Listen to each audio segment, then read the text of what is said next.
later today is currently in a meeting with the governor, so he's unable to attend at this moment, but will join us as soon as he possibly can. With that, Director Richards, would you please go ahead and take the roll? Good morning, members of the committee. It is the fourth day of JAC hearings. Representative Almand. Present. Representative Angelos. Here. Representative Harrelson. Here. Representative Pendergraft. Here. Representative Sherwood. Here. Representative Smith. Here. Senator Driscoll. Excused. Senator French. Here. Senator Garou. Here. Senator Larson. Here. Co-Chairman Salazar. Excused. Chairman Bear. Here. Mr. Chairman, you have a quorum. Thank you. Mr. Richards, would you please get us rolling? Yes, Mr. Chairman, this morning, the first agency is Agency 08181, the Board of Parole. Thank you. Welcome to the Joint Appropriations Committee. We look forward to hearing your ideas about the upcoming biennium, and we're here to listen to you, so I'll turn the mic over to you. Director, please proceed. Thank you, Mr. Chairman. I was going to say Chairman Salazar, but he is not here. Yeah, I'm already on the wrong track. Yes, but good morning, members of the Joint Appropriations Committee. My name is Margie White, and I'm the Executive Director of the Wyoming Board of Parole. With me today are Deputy Director Jeff Lamb and Business Office Coordinator Joe Brigham. The Wyoming Board of Parole is comprised of 7 people from diverse backgrounds and from different parts of the state. The board members are appointed by the governor and are subject to Senate confirmation.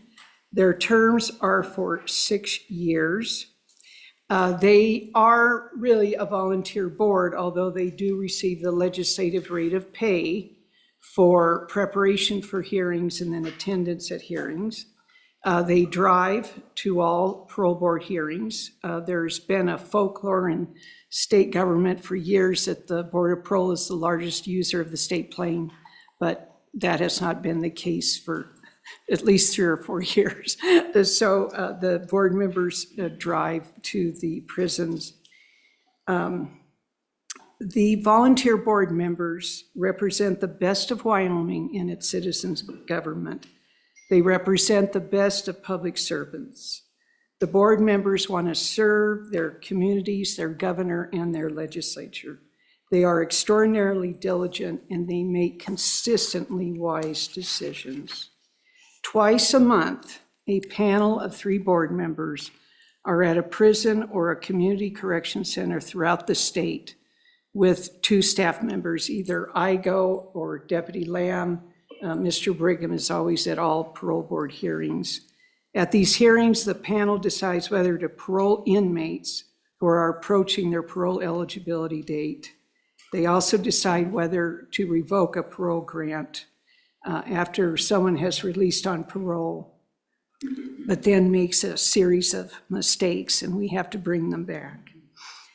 Before each set of hearings and in preparation of the hearings, the respective panel members review each inmate's file, which includes his or her pre-sentence investigation, judgment and sentence, victim information, sentence deadlines, parole summaries, and institutional reports. Equally important, they rely on the validated risk assessments conducted by the Department of Corrections. I wish to emphasize that there is a substantial number of documents to review. Preparation for these hearings generally takes a parole board member 3 days to review. The board members have face-to-face interviews with the inmates. They expect the inmate to take accountability for the crime.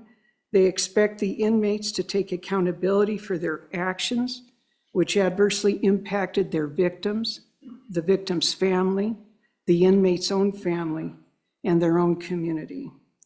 The board members expect the inmates to obtain their GED, learn a trade, work in the prison, reform their way of thinking, and meaningfully undertake substance abuse program and/or sex offender program. The board can only impose these expectations on inmates because of the astonishingly great work of the Department of Corrections. The Department of Corrections and the Board of Parole certainly can't be considered the beauty queens of state government. We're not like the Travel Commission or Game and Fish. We're often a footnote in the history of state government, but I am just here to tell you that the Board of Parole, its members and its staff are extraordinarily impressed with the work of the Department of Corrections. And I'm so glad that Director Shannon and Deputy Director Babbitt and Ms. Oakdahl are here. They run on a lean and mean budget, which is what you want, but based on just the efficient use of that budget, the Department of Corrections does a remarkable job, both the prison side and the field services side. The board also hears from victims at parole board hearings. So if there is an inmate who is on the schedule for a parole board hearing and they have a certified victim, then the Board of Parole staff gets in touch with the victim and says, would you like to appear before the board via video, to explain the impact, how you're doing.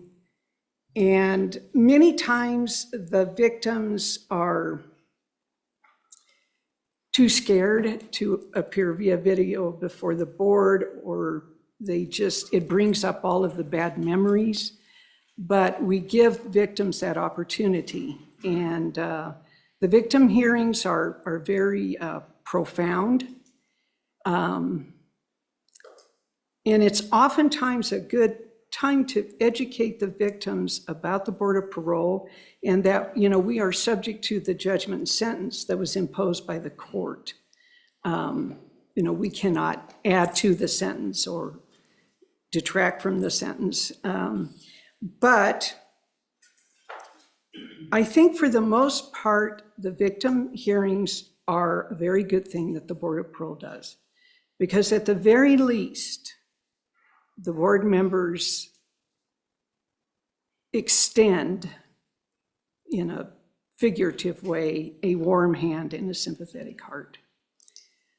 So the most important question at this juncture is, how does the citizen board do as far as recidivism? And as shown in our annual report and our budget requests, our recidivism rate is 15%, which is, from all my research, one of the lowest in the country. And the DOC, Dr. Mark Harris, the statistician for DOC, changed it a little bit this year to include persons who have been released from parole, and then there's a 3-year look-back period. And for those parolees that come back and are actually reincarcerated is, I think, 8%. But we also this year captured those that return, are convicted of a new felony, but are given probation instead of reincarceration. So that figure is 15%. So, the objective evidence that we have shows that this citizen board does a very good job for you and for the state of Wyoming. On a final note, the board sets forth its performance measurements in our budget, and based on our statistics, we are meeting those performance measurements. The board and I regularly review our performance measurements to reassess their validity and relevance, but we always come back with the conclusion that our performance measurements are relevant and valid. And we are not asking for any additional money at all. It's just your basic lean budget, and we do our very best to keep within that budget.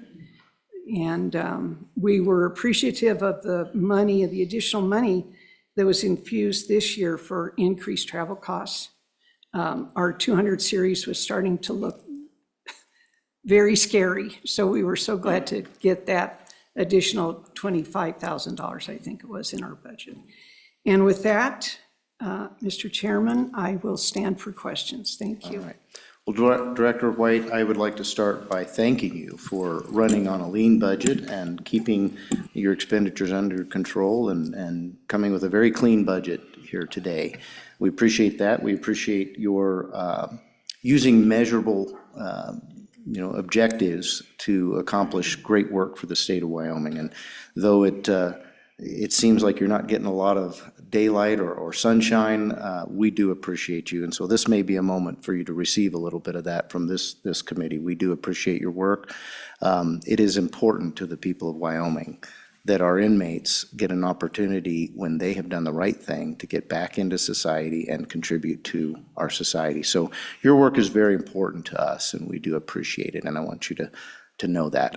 You mentioned the travel funding, so I have a question about that, and maybe this is for Mr. Brigham or for you, Director.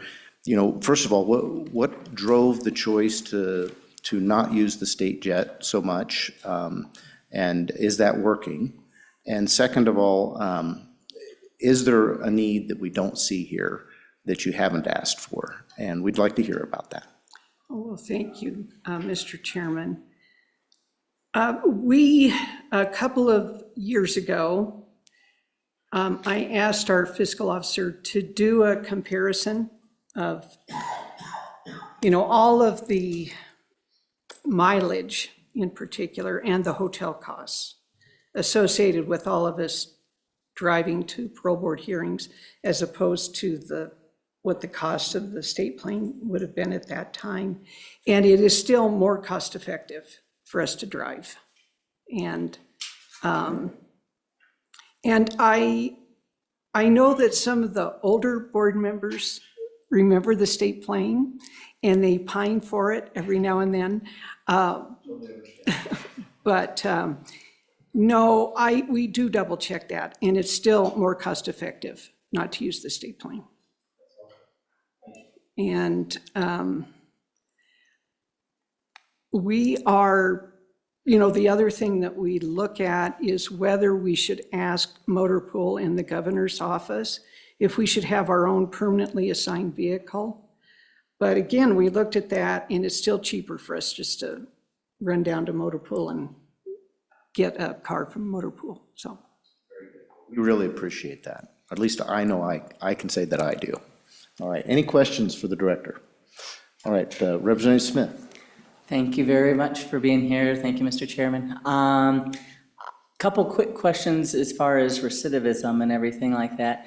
Out of the individuals getting paroled out, what percentage tend to stay in Wyoming and what percentage tend to go to other states? Because I know with our interstate corridors, a lot of the crimes are just people passing through. So does that have an effect on the recidivism if they get arrested in another state? Is that tracked by Wyoming as well? Director? Mr. Chairman, Representative Smith, that is why I put a proviso in our budget that, the 8% incarceration, 15% including probation.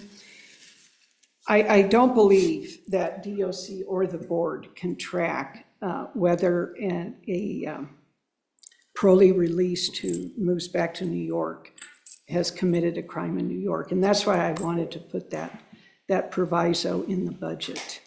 And yes, they're almost always drug offenses. The people going on I-80 across the country carrying drugs, they don't stay in Wyoming. They return back to wherever they came from. But I do not have that statistic off the top of my head, but I can get that for you. And maybe the Department of Corrections also has an idea. But if we can't provide that to you today, I will get that to you as soon as possible. Follow up? Okay, Representative Pendergraft. Thank you, Mr. Chairman. Thank you for being here.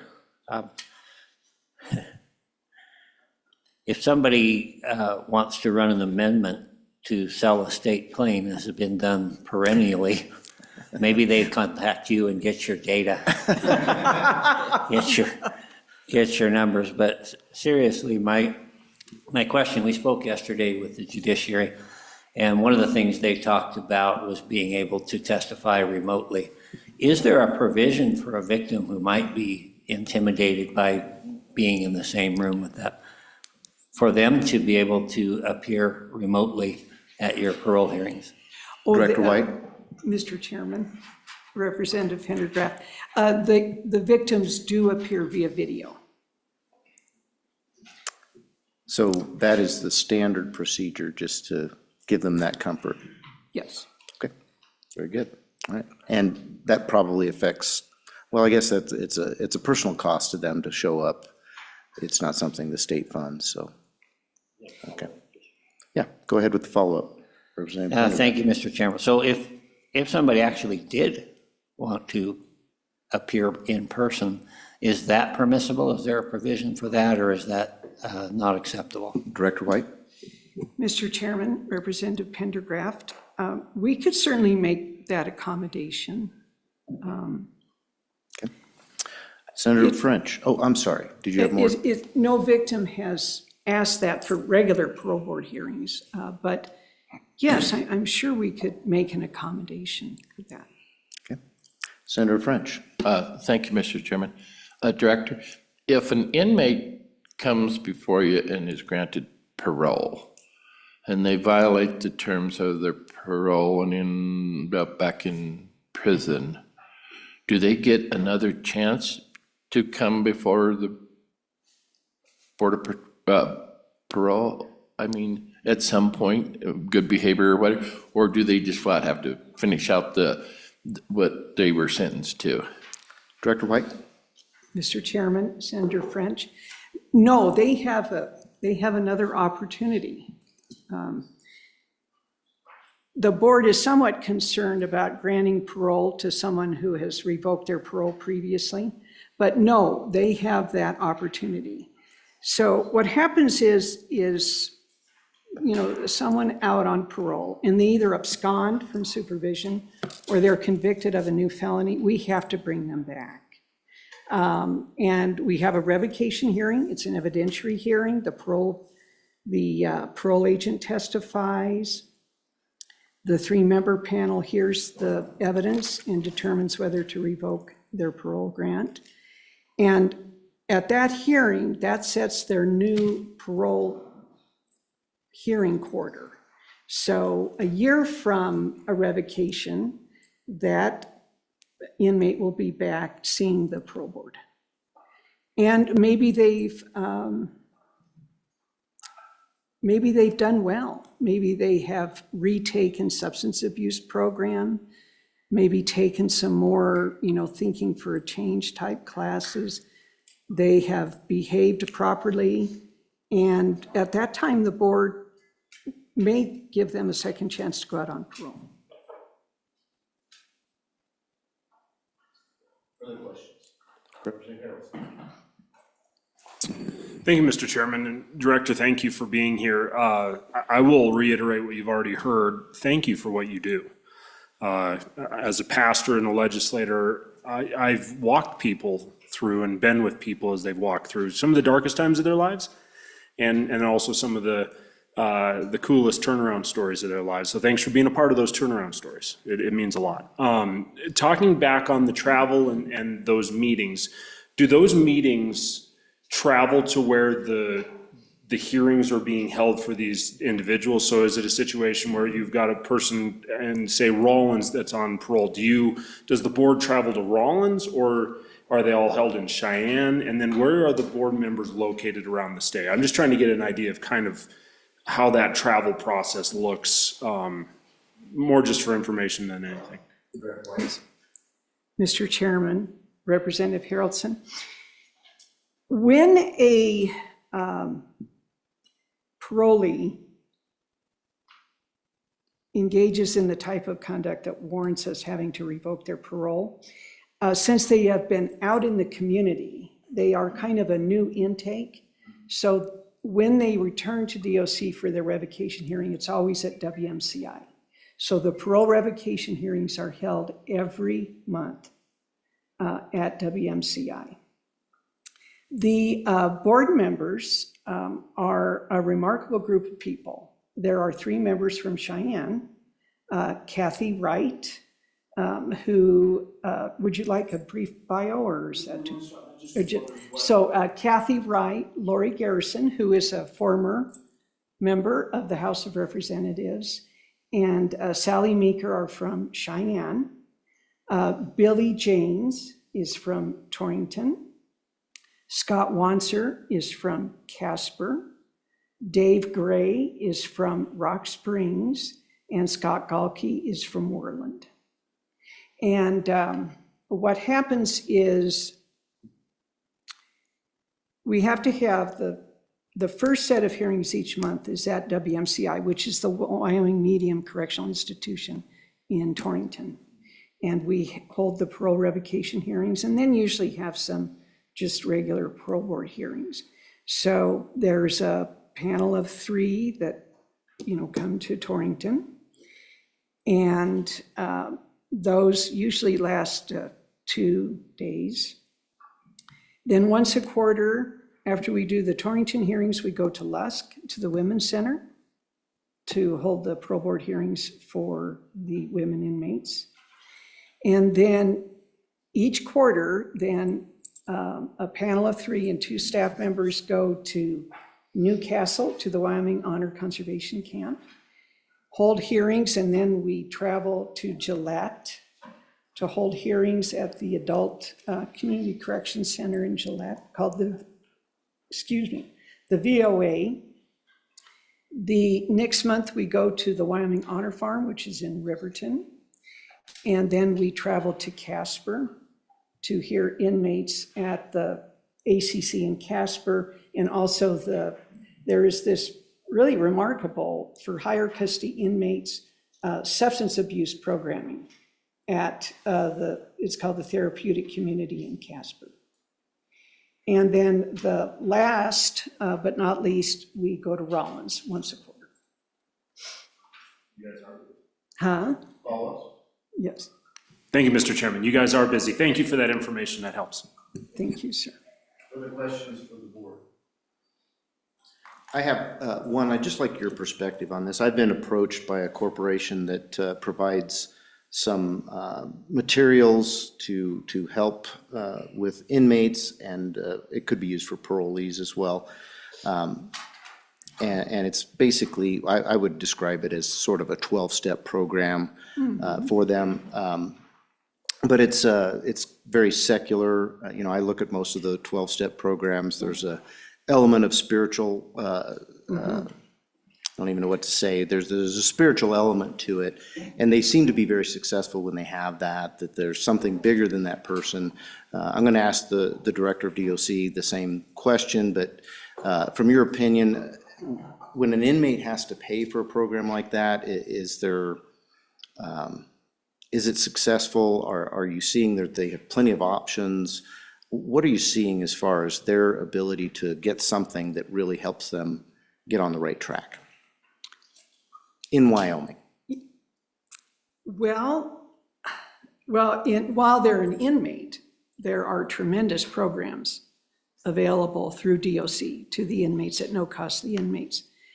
Once they are paroled, then they are required to pay for any programming that the board requires of them, which is why we try and tailor it so that we're not imposing too many conditions on them. I think that there are a lot of resources available in the community that are free or of minimal cost. We always ask and mark on the parole grant that the parolee should attend AA, NA, or Celebrate Recovery, or maybe some other sort of recovery program that appeals to them. And in the larger communities, I think there are a lot of other programs that are either free or are of minimal cost. So I don't see a great need for that. The one thing where we really do need help is for the inmates coming out with mental illness, and the behavioral health redesign was very, very helpful, and we were so excited about it. And then, like 4 months later, we found out that the funding, it was all used up. But that is a concern that the board has about inmates who have, a persistent, serious mental illness. Being able to come out into the community and establish themselves and be able to survive and then hopefully thrive. That's where I see a big need. Okay. And what percentage of the parolees would you say fall into that category? It's a minimal number. Okay. All right. Thank you very much. Appreciate that. Well, thank you very much for coming before us, and we appreciate your presentation today. Thank you so much, Mr. Chairman.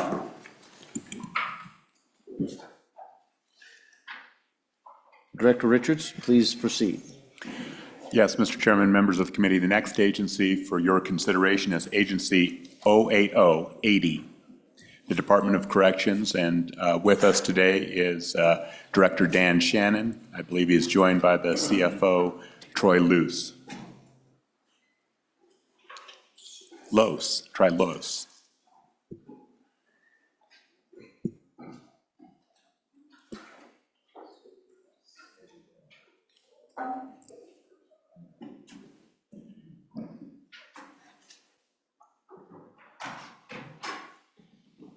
Director Shannon, welcome. We appreciate your being here. Mr. Los, we appreciate your being here as well.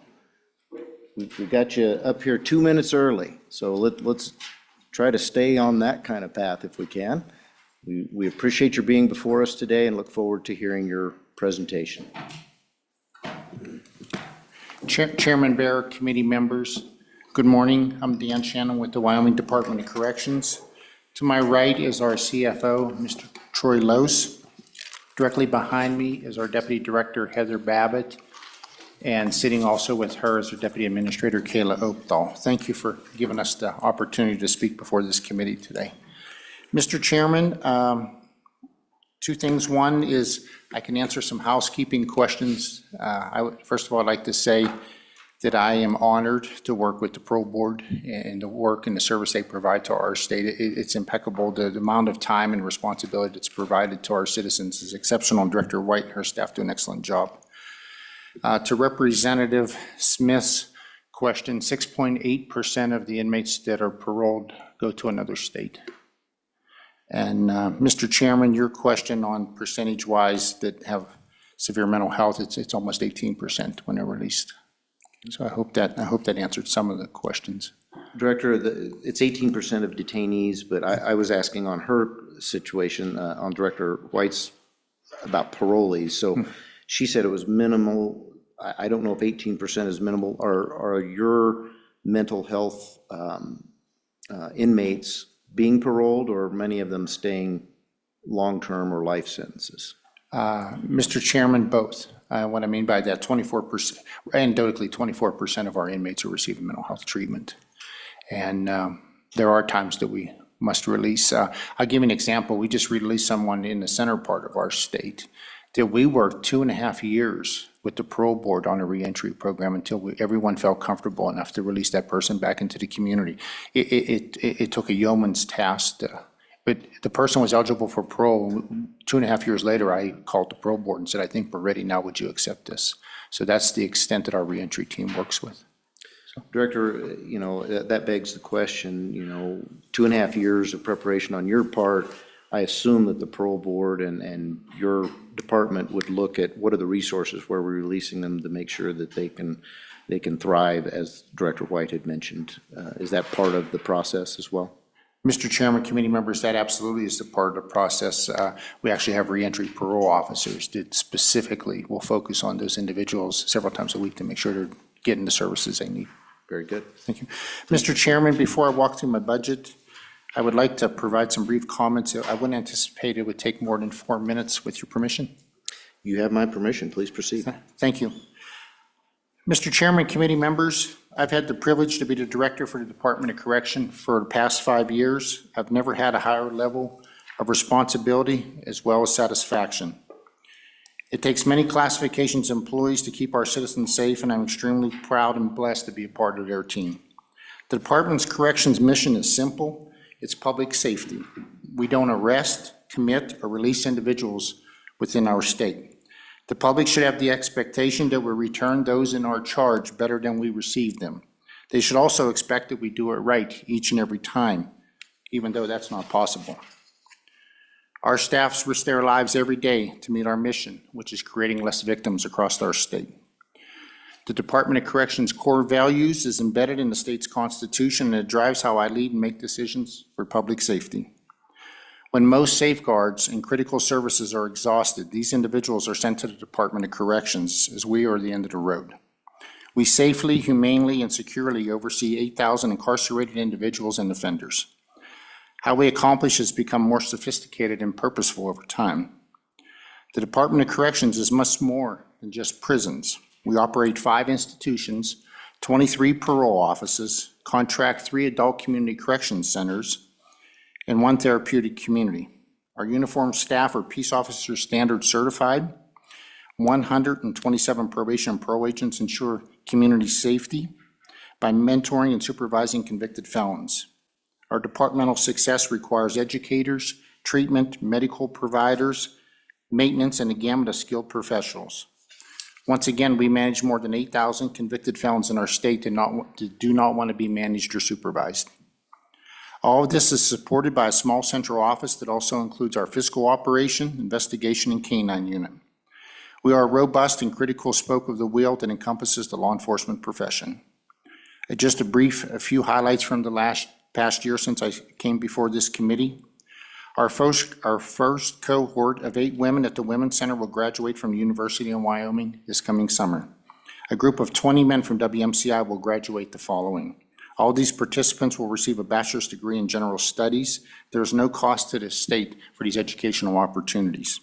As you know, there's no larger impact on individuals returning to prison or to create less victims than education. We implemented the high custody intensive treatment unit at our penitentiary. We now have the resources to offer this critical treatment program to our high custody inmates before they're released. Our youthful offender transition program, which was called for a number of years, it was our boot camp. We changed it several years ago to address some programming needs. I can report now that we've had a cohort now, it's been 3 years, which is the national standard when we track it. 75% of the first time we've had a 3-year cohort of these individuals were not returned to the institution. Field Service continues to review our cases to ensure appropriate revocations to prison, as Director White spoke of. As part of this efforts, we're focused on absconders, which account for approximately 40% of revocations. We're working with the University of Wyoming to do a deeper dive and do a study into this. Since 2018, the DOC has restored voting rights to 4,681 individuals. Over time, additional amendments expanded the process to include the restoration of other rights. Since July 1st of 2023, we also restored 1,372 other rights. When I began director, I established a list of priorities that I wanted to highlight, some of them. Some I wanted to bring the attention to the fact that approximately 10% of our inmate population are honorably discharged veterans. There's currently 209 honorably discharged incarcerated veterans in our system, and 3 of them are at the Women's Center. We created an all-veterans unit at the Wyoming Honor and Conservation Camp, which is located in Newcastle. We're running a very well-received Talking to Veterans group, as well as we're supported by our State Veterans Office. It's also an important priority to address the immediate need for a new offender management system. With your support, we are making progress, and I will discuss this more in detail when we get to the exception requests. I was steadfast to ensure that we reorganize the agency's budget to make it more transparent. Over the past several legislative sessions, the budget has been streamlined from 17 units down to 4 units. This has been a significant undertaking and will be completed this year, which is reflected in our budget request. It is my intent with the budget reorganization to bring a complete transparency to the public by showing exactly what it costs to run a successful and safe correctional agency. Through these and other efforts, along with the dedication of our staff, I'm proud to report that the overall staff retention is 90% over this past year. This is the highest retention rate in my tenure, and it reflects a 9% increase on staff retention. 91% of our inmates do not return, 91% of our inmates who are released from our institutions do not return in 3 years from a facility or new felony conviction. Let me say this in another way, 9 out of 100 inmates who are released from our facilities return with a new felony. I'm proud to report that we can compete with any correctional system in this nation. In fact, our agency was just re-elected to be the chair of the 14 Western Correctional State Agencies. From this perspective, this is truly efficient spending for the state's investment in Department of Corrections. 59% of probationers who successfully complete the supervision do not return to the DOC within 3 years. The treatment completion rates for inmates and people in our community supervision surpass 75%. This past year, the Department of Corrections began closely monitoring and reporting inmate and offender trends which impact the agency's operation, and I'd like to provide a few examples. We have started assessing patterns in the inmate average daily population, chronic medical needs, and factors influencing population change by collecting and reporting data on direct sentences and probation revocations to prison. We are also examining crime types for individuals entering our correctional system. On the community supervision side, we have begun tracking trends related to average daily population and average length of supervision. By doing so, we're better equipped the agency with information that helps identify the drivers of the operational impacts in the rising cost. For instance, the inmate average daily population has increased steadily from 2180 in 22 to 2405 currently. The average length of incarceration during the same period over the past 3 years has gone from 40 months to 45 months. We are also seeing a steady increase in the number of inmates who are 55 years of age and older. This is the age that's recognized as elderly inside of a correctional facility due to their previous lifestyles. Specifically, in 22, the number of inmates age 55 and older we had incarcerated were 365. Currently, it's 456 now. Direct sentences. From 2 years ago, commitments went from 379 to 467. With that, Mr. Chairman, I would stand for questions. Seeing none, please proceed. Mr. Chairman, I will now proceed to the 27-28 biennium budget request. Committee members, if you would turn to the department's exception request priority on page number 17, Mr. Chairman, co-chairman, and committee members of the Department of Corrections ask for your consideration. I would like to inform the committee that there's 13 exception requests. I'm requesting to change exception request number 3 to address overtime only, as I will further explain it when I get to the point in the presentation. Director, if you could just ensure that as you go through these, you do them in page order versus priority order. I would appreciate that. Mr. Chairman, I can do them both ways, and I'll do them numerically as we go through them. By page. By page, If sir. you could, just for the public's and our, Yes. our effort to keep up with you. Thank you, sir. All right. It not only troubles me to bring these necessities before the committee, for I wish I may report out and not ask for any additional funding. With that being said, I want to ensure each member that these requests are not wants but basic necessities to operate the Department of Corrections. Of the exception requests, 2 do not have a dollar amount, which are simply organizational. 4 are one-time requests, 5 are ongoing requests, and 2 are combined of one-time and ongoing.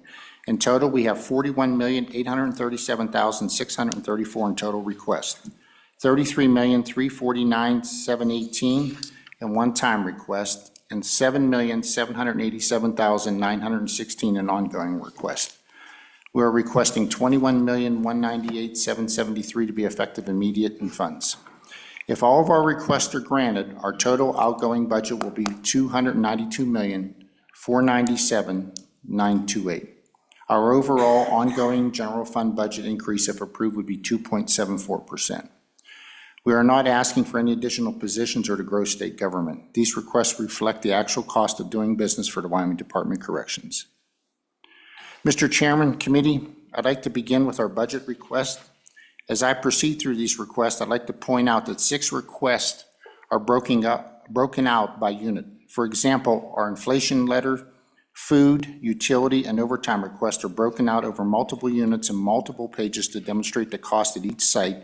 Though this may appear redundant, I believe it's necessary for accounting purposes.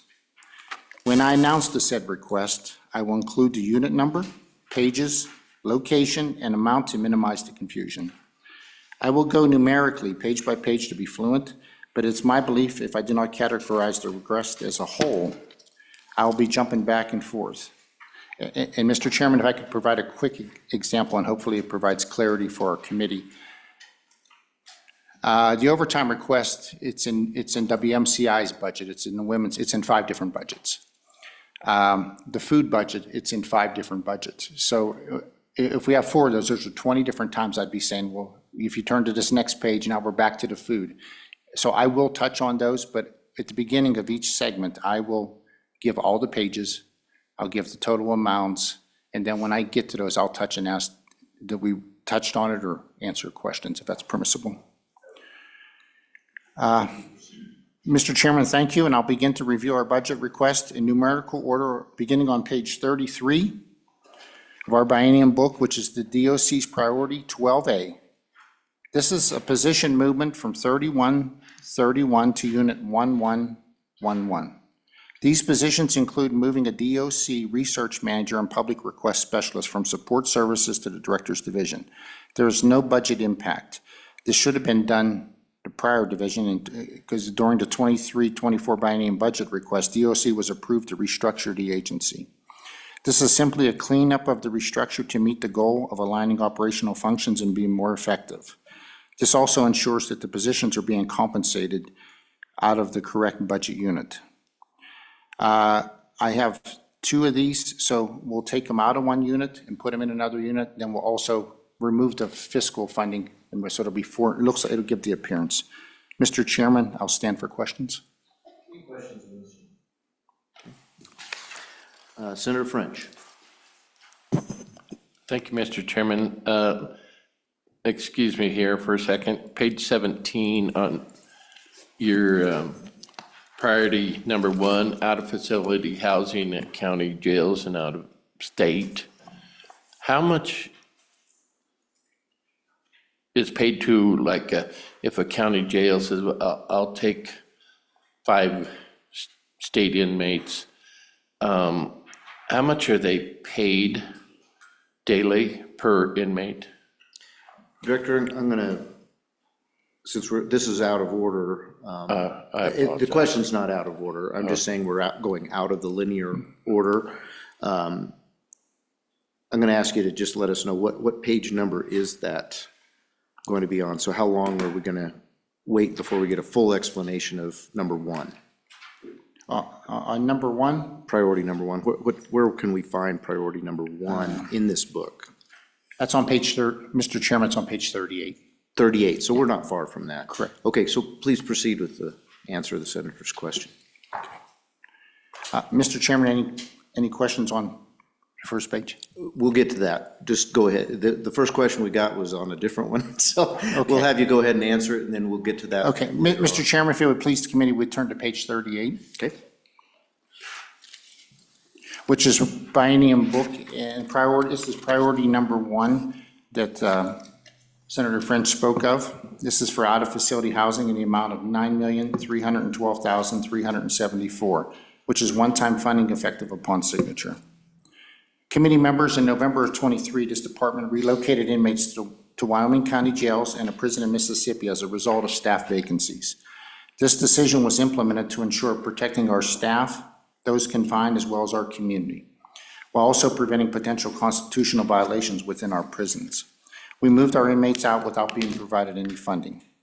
The Wyoming State Penitentiary staffing has seen an increase of September of 2023 from a vacancy. We had 65% of staffing to now 75.34 as of November 30th. Currently, we have 136 vacant positions across our agency, of which 80 are uniform positions. 44 of these uniform positions are vacant at WSP, and 8 are vacant at the Women's Center. It is a considerable process to have our officers prepared to work. It includes background checks, psychological, physical tests. Then once they're accepted, they attend a 10-week basic training course followed by a 10-week on-the-job training before they're certified to work in our penitentiary. Efforts remain underway to bolster recruiting efforts, such as contracting with the talent acquisition team, which has been successful in the past. Coupled with salary increase for correctional officers and corporals, it has been substantive. In order to keep Wyoming dollars within our state, we offered county jails across the state to house inmates. At WSP, these are high custody inmates. Many county jails are not equipped to house this classification of an inmate for any long-term basis. As a result, Lincoln County has been utilized to house lower-risk inmates. 240 inmates were originally moved to Mississippi. Since this last meeting, we returned 112, leaving 128 remaining in Mississippi. Having these inmates return is not only my top priority, it controls our entire operational budget and overall budget. Correctional officer vacancies are the #1 contributor to reassigning inmates and affecting the entire DOC budget. Our state has had a history of housing inmates out, such as Virginia, Texas, Oklahoma, and Colorado. I want to reemphasize it's my top priority to have these Wyoming inmates back in our borders. And one of the first decisions I've made as a new director was to return our inmates that we had out at that time. Then COVID hit, which really affected our vacancies. We need a net of 25 additional officers at WSP. We've went from 44 to 25, and you also have to consider people retire, promotions. Right now, we have 68 individuals that are eligible to retire. 30% of our entire workforce in the next 4 years are eligible to retire. Terminations, but we've made great strides. I'd like to further explain to our correctional officer vacancies at the DOC. Historically, our agency has had several hundred correctional officer vacancies during my tenure. When I became the director, I decided to get out of the banking business and through an appropriate staffing matrices, provide a total number of positions that were absolutely necessary to operate the correctional system. If I could say it in another fashion, if we fill every vacant position that we have currently, then we have the appropriate number of staff to operate our agency. Compounding this issue is the fact that 3 other male institutions are at capacity. WMCI in Torrington, 110%. WHCC in in Newcastle is 97.3%. Wyoming Honor Farm, 98.6%, and our state penitentiary at 73%. The Department of Corrections began focusing on a bed capacity study after the legislative body commissioned it to do so in 2022. This study recommended DOC establish a rated capacity for each of our facilities to ensure all available beds are maximized for inmate use. Because the 3 of the 4 facilities are already at or above capacity, I cannot move high custody inmates out of WSP in order to bring the remaining number of inmates home. As I mentioned, we need a net gain of 25 more correctional officers at our penitentiary in order to open B Unit, which is currently closed. B Unit can house 168 inmates. To do a mandatory post 24/7, 365, to do one post takes 5.2 employees. In my budget hearing at this time last year, I reported we needed 44 additional officers. I'm glad to report we've made great strides. We're 19 ahead at the penitentiary, but we're not quite there yet. There are no women being housed out of site facility in county jails, but recruitment for the Women's Center remains also a priority. I brought this request before this committee last year. Mr. Chairman, if I may answer Senator French's question. Mr. Chairman, Senator French, the county jails, they vary. We pay 2 types of costs. One is if they're housed more than 10 days at a county jail pending us picking them up, the county jail by statute can set a cost of what they figure is the average daily. And that varies anywhere from $85 to $150 a day. The county jail sets that. I signed a contract with them. I'm not really able to, that's set by statute, so I can't really negotiate that fact. Lincoln County, they'll charge us $70 a day, $75 a day. That varies. I put it out like Goshen County. Most of the counties that we asked, one, they didn't want to house the high custody inmates, which I understand. And number 2, one of the requirements that we made is they're PREA certified to make sure they meet the standards that people are safe and not just constitutionally safe.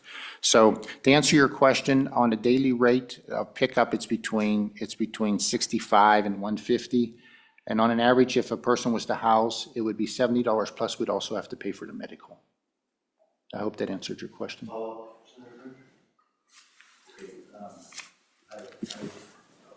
that to happen because I don't get many questions from Senator French, and I wanted to get his question answered. But I do want to get back. I've got questions along those same lines. We'll get to those in a moment. But let's go back to priority 12A on page 33. So we are on 12A. Are there any questions for the director on priority 12A? Representative Angelos. Page 30, page 33, 12A. We'll get to that. Okay. You, unlike Senator French, you will get to wait. All right. Seeing no questions, let's go ahead and move forward then. Okay. Mr. Chairman, committee, regarding our number one priority on page 38, I stand for questions.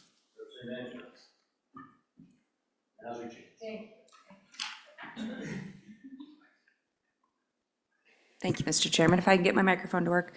Director, would you just give me what was the amount to house them out of state? Did you say that? I didn't catch that. I got all the in-state, but how about to house them out of state? Mr. Chairman, Representative Angelos, last year we spent $15 million.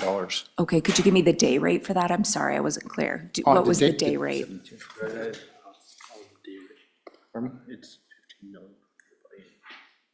Yeah, I'm sorry. Mr. Chairman, Representative Angelo, it's $75 per day plus medical, and it was $15 million for the biennium, not per year. Okay, I and that's misspoke. for out of state. All That's correct. right.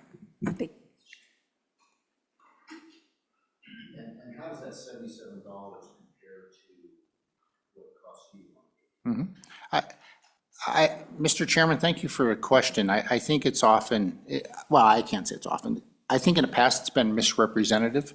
Right now, we're averaging around $124 a day, but that's $77. But we, like in Mississippi, we have to pay full cost. There's no negotiating if you bring a private company, and you have to negotiate full medical, which sometimes we're paying heart attacks, cancer, $300,000 in a month. With that being said,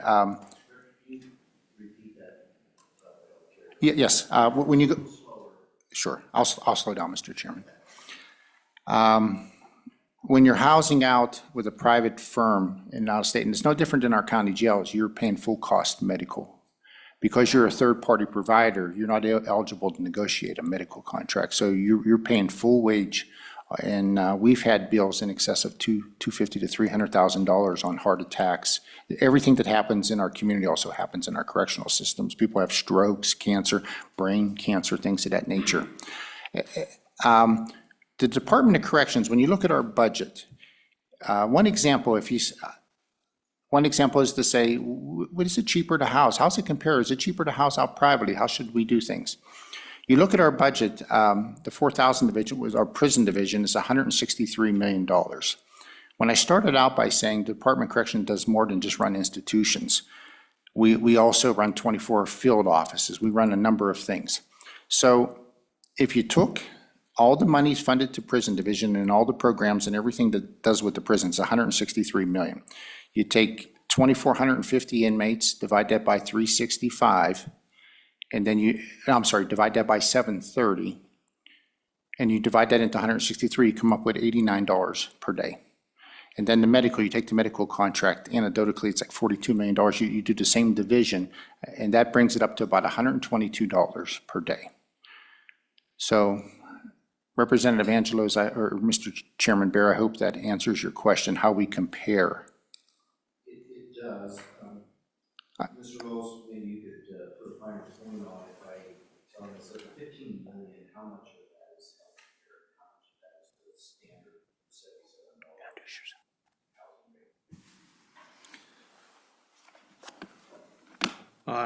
rate? If you could just give me a minute. Okay. Yeah. Directors make a point, it's about you have these healthcare costs, or maybe there's other things besides healthcare. But I guess I would ask you, Director, when you do a contract, is there not some sort of insurance that comes with that, that contract? Or is it just you have to pay whatever the cost is for a claim like that? Mr. Chairman, representatives, the closest that I came to, like with the counties, we try to get the contract that they have, if they'll accept to be at the same cost of what they're currently being provided. Some private companies have, we put this out nationally when we did it, I just didn't pick someone out of the blue. Some have their own employees as healthcare workers and things of that nature, so we asked that we would be treated the same as the other people that have long-term contracts. And for those who have their own third-party contract, the best that we could come up with is to negotiate, can we have the same type of contract? Well, it depends on the amount of people. Some states like California are housing 4,000 people in some of these facilities. So that, I hope that answers your question. It really didn't. What I'm asking is there a policy that can be obtained at the same time? I do understand some of these. Oh, policy, yes. But is there an insurance policy that can be obtained if you send somebody out of state? Or do you use a local? Mr. Chairman, I'm not aware of one. I'd certainly like to find out if there is. I'm not aware of one, though. Thank you, Mr. Chairman. Director, I took a look at my county's numbers having to do with the healthcare, and it was staggering. And so it kind of led me to believe that as soon as somebody is incarcerated, it's like, I can get anything medically done that I need to do and get it taken care of while I'm here. I don't know whether or not that's the case. Hence my question, what are the parameters for deciding what healthcare issues we'll take care of for an inmate? Are they ever refused any services? How do we decide what we pay for and what is actually their problem? Yeah. Mr. Chairman, Representative Pendergraft, thank you for your question. We as the department do not decide that. That is decided by the healthcare professionals. And if you follow NCCHC as well as the Bureau of Prisons standards, it's what's medically necessary. The example is if a person has an impacted tooth and things of that nature, they'll pull the tooth, you're not getting a root canal. You're not asking for anything cosmetic unless it's medically, the standard is it medically necessary, is the national standard. We are constitutionally required to provide medical care. And that decision is not made by correctional staff, that's made by our contracted physicians. And under the standards, what's medically necessary. Thank you, Mr. Chairman. Medically necessary, you don't make that decision. Would that ever, or has it ever included specialized treatment for transgender? For example, hormone therapy or those sorts of things. Are they ever deemed medically necessary? Yeah.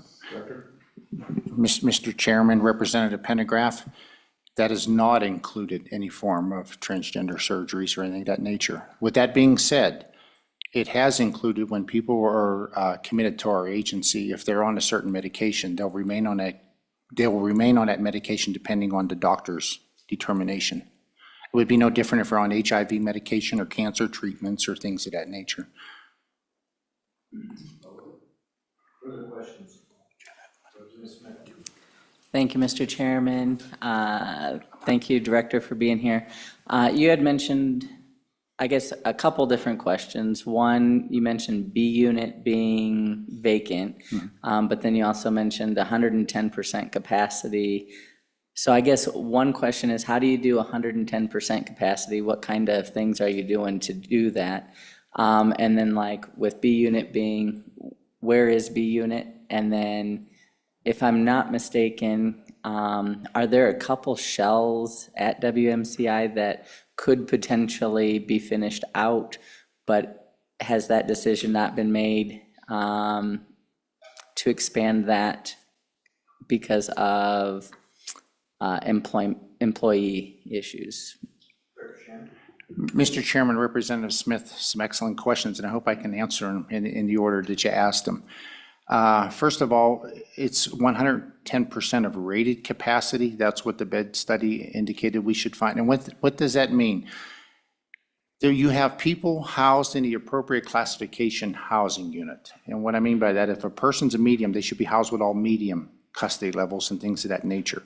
And if they're high custody, you don't double cell them, you single cell them and things of that nature. So you very well may have a vacancy where in your disciplinary unit, you have 24 cells, but you only have 18 people in there. And on the other end, on your lower custody, you may double bunk your cells to get 110%. Our B unit is at WSP at our penitentiary, not WMCI. And that unit, I closed that unit because we simply don't have the staff to safely operate that unit. So that's what we're there. And I'm sorry, Representative, I forgot your last question. Mr. Chairman, thank you. I'm sorry, Mr. Chairman. Was at WMCI, is there a couple shells that they were yes. planning on expanding out and weren't finished? And if we were to finish those and had proper staff to supervise those, what would that increase the capacity to? Yep. Mr. Chairman, Representative Smith, thank you. There are 2 units at Wyoming Medium Correctional Institution. All the structure work has been completed when the institution was built. It's what's called Housing Unit A. There's 2 separate units, and total capacity would be 144 beds at WMCI. Going back to 2000, the institution was built in 2010. And 2015 and 17, we did ask to have that expanded, but just didn't work out. With that being said, and I believe at that time the cost was $18 million to build it out. The second was, at that time it was $6.8 million for staffing to operate it. So I hope I answered your question.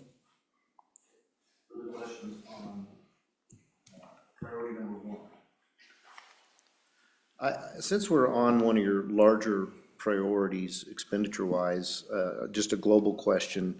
I'm looking at all of your exception requests, and it totals up to 14% of your budget, which that's substantial. So my question is, compared to previous budgets that you've been involved with, Director, I know overtime is a one-time request. Has that been the case in the past, so that it doesn't end up in your standard budget, so you're continuing to come back as an exception request for that? Or is this something new when we get to these overtime requests?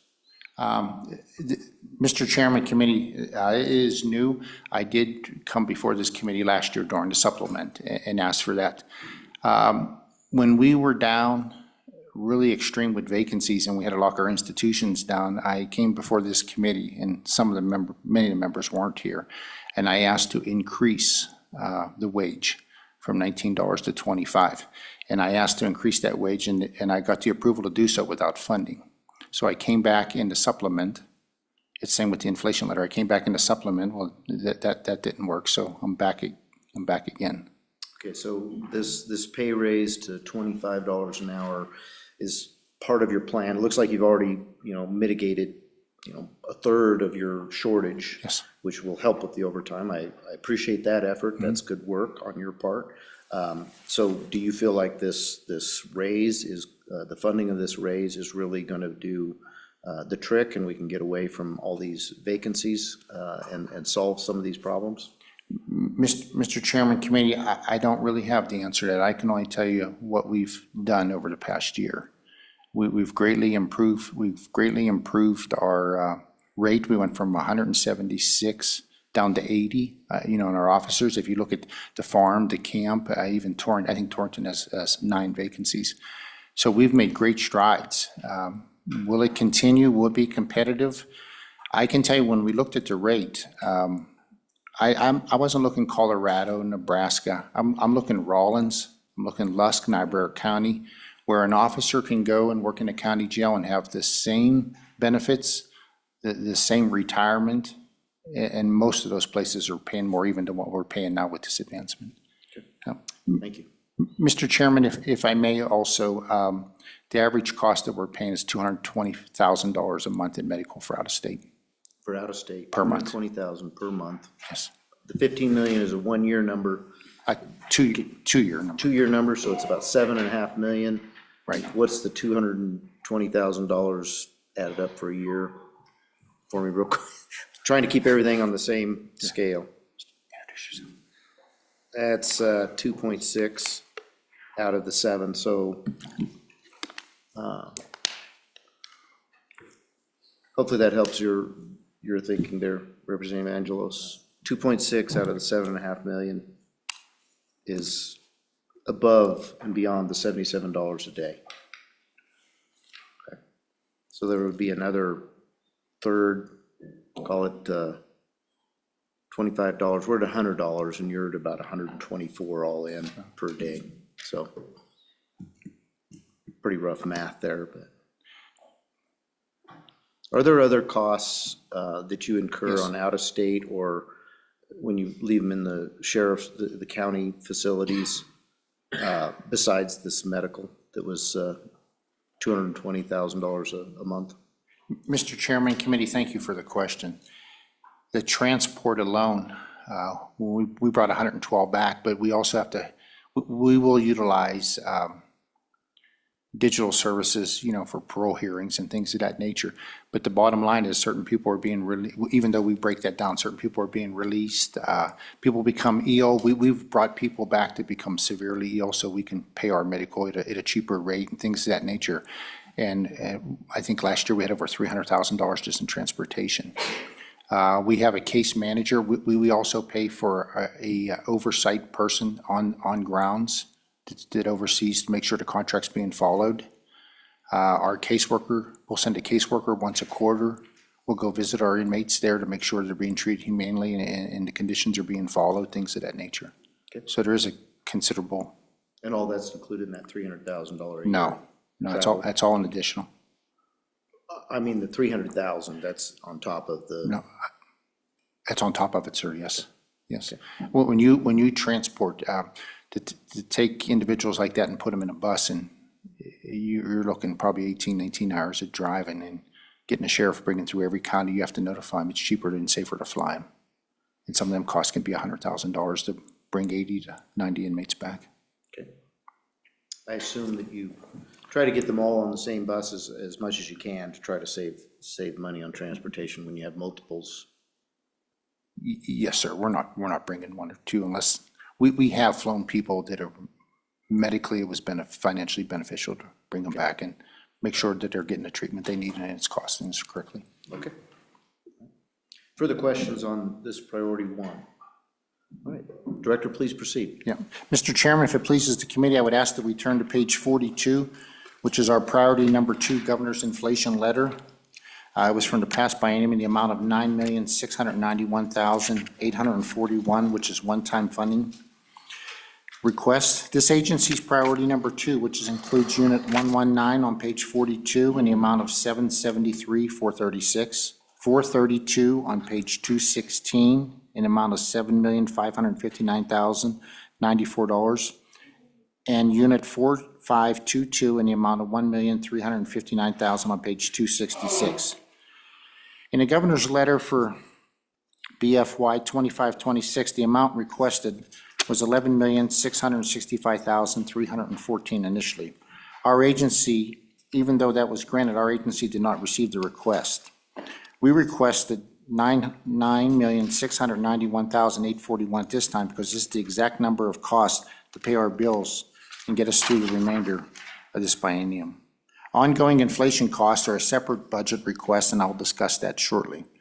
Rising costs on required goods and services has been a significant impact on the state agency budget, especially the DOC. This increased cost, along with the need for inmates to be housed out of state, salary increases for correctional officers, and significant overtime requirements in order to safely staff our institutions has drained the agent's budget authority. For example, our food costs have run over the budget in the amount of $3,040,000 since the last biennium. Utilities have increased $2,725,000.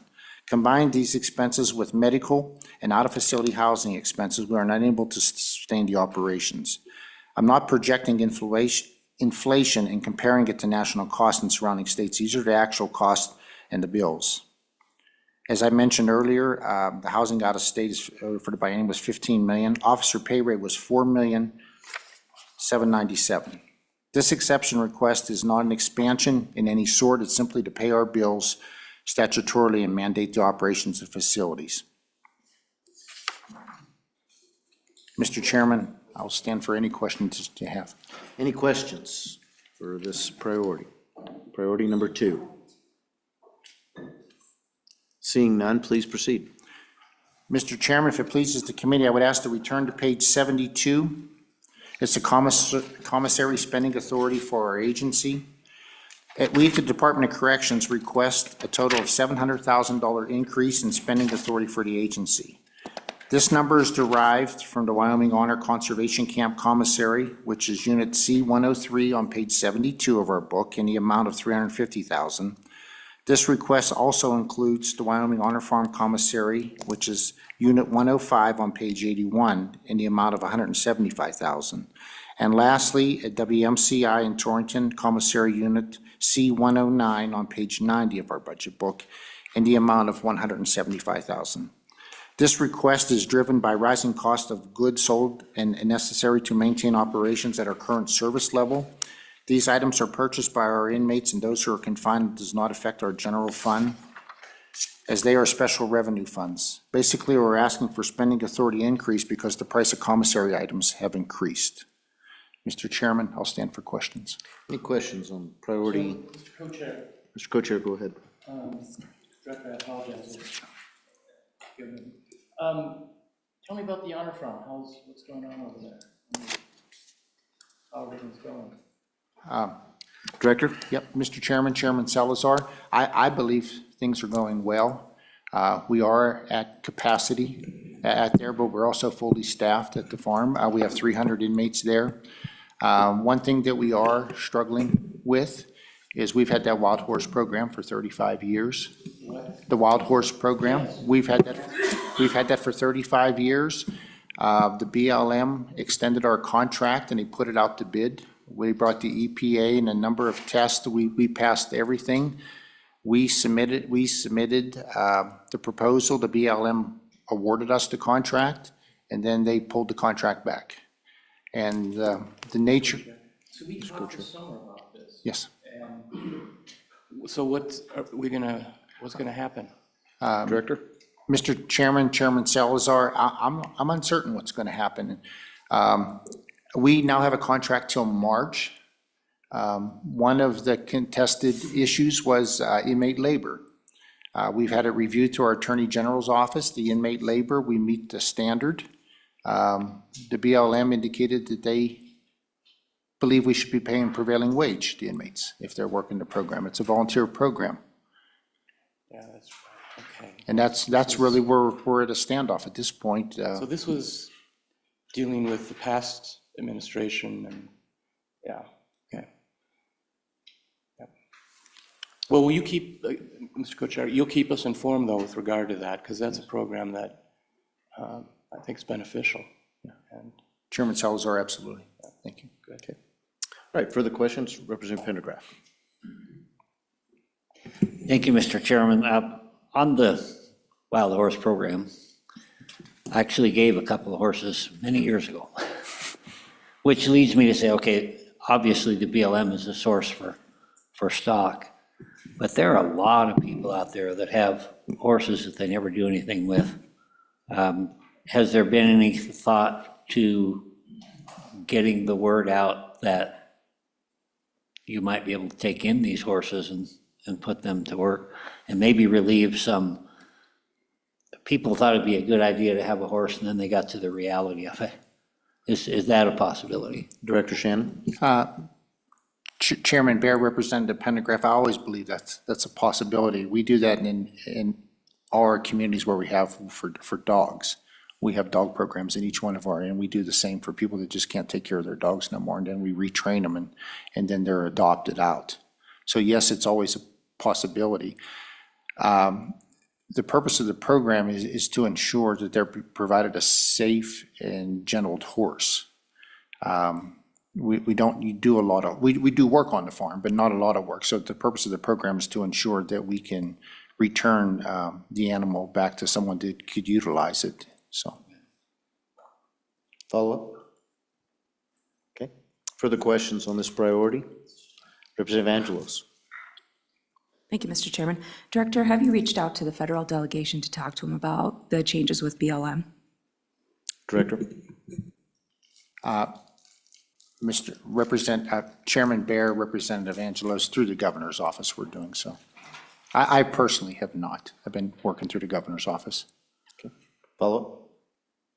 Thank you, Mr. Chairman. I would recommend it. I think they have, would be aware of the situation, and they sometimes have access to knock on doors that just other people don't. So I would recommend it. Thank you. Thank you. Okay. Further questions on this priority? All right, seeing none, please proceed. Mr. Chairman, if it pleases the committee, the next item would be a line on page 81 that I just recently discussed. On page 81, which I recently discussed, and this goes back to the example at first, that this would be on page 81 is for the Honor Farm Commissary expansion. May I continue? Please continue. Mr. Chairman, if it pleases the committee, the next would be on page 90, which is the commissary spending for the Wyoming Media Correctional Facility, which we discussed, and I would ask to continue. Mr. Chairman, if it pleases the committee, I would ask that we turn to page 111, which is the Department of Corrections, priority number 8, therapeutic community treatment bed in the amount of $779,414. Of this request, $130,334 would be one-time funding and $649,080 is ongoing funding. The Department of Corrections currently contracts a 100-bed therapeutic community located in Casper, which is statutorily driven. This therapeutic committee is a medium custody residential level substance abuse treatment center. The program is accredited through the American Correctional Association. The program length is 6 to 9 months, depending on individual progression and treatment needs. The TC uses a treatment model that adheres to evidence-based methods of intervention and utilizes a holistic approach that promotes responsibility, accountability, and encourages pro-social values. Our inmates that are coming out of this program are roughly around 77% successful on if we follow them out 3 and 5 years. This program consistently maintains the 100-bed capacity and daily per diem rate, has not kept pace with the overall cost, and it hasn't been increased in over 14 years. This request will allow the Department of Corrections to pay the increased rate to $77.06 per day per inmate, compared to a previous year where the daily rate was $68.05. And this does include Mr. Chairman, to answer one of your questions, they have on-site medical, and that includes on-site medical. We pay for all off-site expenses. This program provides a cost avoidance to the agency. It's an alternative housing for our medium custody inmates and especially takes the pressure off of WMCI in Torrington, which is at capacity. This valuable resource in the DOC continuum of incarceration helps the agency to maximize the bed space. We're requesting one-time funding in the amount of $130 and continue funding of $649, as I mentioned. These funds were requested in our 2025 supplemental budget requests. The reason we are presenting this at this time, and I take full responsibility for that, is the contract had ended during the period since I seen you last time. And I was forced to make a decision. Do I cancel the contract and ship another 100 inmates out of state? Or do I agree with the option with the understanding on behalf of the agency that if it's approved, I'll go to 77. If not, I'll have to reduce it by 13 beds, which would be the same cost. That way there's no pressure put on this put on this committee. Mr. Chairman. Okay. I'll stand for questions. Representative Harrelson. Thank you, Mr. Chairman. Director Shannon, thank you for being here today. So these 100 beds at this therapeutic center at the Casper Reentry Center, that would be something when they're being sentenced to this facility, correct? So that would be in the sentencing process, or is that something that you guys do on your side? Chairman Bear, Representative Harrelson, thank you for the question. Approximately 84% of our people come in. They have some form of drug and alcohol and substance use addictions. We're required to do, our AOA assessors do a comprehensive assessment on them. From that assessment, the court will require that they follow the treatment programs, and depending, anecdotally, anything above a 3.0 or 3.5 is a requirement. So our casework and our program counselors will schedule it and say, this is one of the requirements to be paroled. You're going to have to complete this program. We offer this program at MCI. We also offer this program at Newcastle up at the honor camp for our minimums. That way we don't conflict the two. So the program is offered in several facilities that we have, but we have so many that many years ago, the department felt that we needed the 100-bed. So they are required. It's not a mandatory program, but if they do, the parole board will not parole them. So it's based on their assessments, and then from there, they're transferred to the 100-bed. Thank you very much. And so you were mentioning that basically the amount of money that they're charging per inmate for this facility and these beds hasn't changed. And I don't remember exactly the time. So if you could reiterate that, that'd be awesome. And then I would assume, since you were talking about contracts, this is a third-party entity that you as DOC is contracting with to hold these 100 beds. Am I correct in that? Yeah. Chairman Bear, Representative Harrelson, you are correct. That's the GEO Corporation that has built a facility approximately 20 years ago. The rate from $66 to $77 hasn't changed in 14 years. I was really in a position that there was no more negotiation. That they just, it wasn't cost effective. They were going to move about. So I did enter a 1-year contract, and I said I'll go to that with the understanding if this isn't approved, we're going to have two options. We're going back to it, or we're going to reduce beds so it's the same amount of funding that could handle it. And they agreed with that, and I put that in writing. Thank you. All right, further questions for this priority? Seeing none, please continue, Director. Mr. Chairman, with your permission, I would ask that Director Jeff Kleins from ETS come up for the next priority, as well as Deputy Administrator Opdahl. If they could join me. Okay.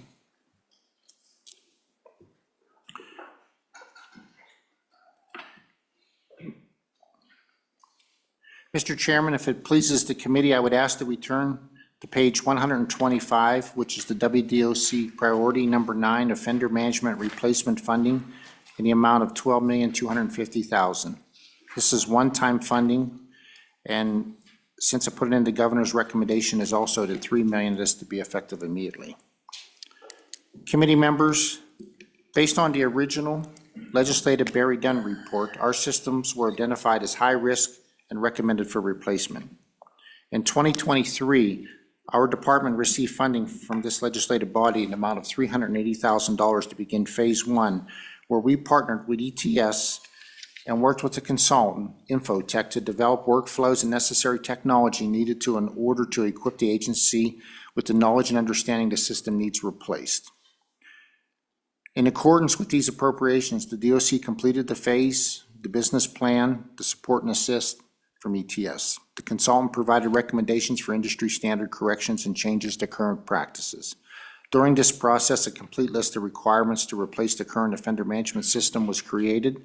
These requirements were used to publish a request for proposal to replace the 2 standalone offender management systems. We have WCIS and Monitor. WCIS is the system that's a standalone that's utilized for our prison system, and the Monitor system is for our offenders for probation and parole. We are now requesting these funds to move forward with the next phase to implement the development of one offender management system. As I said, we operate 2 separate offender management software systems. The Wyoming Correctional Information System is used for prison division, and Monitor is used for field service division. These systems are not integrated, and they do not interface with each other, even though they contain similar information. WCIS is an antiquated proprietary system which we developed in 1997, and in the early 2000s was migrated from the mainframe to the desktop version. As I noted earlier, WCIS has been identified as a critical security risk technology.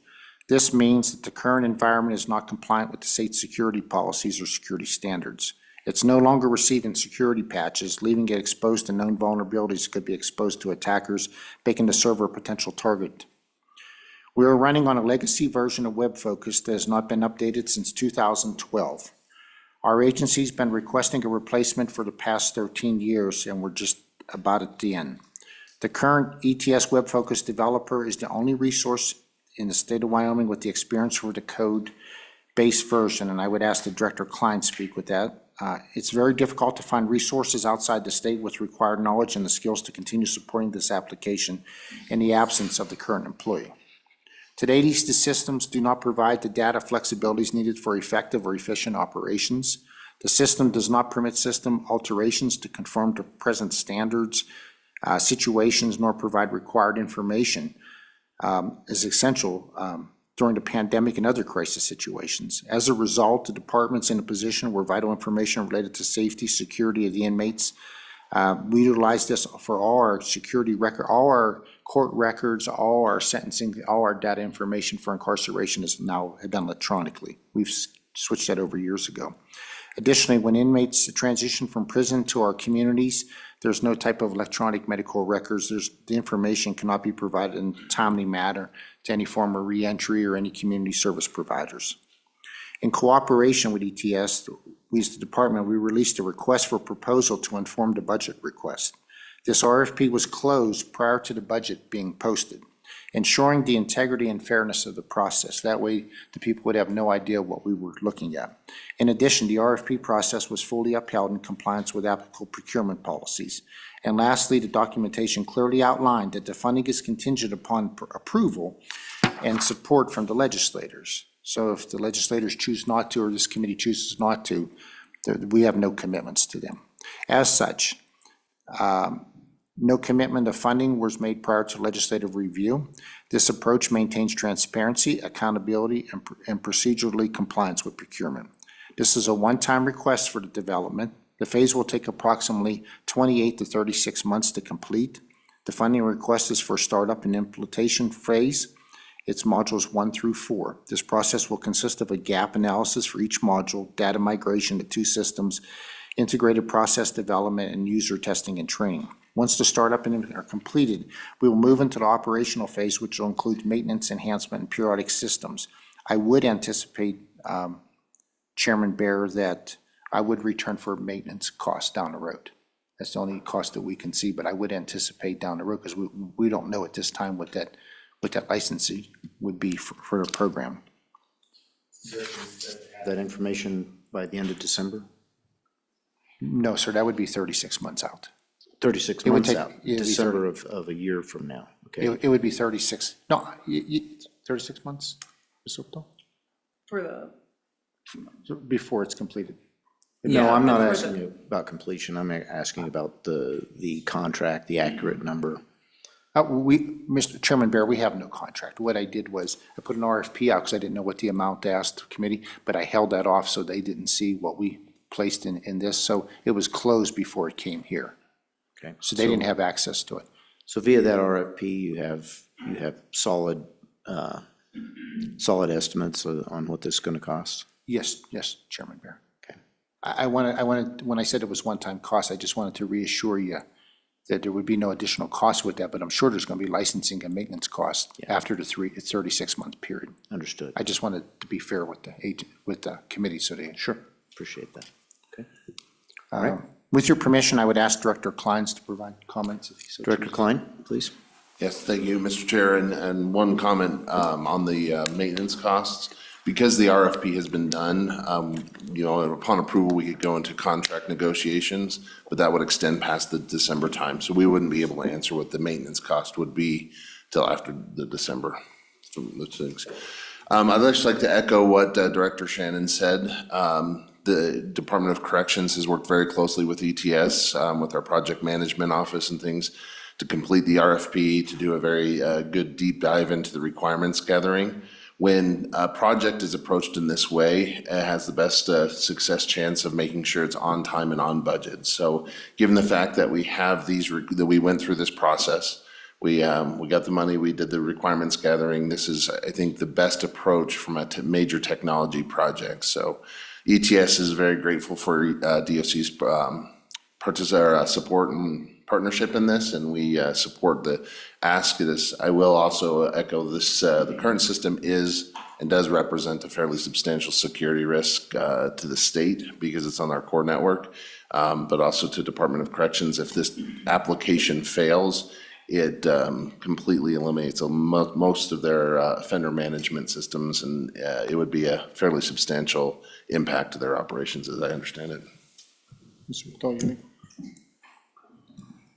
Mr. Chairman, I think the only thing I would add, Director Kleins mentions the risk to the state. Just to paint a picture, this system interfaces or integrates with about 21 other data systems across the state. So when he talks about a risk to the state in that analysis, that kind of paints a picture of other data systems and criminal justice agencies that could be impacted by a failure. Questions? Senator Larson. Mr. Chairman, thank you. So this is not the total cost. This is, it says it's partial or anticipated. So you'll be coming back with what the total will be. Correct. This would be the implementation and conversion over to the new platform, and then Director Shannon would come back at a future time to say, this is what the ongoing support and maintenance of the system would be. Mr. Chairman, on that line of thinking, some time ago, we used to have these contracts for implementation, and then we put an estimate in for the maintenance cost. Some of them never actually got implemented, but we have a standard budget now for maintenance costs. So it's in our best interest to get this implemented, and then once it's implemented, we will seek an ongoing request for the future maintenance costs after implementation. So it's actually a good way to ensure that we don't make a commitment to something in the standard budget, because you remember, the maintenance cost will be a standard budget item. So we want to know what that is before we put it into the budget. Follow up? Okay. Senator French? I don't know if this is the time to ask, but on priority number 8, if we back up, can I ask a question? 111. And the question is to you, Mr. Chairman, I guess, to help educate the new guy. On there, it says, the second paragraph, the Wyoming Department of Corrections is requesting one-time funding in the amount of $130,334 to make the increase effective April 1st at 2025. We're talking about the 2027-2028 biennium budget. So how do we back that up to April of this current biennium budget, April 1st of 2025? If you could kind of help me navigate through that. Yeah, good question, Senator. Sometimes needs come up and they're drastic and immediate. And so you can't wait until the new biennium begins to get the funding out there.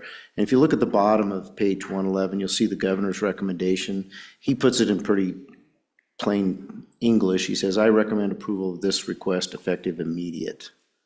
And so what he's saying is we need to go ahead and spend the money now, even though we're still in the prior biennium, to address this need. We often see this more in the supplemental budget, where we're halfway through and we find out, oh, we missed something in the biennium budget. But we see it here because I think most of these cases, the directors brought them before our predecessors, and either this committee denied it or they brought it to the floor and the body denied it. And so we're in a situation where, something's got to give. And so the funds are being requested immediately. Hopefully that answered your question. Okay. Mr. Chairman, may I make a comment? Please. Mr. Chairman, Senator French, during the past year, when the contract came up, I agreed to go from $66 to $77, and we're paying it out of the budget. Our budget then will run out in April. So if you choose not to, that's fine. I'll just pull the beds out and move them back in our institutions or house them out or do whatever I have to do. But I had to make a decision. So the amount of funding that we were budgeted will run out in April. So I'm asking for that approval to get me from April to the end, and then an ongoing pay at $77. And if that's not the choice, and that's fine, I'll live with whatever's decided upon. We'll have to reduce those beds to make up the difference. That's the reason for the ongoing, for the upon signature. Thank you. Follow-up, Senator French? Okay. Senator Grew. Director Hibbert. Thank you for that explanation. And then I would just like to point out that there is a relationship to the revenue timing as well as the expenditure timing, meaning that if you go to the governor's profile and you were to navigate to cell C4, you would note that the prior biennium, or the biennium that we're in now through fiscal year 25, we recognized $54,168,734 more revenue than anticipated. That revenue is available in the current biennium. Thus, when we make it effective immediate, we're tapping into the revenue that's flowing into this biennium's budget. So you'll see these recommendations of effective immediate in multiple places, but they add up to that amount of revenue that was over the CRAIG for this biennium. And then the remainder of the money, if it's not effective immediate, then comes from the CRAIG profile that we discussed earlier in the year. Any further questions? Senator Grew? Oh, wait, one moment, Senator. Director Richards. Apologies, Mr. Chairman. While I agree with all of the prior comments to Senator French's original question, I think this is actually just a typo as well. It says April 2025. It should say April 2026.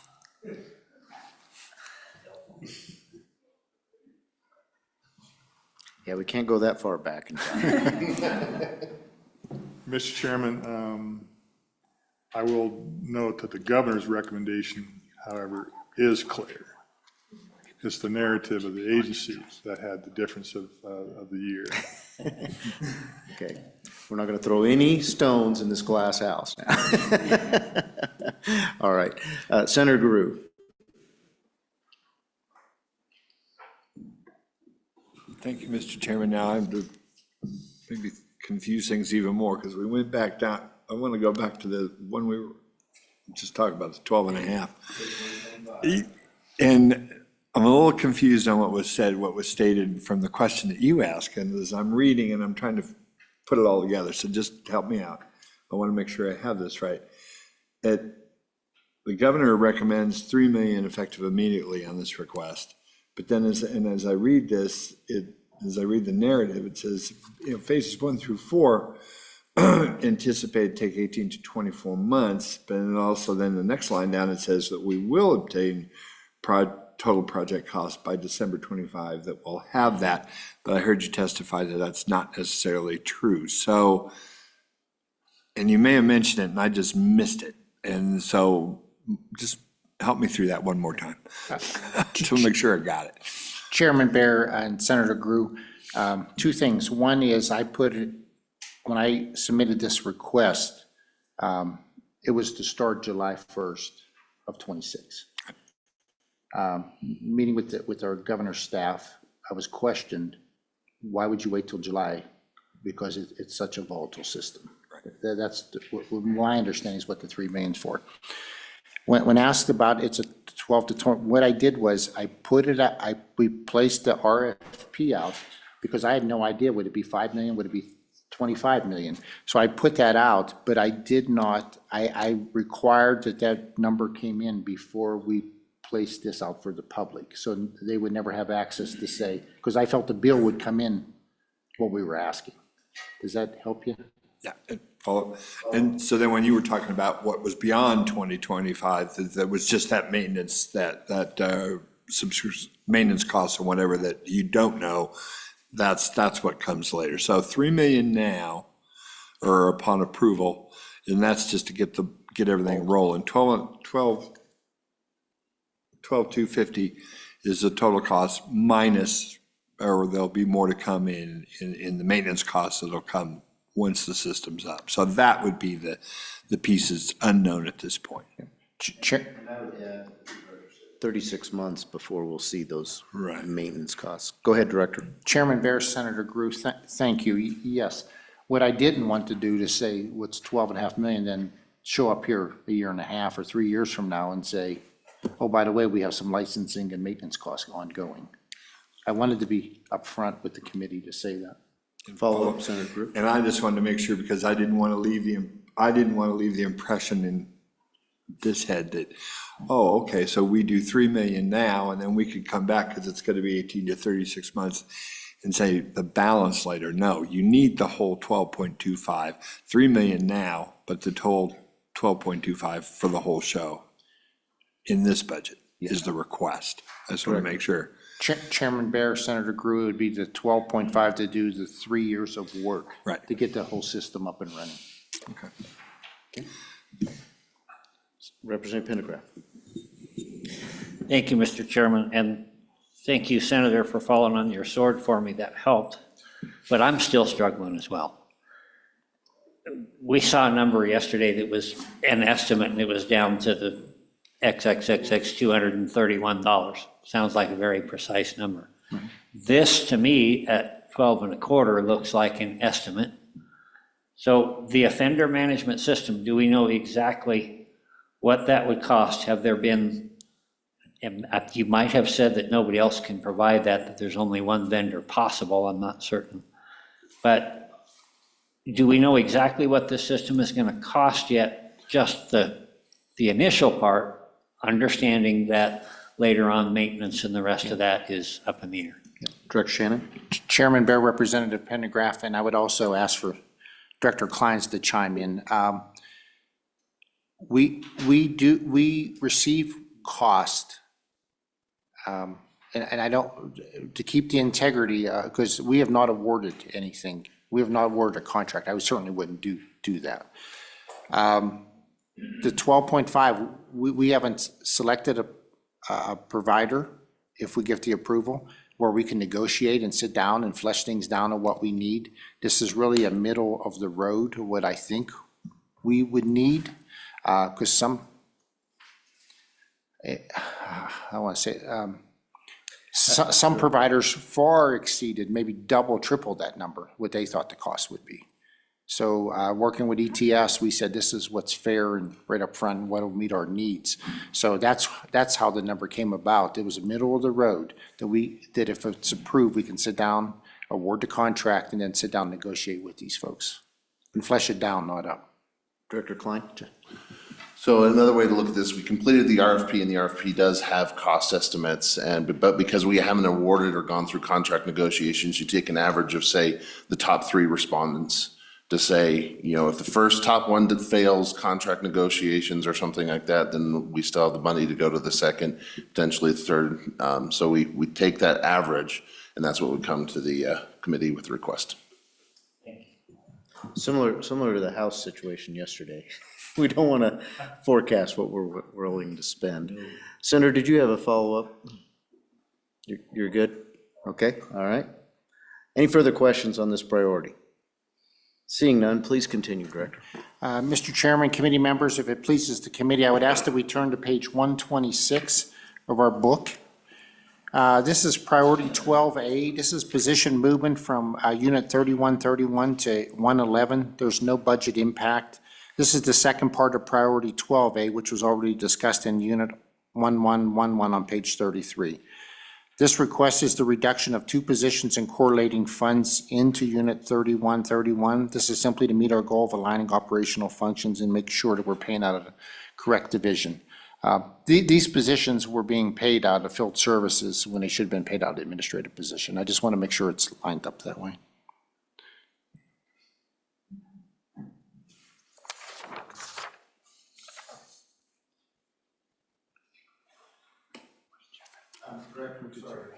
Yep. Mr. Chairman, I'll stand for questions. Sure. Are there any questions on this priority? One thing I would ask Director, on these ones that are tied together, we've already discussed. You can just mention it quickly like you Okay, did. because the I have a others. number of them, Yeah, Mr. Chairman. we'll just go ahead and move a little more quickly that way. I don't think there's going to be any questions if we didn't ask on the spend side where you're reconciling it on this side. So I know you've got several of those, so you can just proceed quickly through those. Thank you, sir. Mr. Chairman, I would ask that if you turn to page 128, this is our department priority number 10. This is our biennial TPR request funding in the amount of $923,861. Of this funding request, $550,025 is one-time funding for computer hardware, and $373,836 is ongoing funding for software maintenance and agreements. I would also ask that Director Klein join me at the table. We strive to meet the recommendations of ETS, even though we felt. Director, I apologize for interrupting you. We spent the better part of yesterday evening going through a lot of these on TRP, so you can skip the TRP unless there's an objection from the committee on that.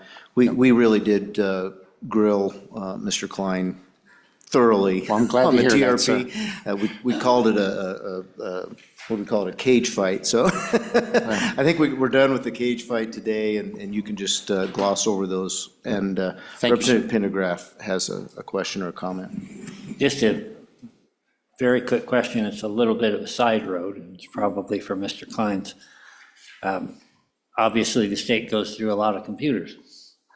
And at the end of those 4 years, or however they're deemed to have expired, we got a big stack of them. What happens to those? Director Klein? Yeah, it's a great question. So we work with ANI and state surplus. So we'll take the computers and we will make sure all the data and proprietary information is wiped off of those and turn them over to state surplus, who then disposes of them through auctions and things like that through that process. Thank you. Where could we find out how much of that comes back? Mr. Chair. So I'd say, not to volunteer another director, but I think Director Bach and her team would be able to report the details of how much state surplus brings back in. Maybe that's a call back to get that information, or we'll reach out to them through LSO. And I'll make a comment, call to Director Bach so she's aware as well. Thank you. Further questions? Before Director Klein sits down, is there anything else that you'd like to ask of him? All right, thank you for being here, Director. Mr. Chairman, if I may make one brief comment with your permission? Yes, go ahead, Director Shannon. We're asking for 203 desktops and 107. Our equipment on the desktops, we average, they're 7 years old, and the others are 10 years old. That's where our equipment is. Okay, well, thank you for trying to get squeeze every little bit out of them you can. I've been in a few cage matches all the years in the penitentiary. Yeah, Thank you. we'll save the cage matches for other agencies. I might have a few left in me. So. Mr. Chairman, if it pleases the committee, I would ask that we turn to page 140, which is priority 12B, and it's what we mentioned earlier. This is on the movement. There's no funding cost, and I would ask that continue. Any questions on this priority? Seeing none, please continue. Mr. Chairman, if it pleases the committee, I would ask that we turn to page 151, which is DOC priority number 7, adult community corrections funding in the amount of $1,415,144, which is one-time funding. Mr. Chairman, if I may. Please. Yes, this is an error correction. We discussed this during the supplemental. This should have been included in the standard budget. It was not. And then also for the 27-28 biennium, it is in fact in the standard budget because we made a correction for the upcoming biennium. This $1.4 million is effective immediate in this biennium to correct that standard budget mistake that was made earlier. Thank you for that. Any questions for Director Hibbard or Director Shannon on this priority? Seeing none, please proceed. Mr. Chairman, if it pleases the committee, I would ask that we turn to page 167, which is the Department of Corrections priority number 4, medical actual increase funding in the amount of $600,000, which is ongoing funding request. Over the past year, we've experienced a notable increase in costs associated with providing medical care to inmates. This trend reflects broader national patterns of rising healthcare expenses, including inflation in pharmaceutical, demand for specialized service, and growing cost. The increase for contracted medical services necessary as the DOC is experiencing a growing need for more complex treatment due to our population. As I mentioned earlier, those above 55 has gone up 30%. Such inmates were performing as chemotherapy, radiation therapy, and advanced cardiovascular care. These services cannot be provided in-house, and with these rising medical needs and expanding inmate population, the DO anticipates the medical service costs will continue to increase in future years, as we must negotiate the medical contract for this upcoming year. I'll stand for questions. Representative Smith. Thank you, Mr. Chairman. Just for clarification's sake, all of the medical is actual cost of medical, but there are other added expenses in the budget for transportation and extra staff to take the inmates and so forth, correct? Chairman Bear, Representative Smith, thank you for your knowledge on that. Yeah, it's money that we don't have, and I'll give you an example. We transported over 2,100. We made over 2,100 transports last year. It's something you'd never see. You don't advertise. It's a security risk.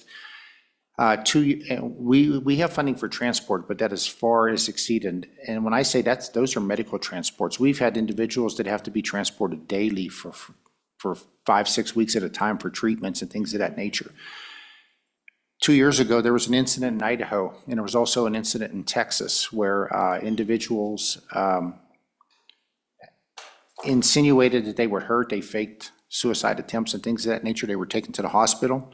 Up in Boise, there was people waiting for them. They shot those correctional officers. Those people escaped, and they killed their victims who testified against them. In Texas, there was a very similar situation.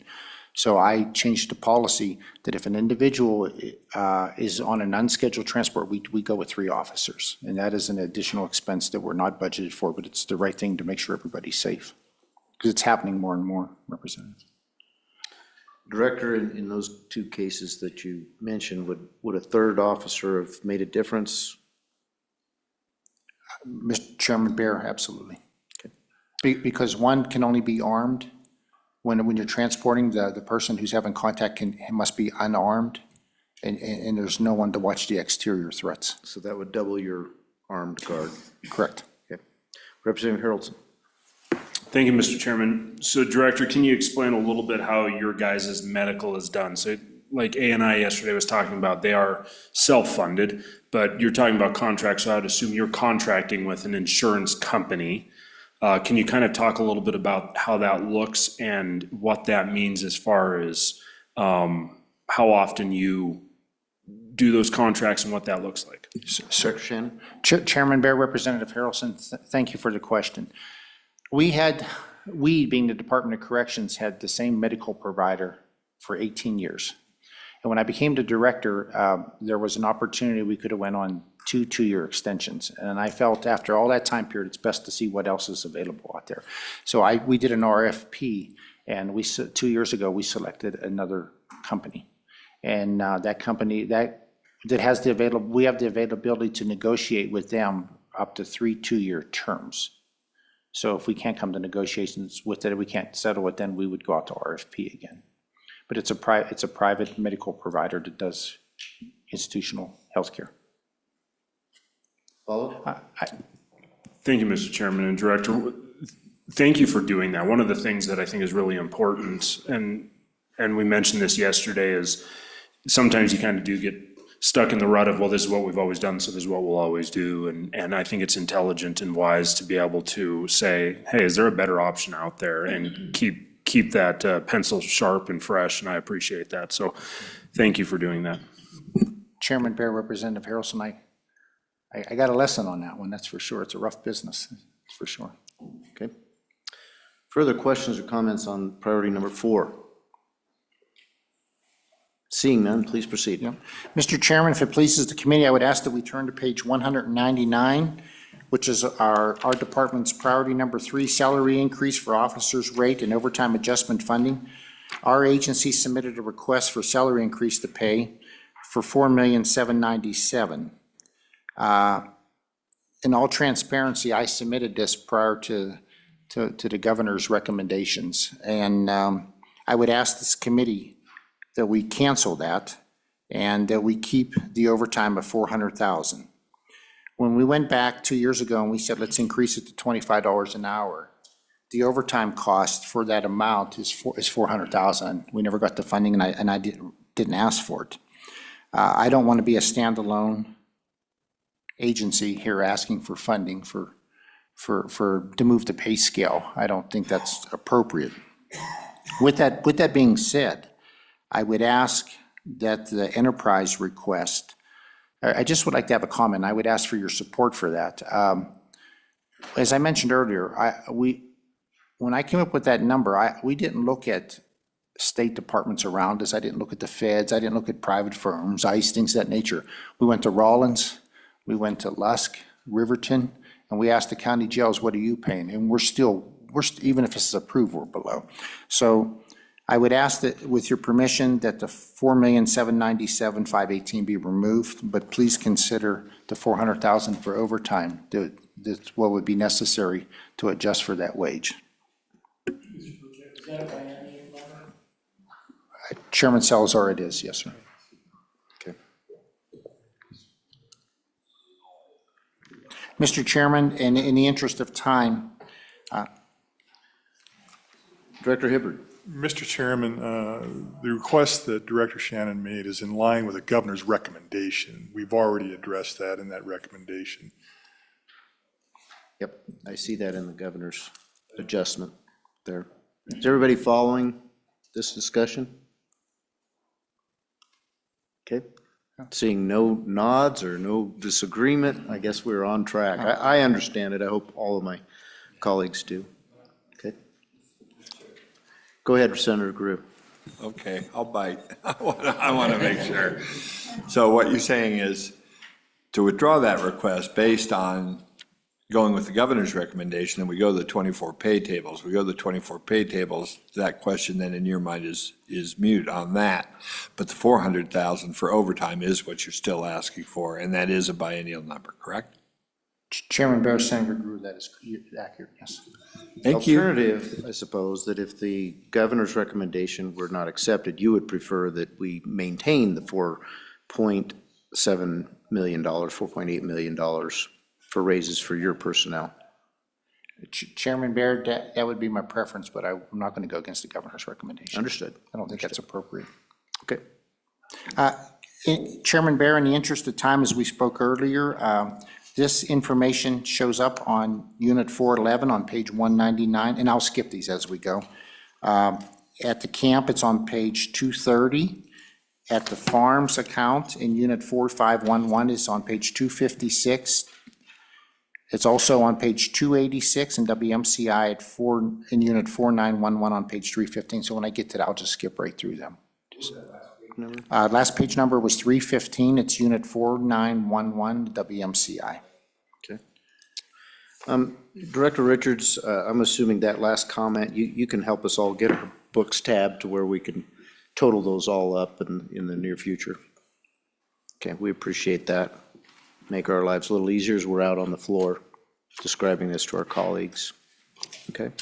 All right, Director, please proceed. Thank you. Mr. Chairman, if it pleases, I would ask that we turn to page 200, which is Department of Corrections Priority Number 13.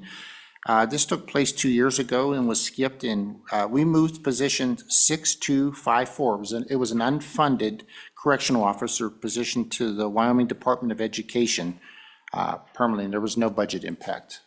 I'm asking for your permission so we can correct that in our budget book. All right, no budget impact. Is there any questions on this priority? Seeing none, please proceed. Mr. Chairman? Yeah, Representative Harrelson. Thank you, Mr. Chairman. So, sorry, I was not spinning fast enough to snag it. Give me that page again, Director, please. Say again? Correct. Which page number is it on? I know We're on page 200. 200? 200, and then you are moving a position over to the Department of Education. Could you explain a little bit of what this is, the reasoning? Director Shannon? Chairman Bear, Representative Harrelson, yes. The Department of Education was working with federal funding on grants, and it was to provide services to the students, and they had the funding, they didn't have the position. So I tried to be a good neighbor and say, let's help them out, and We had an unfunded position. The reason that we had some unfunded positions is if all of our positions filled, we need a few unfunded positions. Maybe we'll run 20, 22 people through the academy, and there's no position to put them in until we get them started. So we place those people in unfunded positions. So that's why we even have an unfunded position. So, and I'm just asking that we can square it up in our budget book. We should have done it last time. We forgot. And I'm responsible for that. Further questions of priority number 13? Seeing none, please, Senator Group.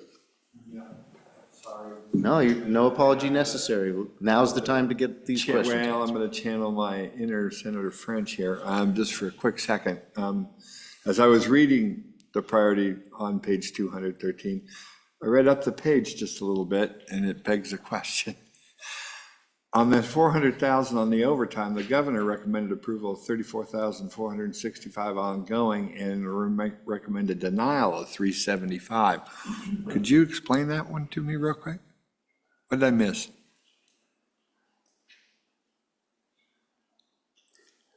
Chairman Bear, Senator Grew, I didn't catch that either. I think we need Director Hibbert on that, because I don't know that that matches the chart here. Yeah. Recommend denial. Page 200, still on priority number 3, back to number 3. It No, this states, is the 400. we believe in Oh, the, that's This is the overtime. on page 17, it shows that the governor's recommendation is 400,000, but the verbal explanation, as Senator Grew brings up, says that they recommend 34,000 Does he say it in each one? ongoing for the Short, but overtime. where would the next one be? And he recommends denial of the remaining 375,000 Where would the next one be? What page? in adjustments. Another one. 315. What did I miss? 315? While we're waiting, Director Richards first, and then I'll get to you, Representative Sherwood. Where's Director Richards, did you have a comment? I didn't mean So to just the same cause thing? a stir. Mr. Chairman, members of the committee, I think the confusion stems from the fact that there are 4 separate requests and they add up to the $400,000. And we will consolidate those for you with the page numbers illustrating that. Okay, that was a valid question, Thank you, Senator. Mr. Chairman. Just wanted to make sure. Yeah, valid question. Senator, Representative Sherwood? Okay, she was going to try to beat the encyclopedia to the answer. All right, okay. Chairman Bear, when you go through the additional pages, you add those numbers up, they come up to Yes, 400,000. okay, we see that now, so thank you for unconfusing us. Mr. Chairman, if it pleases the committee, we would ask to turn to page 216. This was the governor's inflation funding. We already addressed this previously. I would ask if we stay on page 216, the food actual increase funding in the amount of $3,040,000. This amount includes units 432 on page 216 in the amount of $245. It includes WHCC unit 4432 on page 246 in the amount of $405. Wyoming Honor Farm 4532 on page 272 in the amount of $225,000. WSP unit 4632 on page 304 in the amount of $875,000. And lastly, WMCI in unit 34 in the amount of $1,290,000. This is part of the agency's $3 million food increase. I will continue as previously, but provide. Director, again, what was that last page number? Oh, I'm sorry. I apologize. The last page number was page 334. 334, thank you. Mr. Chairman, I'll continue as previously, but provide more information on specific facilities as we cross it in the budget book, because I think it's important instead of just announcing the numbers all together. On this page, we'll begin with the Wyoming Women's. Specifically, we have experienced a 132% increase in cost of eggs in the past 6 years, a 23% increase in milk, 82% in peanut butter, and 28% increase in potatoes. The increase in the general fund standard budget for this unit is $245,000. However, even if it's approved, this budget amount is 26% decrease since it was prior to 2019. We are extremely efficient as we prepare all meals at a cost less than $2.80 a serving. These meals are established in accordance with national standards and evaluated by nutritionists. As I mentioned earlier, I'll meet additional number examples on the appropriate page when we get there. Each institution I can provide some pretty astonishing astonishing numbers that Okay. grab you. Are there any questions on this priority? Since I'm not seeing any questions, I'm going to tell you, you don't need to give us those details. We're aware of what, price of eggs was when the administration changed and how it's come down and how other things have not. So we appreciate what you're sharing with us and your need. Thank you, Mr. Chairman. If it pleases the committee, if we could skip over page 223, that's the position movement that we spoke of earlier with no budget impact. We would also, on the next page, in our priority would be page 230, which is the priority number 3, the salary increase for officers. That is specifically for the camp, which I asked that we pass over. If we turn to page 240, which is next in line would be the DOC's priority number 6, utility actual increase funding in the total amount of $2,725,000. This total includes WHCC, which is Unit 4322, an amount of $347,000. Wyoming Honor Farm, which is Unit 4522 on page 6, on 265, in the amount of $483,000. Next is the Wyoming State Penitentiary, which is Unit 4622 on page 298, in the amount of $612,000. And finally, WMCI, which is Unit 4922 on page 327 in the amount of $1,283,000. We're not requesting an increase for the WWC as we eliminated the aquaculture program, which was a high utility expense. Therefore, additional current funding is not needed there.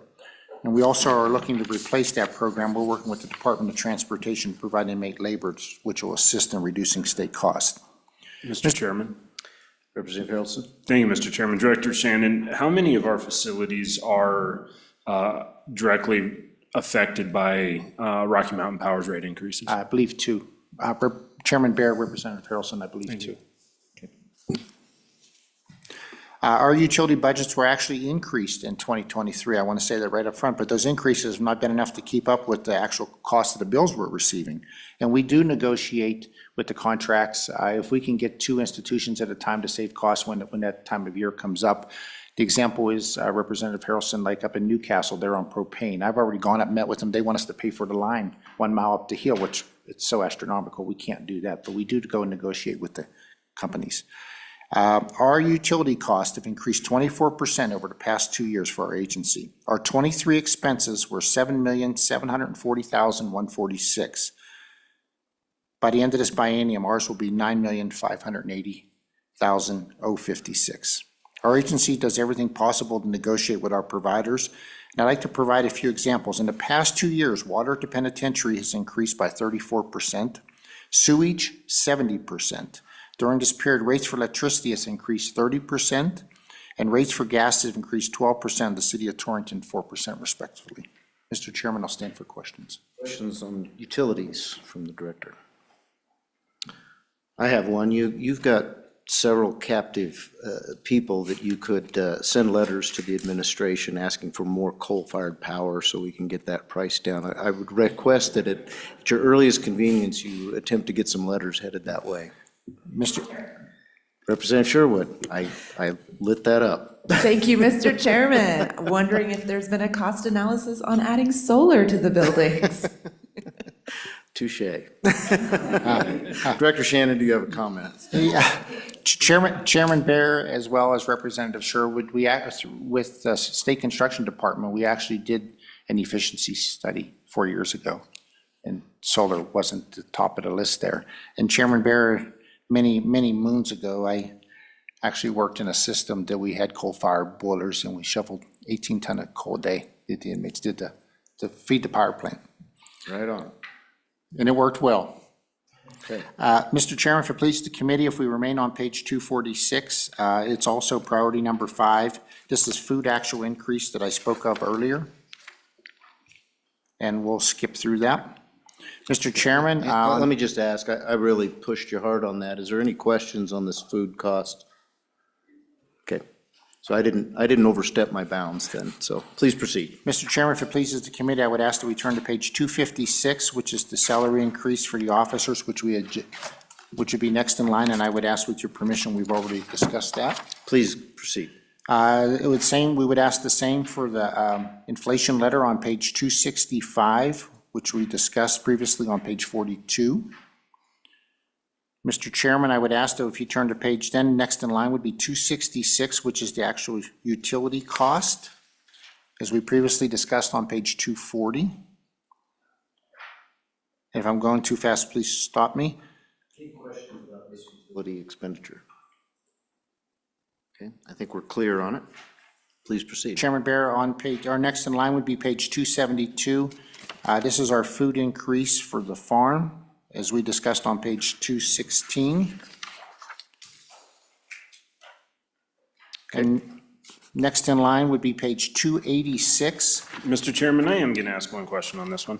Representative Harrelson, are we on 270 or 286? I'm on 272, 273. Okay. Asking about food. Have we,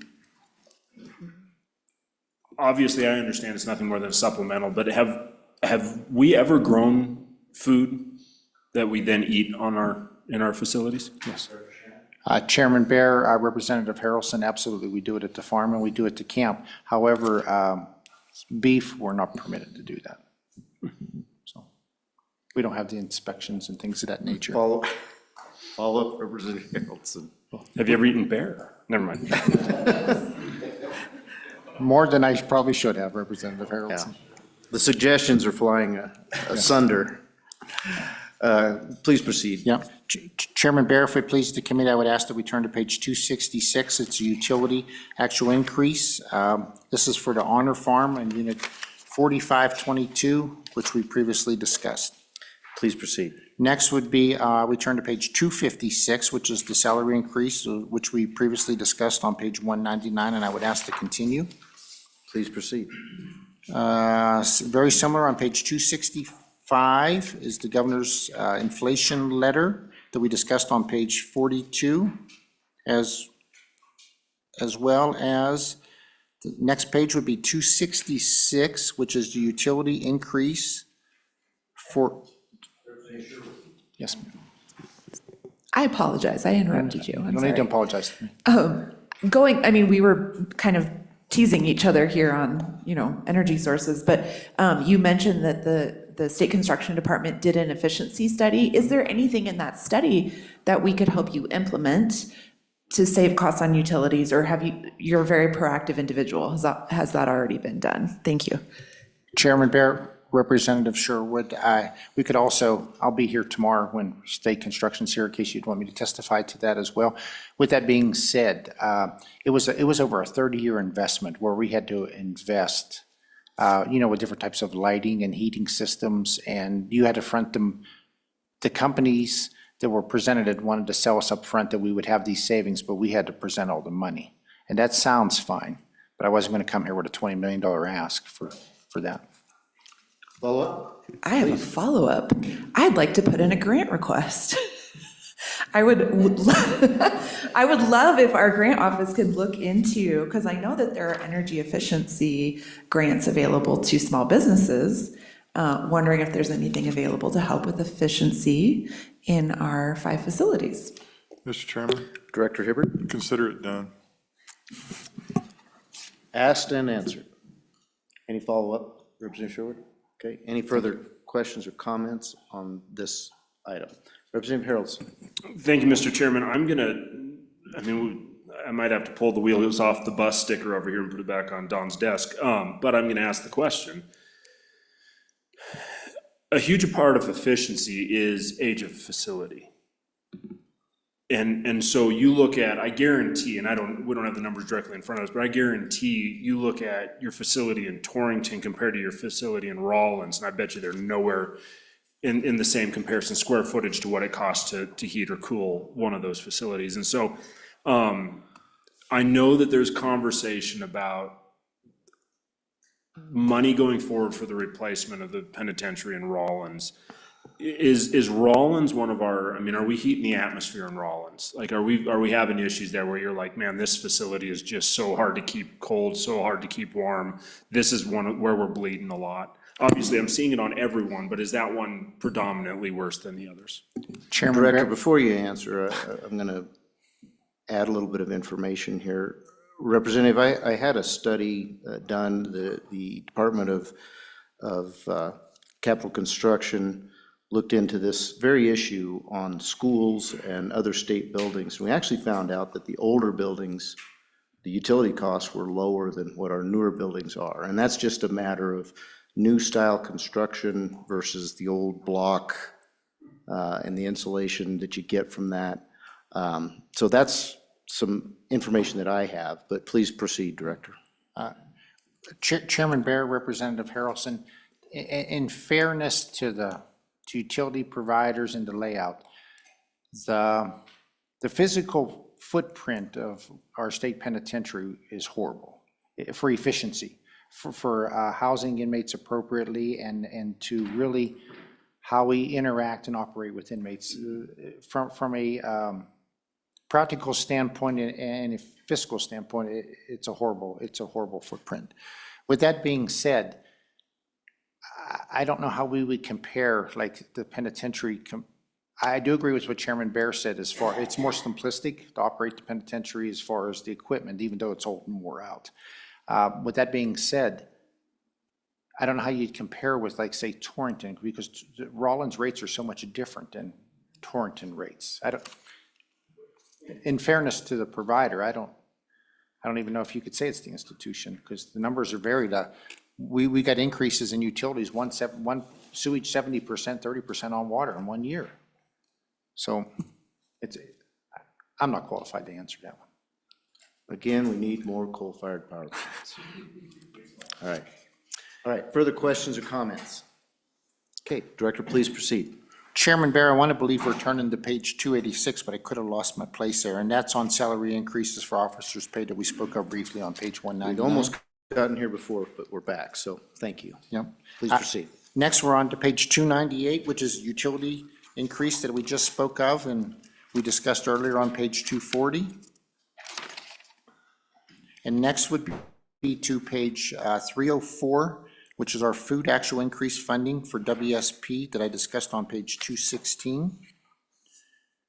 And then we would turn, with your permission, would be to page 315.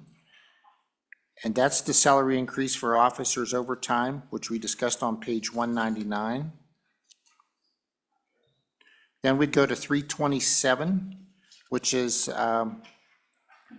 priority number 6, it's utility actual increase for WMCI, which we discussed on page 240. Then to 334, which is the food increase for WMCI that we discussed on page 216.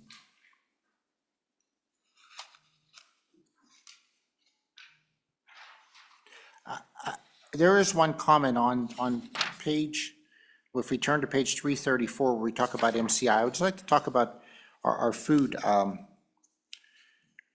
We experienced an increase, and when, I'll just give you, Chairman, please stop me if you think I'm becoming redundant. We experienced a 194% increase on the cost of eggs in the past 5 years. We were paying $9.19. And I like to, and I say this for a point to show how hard we negotiate too. We were paying $9.19. That was for 3 dozen. Today we're paying $27 a unit. Increase in beef was 141%, but we went from $148 a pound. Today we're paying $356, which is a pretty fair price for what's available to us where we're out there. Milk at 23 and potatoes at 44. We're talking about a lot of starches and things that they're really cost effective for feeding. This overall, if this request is granted, our overall, we're only 1.32% increase since our 2019 food budget. So I just wanted to say that. Yeah, we appreciate you making the statement. Thank you, sir. Chairman Bear. Representative Pendergraft. I'm sorry. Thank you, Mr. Chairman, and forgive me if in any way this is considered out of line, but I think it's important for us as representatives of people to keep things in perspective. I certainly am sensitive to the fact that your food costs have gone up exponentially. You also, because you buy in bulk, have an advantage that the average family of four does not have. And for every price increase that you've experienced, our taxpayers have increased that as well, but they can't just go out and submit exception request to their employer and say, I have to have more. I don't want us to lose sight of that all of these inflationary aspects that affect us as agencies affect the people we represent as well. Thank you. Chairman Bear, Representative Pendergraft, thank you for that comment, and I'll say back to you with all respect. I just want to assure this committee, I'm just trying to pay the bills and be as efficient as we can. It would be different if I was changing the food protocol and things of that nature. I'm only asking, I do certainly understand what our taxpayers are going through, and I'm only asking to pay the bills. I'm not asking to change the program. I think that's the difference of all of our roles here. You know, we can't make good decisions if you don't inform us, and that's what you're here to do. We understand that. I think the good representative just wanted to point out what's in the back of our minds and what we are in charge or charged with as we sit in these seats. So we appreciate you sitting in that seat and bringing this information to us. There's no offense intended, I'm sure. Okay. Chairman Bear, if I may, I just would like, in conclusion, that'll conclude the exception request. I'd like to just make a comment or two with your permission. Please, proceed. First of all, I want to thank you for your time today and how well you treated our agency and for a very good, open, honest discussion. I recognize you all have very difficult jobs to do and make a decision for the greater good of the state, not just the Department of Corrections, and I'll live with whatever decisions are made. I want to reiterate that I don't want to bring any of you additional budget requests, but just the rising cost of doing business. Chairman Bear, if our request were approved for you are correct, it was 14% if it's all one pie, but if you refer to ongoing, our budget would be, I don't want to seem like I'm trying to paint a picture here. I want to lay all the cards on the table. It is high because of the one-time events, but if you go with the ongoing budget, we'd be $2.8 million more than we were 14 years ago. I also recognize, I want to say that I also recognize that the Department of Corrections was heavily funded back then. And we fleshed that down to the point that we can hardly recognize our agency. We gave up 222 positions. We were running our daily rate. When you asked about the daily rate, when I said it's 122, that's less than it was in 2012 and 2015 and 16. The daily rate to house an inmate 10 years earlier, what we do now. I'm requesting these necessary increases to keep our operations and also take great pride in the fact that our agency continues to operate as thin and efficiency as possible. I recognize that in previous years, as I said earlier, we reverted funds due to being over budgeted. But I want to highlight that through the years, we've repeatedly reduced our agency. We have learned efficiencies and effective management to accomplish what is necessary. The days of vacancies simply reflecting unfilled roles are long gone, nor would I bring that before this committee. Through sustained staff reductions and budget transparency, we have demonstrated we're not only operating precipitously, we also keep our public safety on the forefront. I'm asking for your support to fund these constitutional essential services, and our agency keeps our citizens safe. We produce exceptional results I believe we can compare with any agency, any correctional agency in this nation, and we are excellent stewards of our state's resources. Going back to Representative Paragraph's comment, I keep that in the back of my mind when almost every decision I make. And then again, I want to thank you all for your time and appreciate it. And I stand for any questions that anyone may have. All right, this is an opportunity for questions or comments on any other part of the budget besides the exception requests or anything else that's on your mind. Representative Pendergraft. Thank you, Mr. Chairman. I would like to kind of frame my last comment a little bit.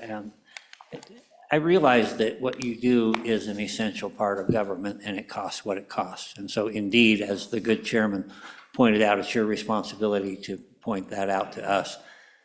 I simply want us in this room never to lose sight of the fact that we are representatives, literally, of the people. And so there's that natural tension and stasis between what does it cost to operate government and what can we afford as taxpayers, or what are we willing to afford as taxpayers? And we've seen over the last couple of years a bit of a tax rebellion. You know, we see it in the property tax fight, we see it in the citizens initiative. And I think at times, sitting on the outside, as many people watching are, that they might feel that they're being forgotten. And I just wanted to let them know that in the back of each one of our minds, we have them in mind as well. As well as you have to do your job. Thank you. Chairman Bear, Representative Pendergraft, thank you for your comment. Appreciate it. Senator Grew?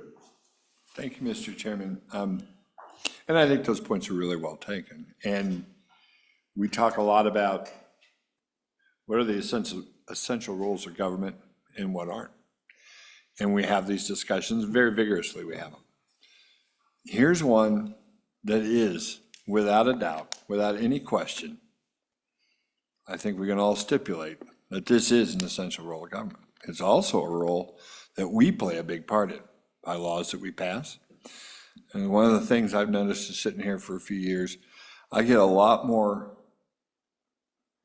cautious about making people felons in laws, because I know that it ends up back at this table to talk about cost.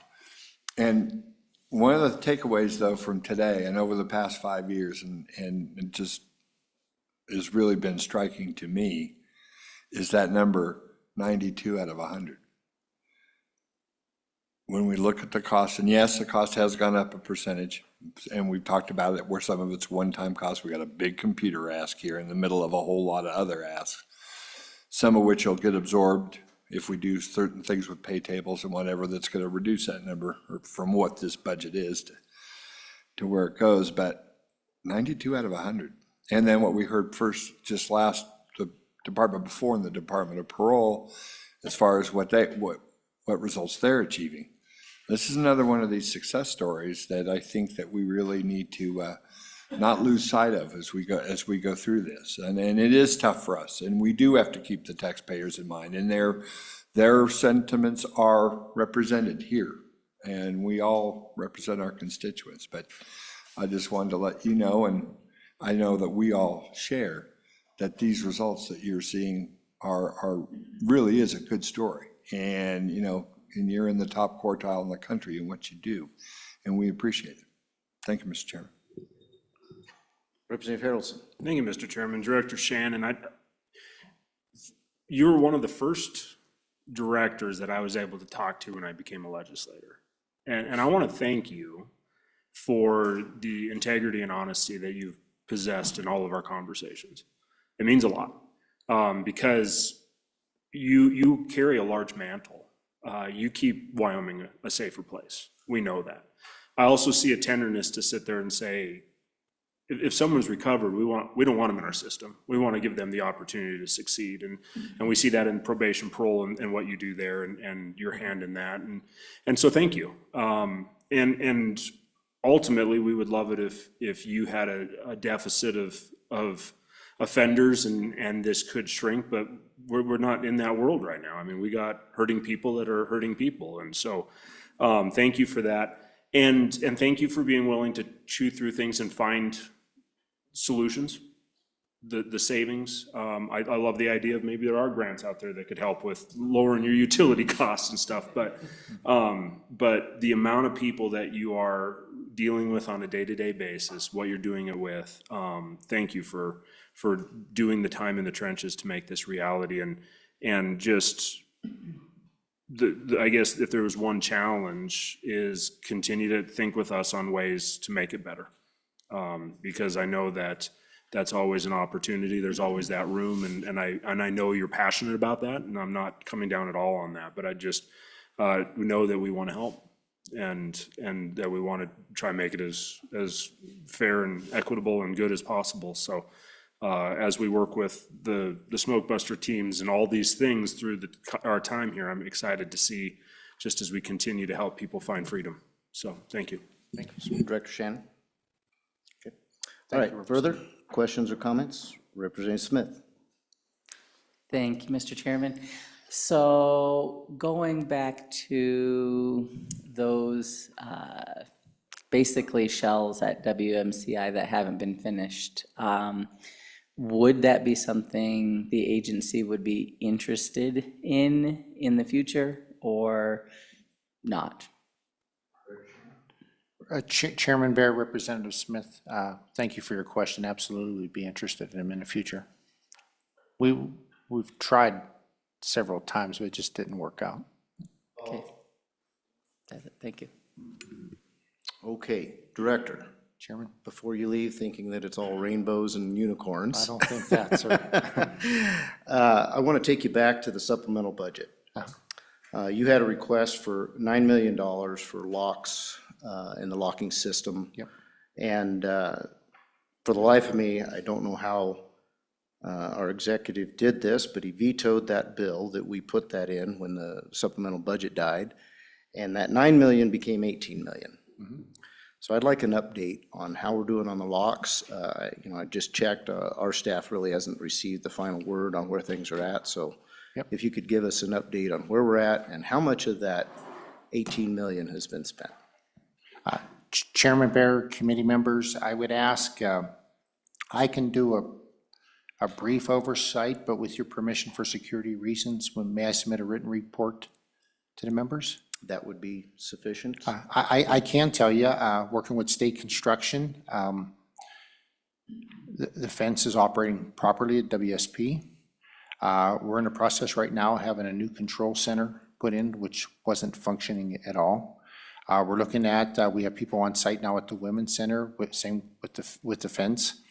I want to make sure I say this correctly. We ordered, because of the amount I testified last year on the mail scanners for the amount of narcotics that was trying to come in through that way. We've ordered that information. We've updated and put proprietary systems that we control in our control centers.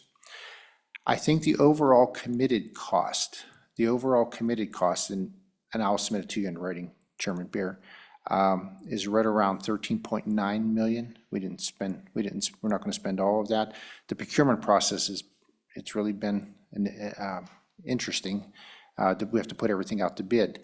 But the actual cost spent, I think, is a little under $4 million at this point. I think we've committed it because we only have till June 30th is my understanding. So I'm trying to get that wrapped up. And if that's not acceptable, I have the report here with me. I can. I'd like you to show that to me while we're here, but if you could provide it to the committee in writing, that would be sufficient. Certainly. All right. Thank you very much. We appreciate your being here today. We ran 3 minutes over, so 5 minutes total over that time. But you've done a great job of presenting to us. We appreciate that. We're going to have a lot of follow-up. I'll try to share with the senator what he might have missed. He's your liaison, as well as Representative Smith. So, I'm going to ask them to reach out to you and make sure they really got this back and forth on your budget figured out on the page number. So when we get to the floor, we're really prepared to deal with that, and we'll probably have some follow-up questions. Thank you. Chairman Ver, I will forward a copy of my notes, what I read today, to the co-chairman as well as Representative Smith, so they have all the information that I presented today. I'll do that. I'll get that completed, and thank you. I think that'd be helpful. Thank you very much. And I'll be available for any callback. All right. Thank you. We are at recess for how long? 10:30. Until 9:30. I'm sorry, 10:30. We're on recess until 10:30. Director Richards, please. Mr. Chairman, members of the committee, the Department of Corrections was scheduled to commence or complete their presentation at noon, so we're running a little bit ahead. We were able to get the Business Council will be here at 10:30. 10:30. Okay, so 10:30 we will resume with the Wyoming Business Council, and my co-chair will take over as the chairman.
So I'll bring this committee back to order, Appropriations.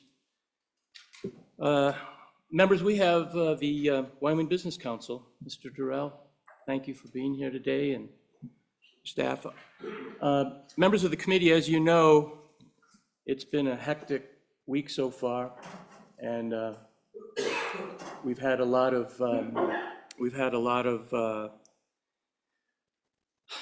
nights of extended business that we're dealing with, and and we will continue to have those tight schedules the rest of the week and next week. So, Mr. Durrell, what we've been doing primarily is everyone on this committee has read your budget request. We're familiar with it. The document that you have given us with regard to economic development, we've all read.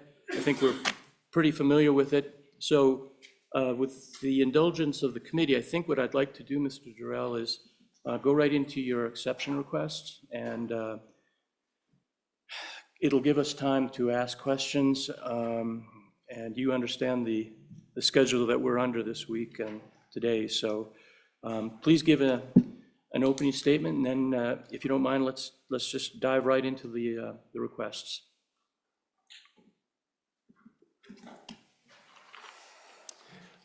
Mr. Chairman, members of the committee, thank you for allowing us to come a little early today and walk through our exception requests as well as the rest of our budget. If I might just take a little bit of a moment to tell you where we've been, I think sometimes that helps understand where we are and where we're going. As you mentioned, you've all looked through the budget and you've seen the requests that we've made, as well as understanding the exceptions that we're requesting as well. I think you've probably also, as you've looked through the document, to understand the various ways that we're looking at economic development. But I thought it would be fun to sort of just take a little walk down memory lane a little bit and think about back in 2019, 2020-ish. Those are pretty important years to this committee, and I think we can talk a little bit about where we were at that time.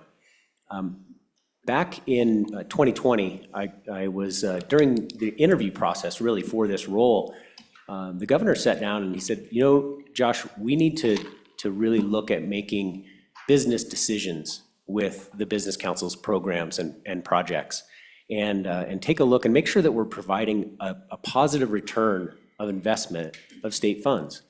And coming from the business world, as I had, I thought, well, gosh, that's actually pretty easy to do.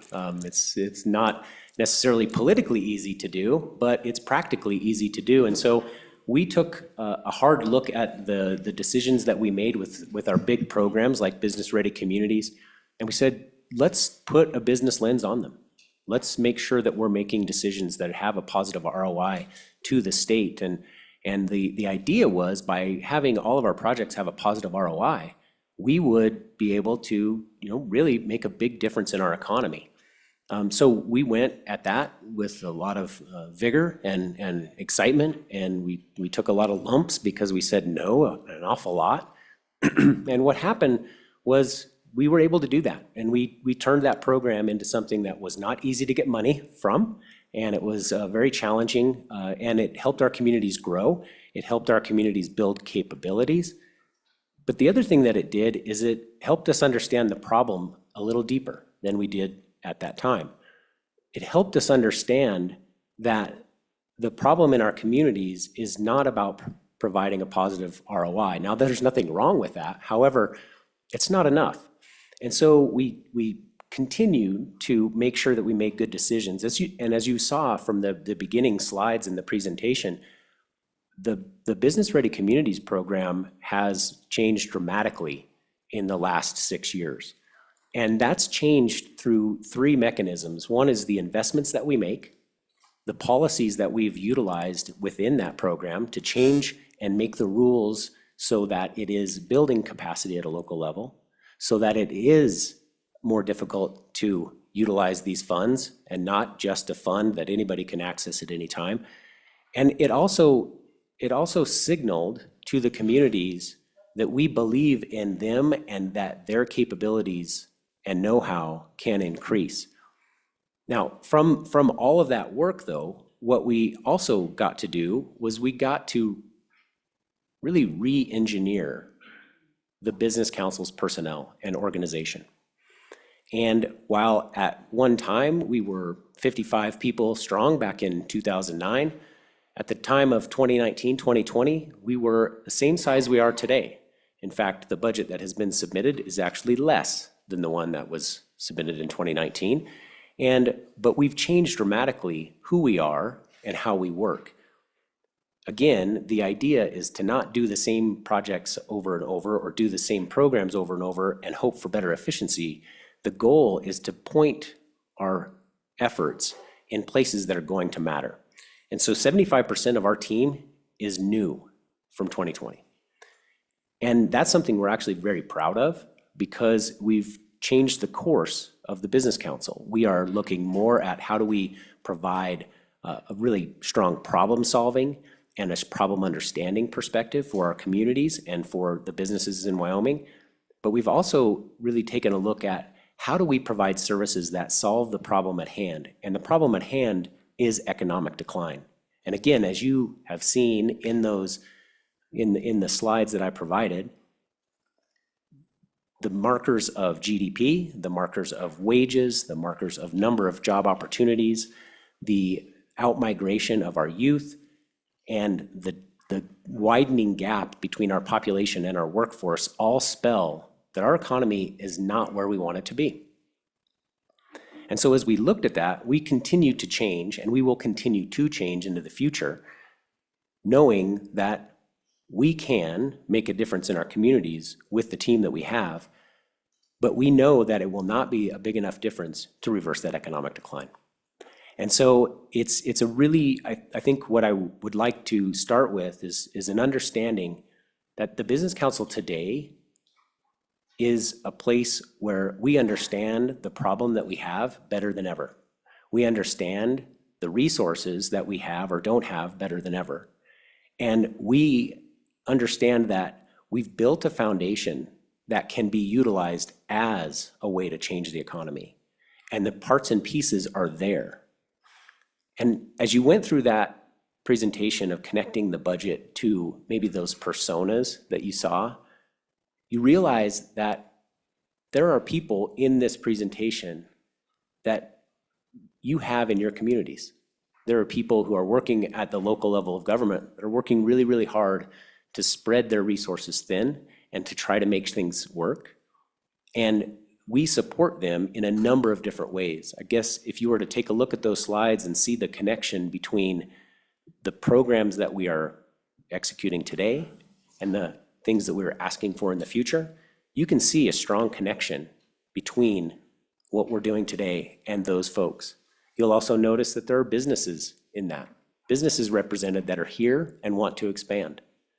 You'll also see that there are entrepreneurs that are trying to build their business and start their lives in Wyoming. And we want to make it so that they have the same advantages that they would have just a few miles away across the border. That's not an easy task when you have a sparse population and you have the challenges that we might have in Wyoming. Now, those challenges also come with some really good things. People love Wyoming. They want to be here in Wyoming. We want to encourage that. And so as you see those entrepreneurs who have grown from a small idea and a small company to something much bigger and something great, realize we've been a part of that the whole way on a lot of those journeys. And our budget represents a way for us to continue to do that. And again, built on a strong foundation that we re-engineered over the last few years in order to do more, because it's going to take more. The thing about our budget that's really interesting, and you'll maybe notice from the presentation that you didn't see in the exception request, is that our budget is not enough. Even with the exceptions that we have listed, it is not enough. And I think there are two items that I would like this committee to think about and understand and work with us into the future on that I think could make a big difference in the economic decline that we face. And those ideas were illuminated in that presentation, and they are looking at business-ready communities, or the BRC program, as a way to get our community's infrastructure to where it needs to be today and provide a platform for growth into the future. So, Mr. Durrell, let me ask you a question. Your budget is not enough. Did you express that to the governor? Mr. Chairman, that's a good question. Yes, we have. Okay, okay.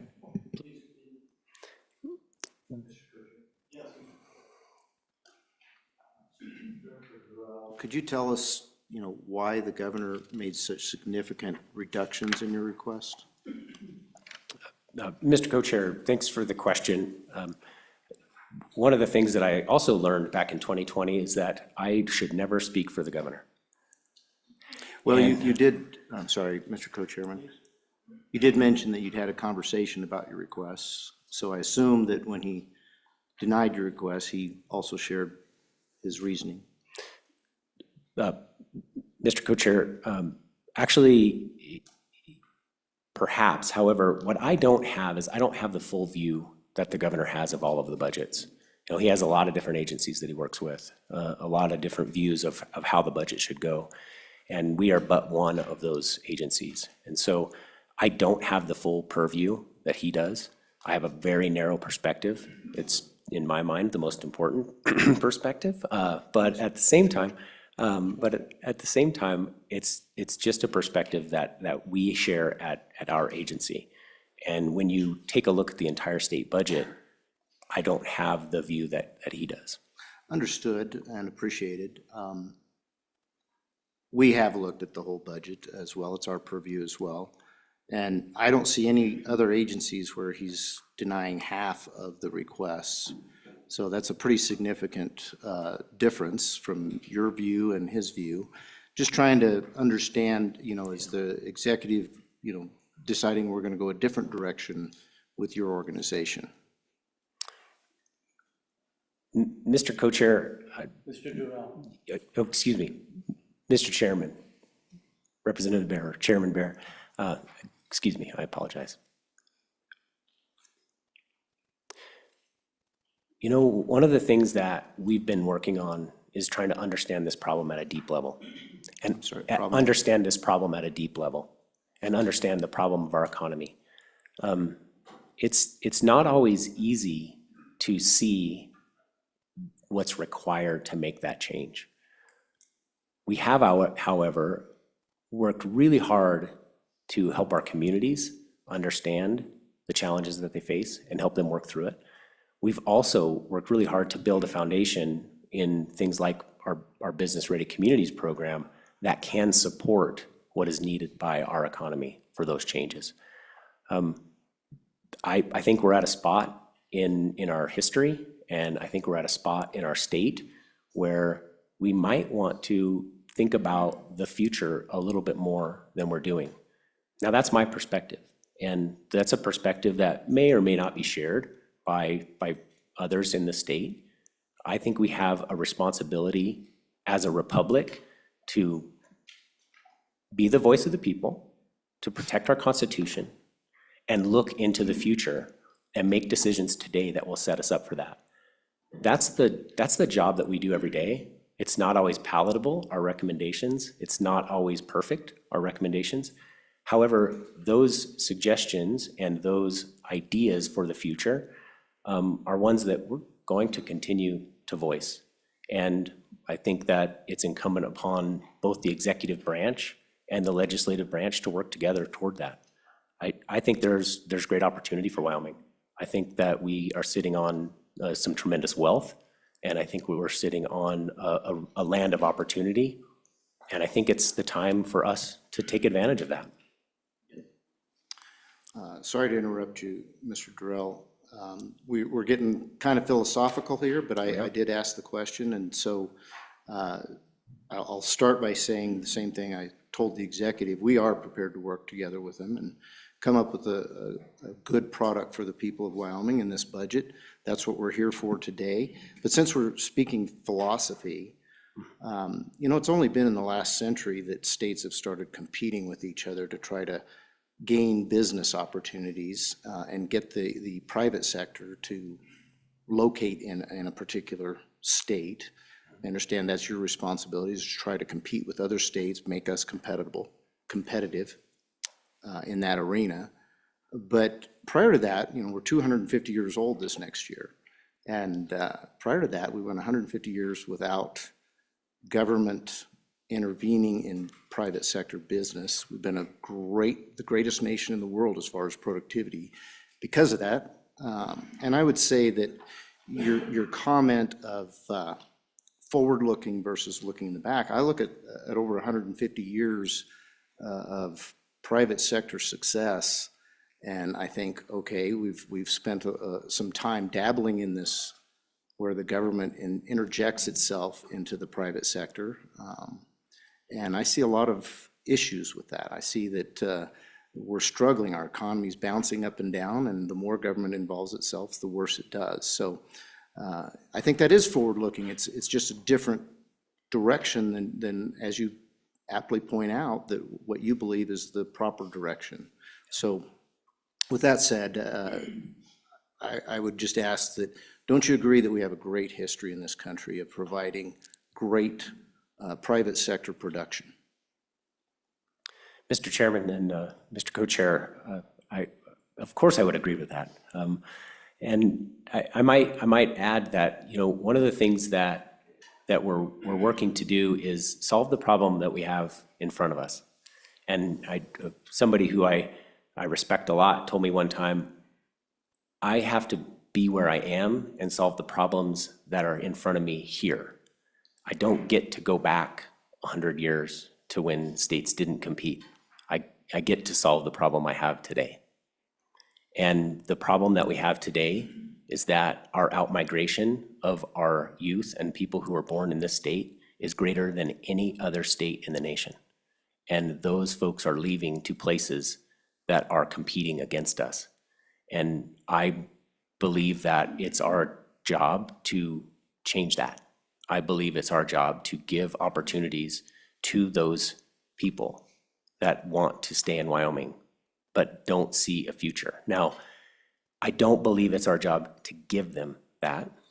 Let me restate that. I believe it's our job to develop a system, an economic system, that will allow for those people to reach their potential here.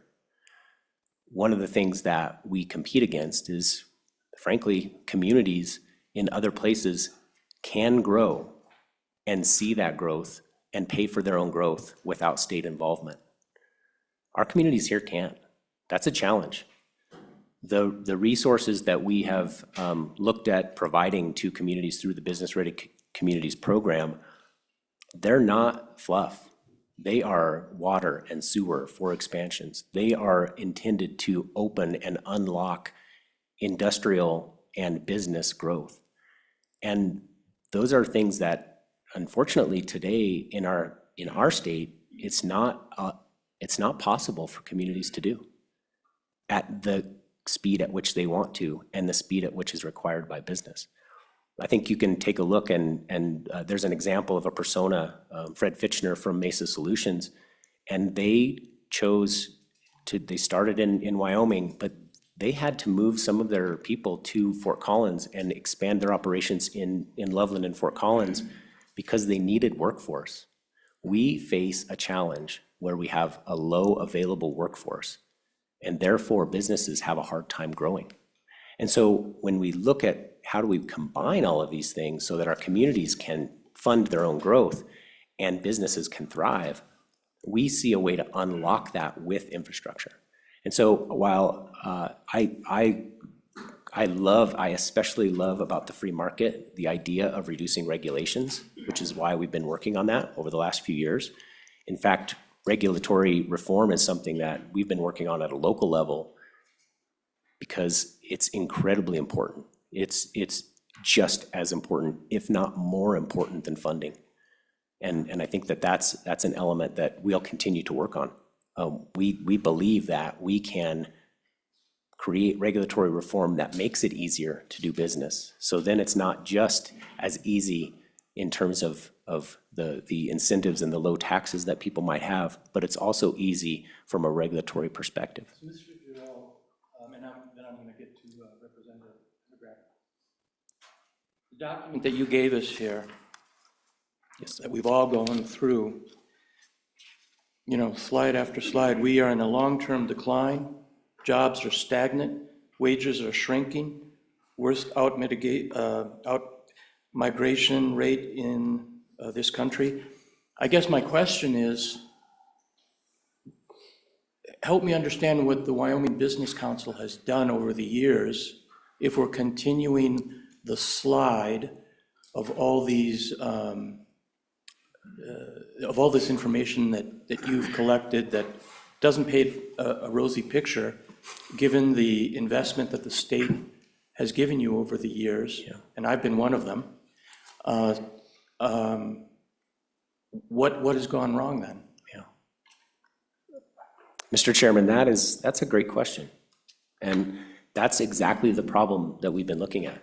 I mentioned back in 2020 that we started to change the way we did things, and that's because we took a hard look at the effectiveness of our programs. And we said, this isn't good enough for the people of Wyoming, what we're doing. And so when we did that, we started to understand that it's beyond the investments and policies at our fingertips today. It's going to require more investment. It's going to require policy changes that we have not been able to make. And I think that's our ask of you today is the budget is the platform, but the ask is the relationship to understand the problem and to work on solutions that will change that. Because we don't believe that the budget that is in front of you is going to make the difference that we need to make. And I think that's exactly my point. I think you articulated it really well. So you're suggesting to me that the solution to this is more money? Mr. Chairman, my suggestion today is that it is yes and policy changes. Representative Pendergraft. Thank you, Mr. Chairman. Welcome, Mr. Durrell. It's always good to see you. We have had several public discussions now, and I heard some things in there that always pique my interest, and I usually have to go reach for the Benadryl. So one of the things that I've heard many times, not just from you, but from others, is about the out-migration in the state of Wyoming. So I did some research on that earlier, and I found a couple of sources, including the U.S. Census Bureau, that dispute your findings. On your handout, it talks about American Community Survey.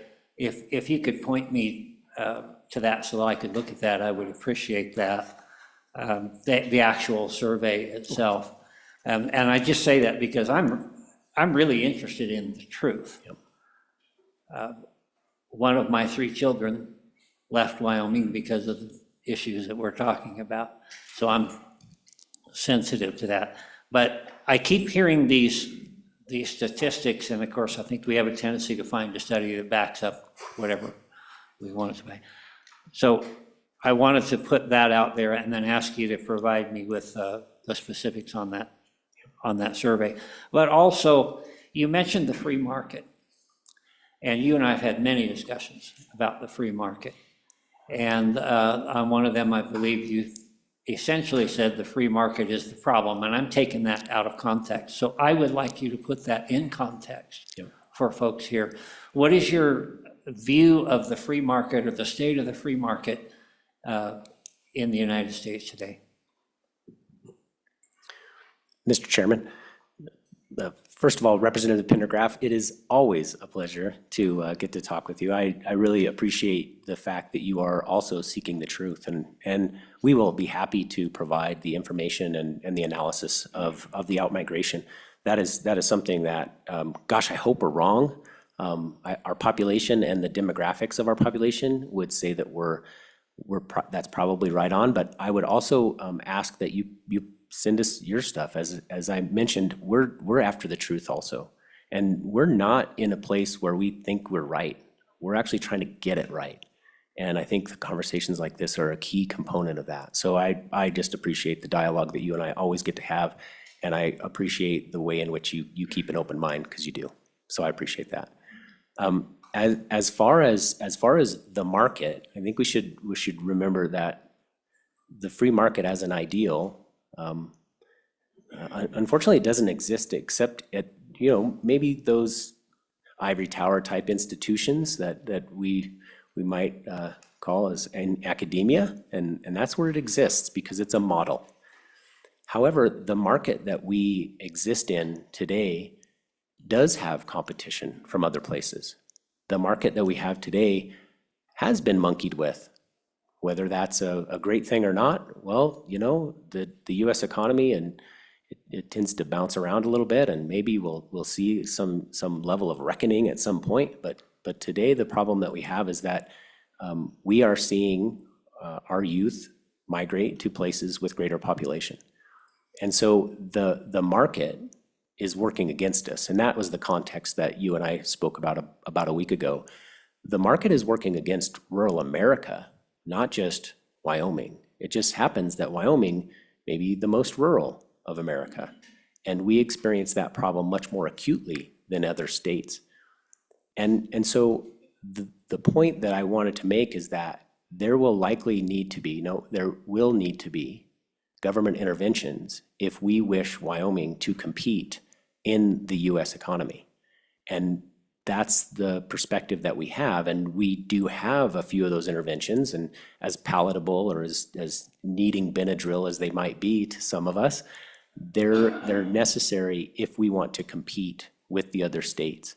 And I wish, just like everyone else, I wish for things to be a little bit different and to be maybe a level playing field and things like that. But again, that's not the problem we're solving today. The problem we're solving today is the fact that, generally speaking, 2 out of 3 of our people of the people who are born here will leave the state by the time they're in their mid-20s, and they do not return in numbers great enough to matter. Thank you, Mr. Chairman.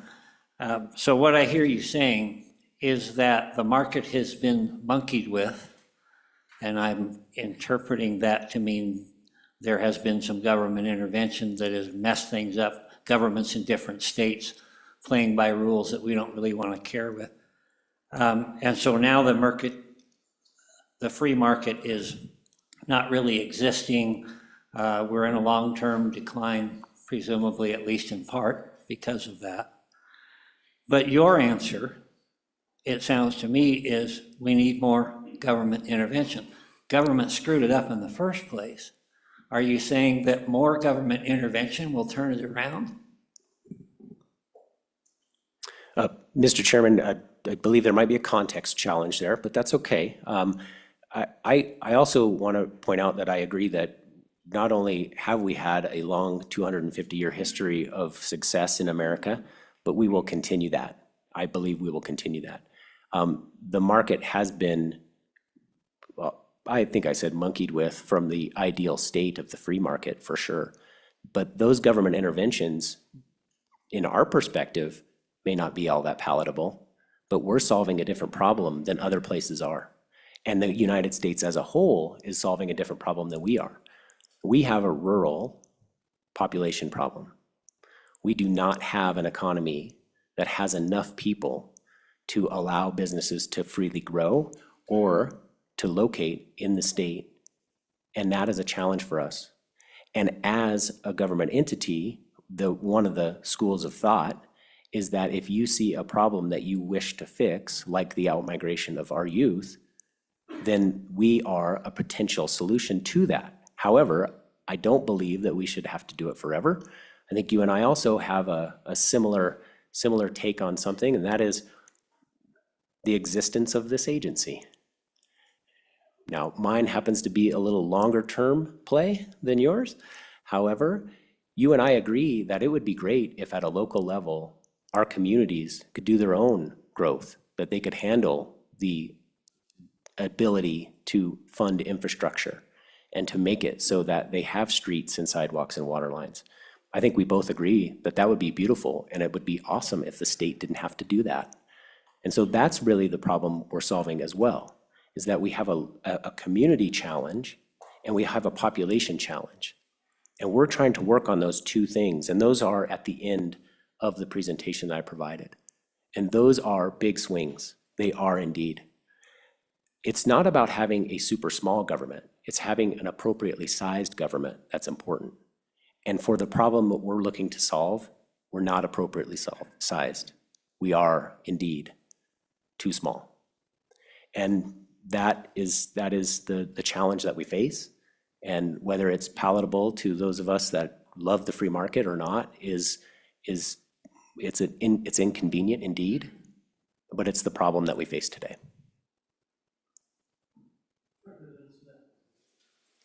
Okay, thank you, Mr. Chairman. I actually have 3 different questions based on your testimony already. I'm going to start with the most recent because it goes along with what Representative Pendergraft and your statements. In regards to the regulatory issues, would you be okay with the Wyoming Business Council becoming a department of regulatory reform, going through all the green books and all of the agency policies and highlighting to the legislature all the different things that are causing the problems that you see?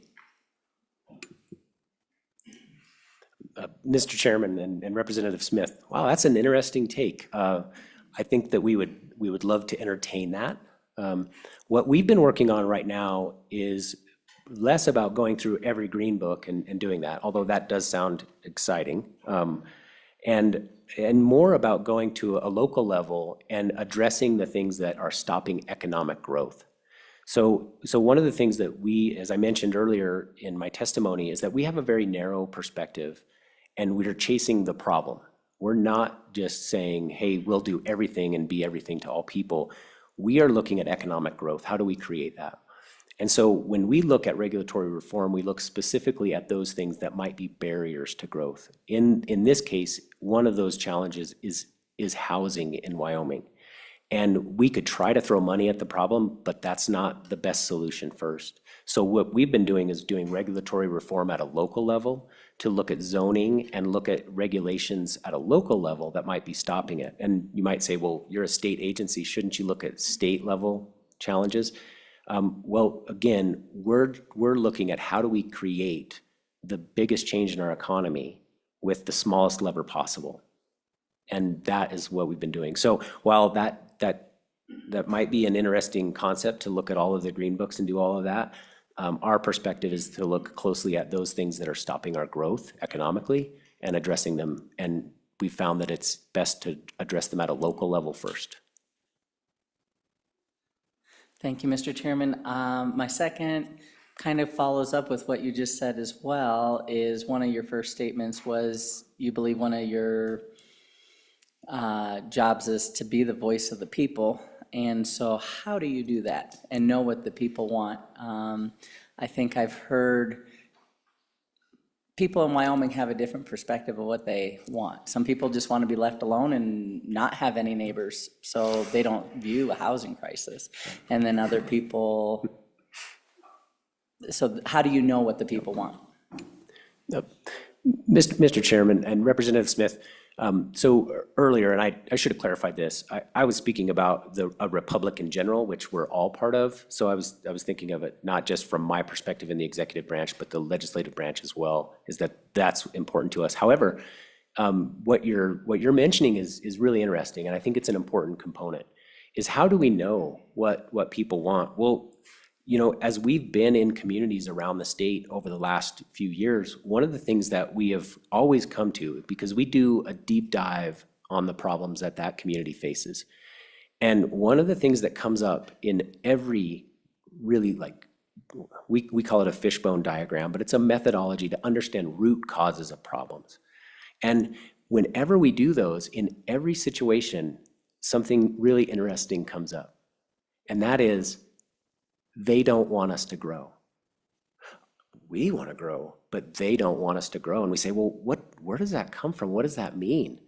And so because it appeared so often, we thought we need to understand this, understand this attitude toward growth in Wyoming. And is it truly that we don't want growth? Or is that maybe a myth?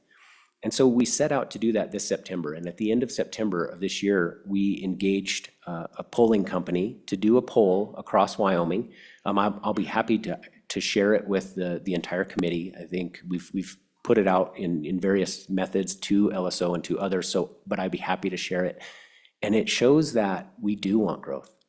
That 65% of Wyoming actually wants population growth, even though it causes problems in traffic, and maybe it causes problems in density, and it causes those problems, but we actually do want growth. Because what we wanted to understand is, does Wyoming want to grow? Is what we're going out and learning, is it important for the state to do? Should we work on housing issues in a community if they don't want to grow? The answer is no. If a community doesn't want to grow, we shouldn't push it on them. And so what we found, though, is that by and large, Wyomingites do. And we see that as a representation that could help the legislature make decisions and local leaders make decisions about how do they approach growth policies, how do they approach growth investments, and how do they help dispel myths that might exist in their communities or in the state. We find that because that attitude is such a prevalent myth, that we felt like we need to address it and understand it. Again, we're going to continue to look at that. I think your question is spot on, and it's important. And I hope all of you can take a look at that data and utilize it as well.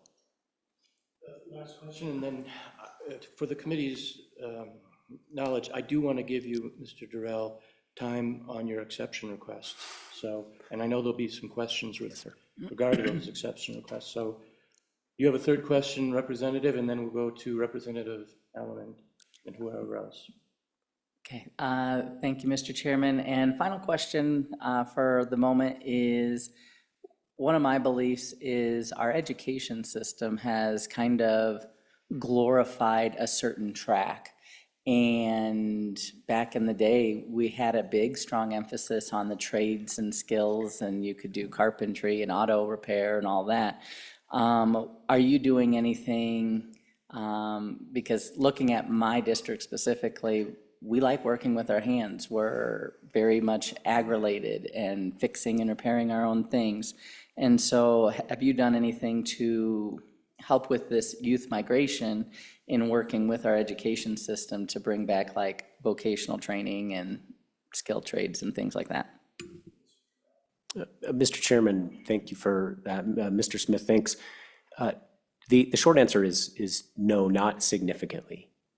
However, I think where we play is on the job creation and working to make that the demand great enough for those trades that they can be utilized here. And I think you can see it in this county in particular.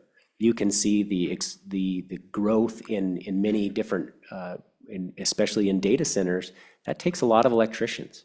And so understanding that there's that great need for tradespeople, I think that's going to send a strong signal to the education system that we're going to have to fill those needs, because we would like those folks to be from Wyoming. So I think there's potential there. We just happen to be working on that problem from maybe the other side.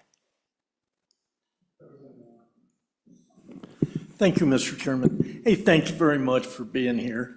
You just mentioned that you took a poll. How broad of an area was that poll? Mr. Chairman, Representative Alaman, that poll took into account about 300 responses from 7 counties and then 200 responses from the rest of the state. Okay. Thank you. Who paid for that poll? Mr. Chairman, Representative Alaman, the Wyoming Business Council paid for that poll. Follow up? I saw your poll results. I also took a poll that I paid for in House District 58, which is bar none. And it was on a project that you hadn't approved, but was being application to you through the Advanced Casper. My poll was a little different. It showed 80%, and I tried looking it up so that I wouldn't screw my numbers at all. But it was around 80% said we do not want our hard-earned tax money being spent for a multimillionaire company. And that's, thank you. Mr. Chairman, Representative Alaman, thank you, and we would be happy to look at those poll results if you wouldn't mind sending them. Thank you. Okay, any other questions? I think we need to get going with the exception request. So if you want to proceed, I want to give you the opportunity to explain some of this.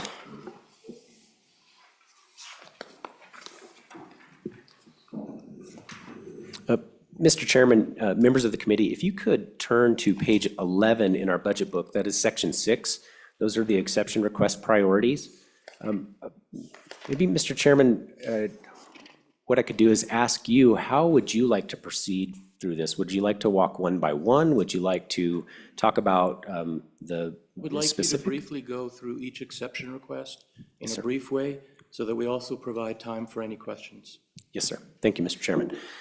So the first two, excuse me, priorities 1A and 1B were both compensation requests that we made independently of what is being done through A&I.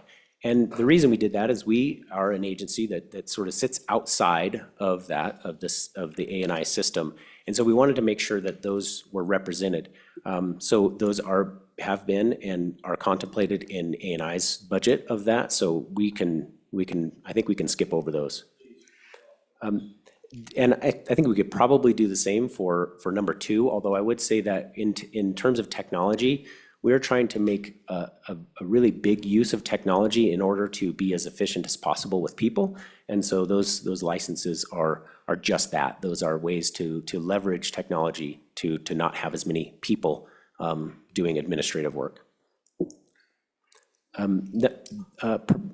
Our priority number 3 is something that is. Mr. Chairman, real quick. Thank you, Mr. Chairman. Would you mind, as you're going through your priorities, bring us to the page in the document? That way we can get a little bit deeper dive into what we're doing here. And it's, because obviously your priority numbers won't align with your page numbers. So if you want to do it page by page through, we'd appreciate that. I was just going to mention that. Would that be easier? That'd be great, Yeah, thank you. that's easier, Mr. Chairman and Representative Haraldson, that's easier for me as well. So thank you. Thank you, Mr. Chairman. Before we get too far down that line, your agency plays by a little different rules than most of the others. You kind of alluded to that when you said, you don't fall under A&I. And that frankly puts us at a bit of a disadvantage. For example, on page 3 of your budget, there's the summary table. Normally, we could look to the bottom of that and see total authorized employees and have some idea how big an agency we're talking about and those sorts of things. Those numbers here are blank. Could you maybe help me out a little bit? I'm trying to get an idea of how many employees overall. I know when we get into the telework policy, you got a whole bunch of them of status. Mr. Chairman, thank you, and Representative Pendergraft. So we have 37 full-time employees and 2 interns on our team today. And, excuse me, Mr. Chairman, follow Yes, up. please, go ahead. How are they distributed around the state? How many are working here in this area? And if you could help, thanks. Mr. Chairman and Representative Pendergraft, it's about half and half. About half of our employees work in Cheyenne, and the other half are spread throughout the state. We have regional directors that are in 6 regions, but we also found, and this was one of the fortunate things about working remotely during 2020, is that we found that we could work from anywhere in the state, and the thing that was nice is that we opened up to a much larger talent pool, and we were able to find folks that maybe had a skill set, and they may not want to move to Cheyenne, but they wanted to work for the Business Council. And so we've been able to utilize that, I think, quite effectively.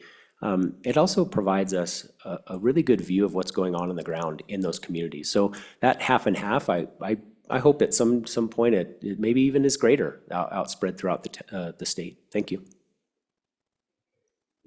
Okay.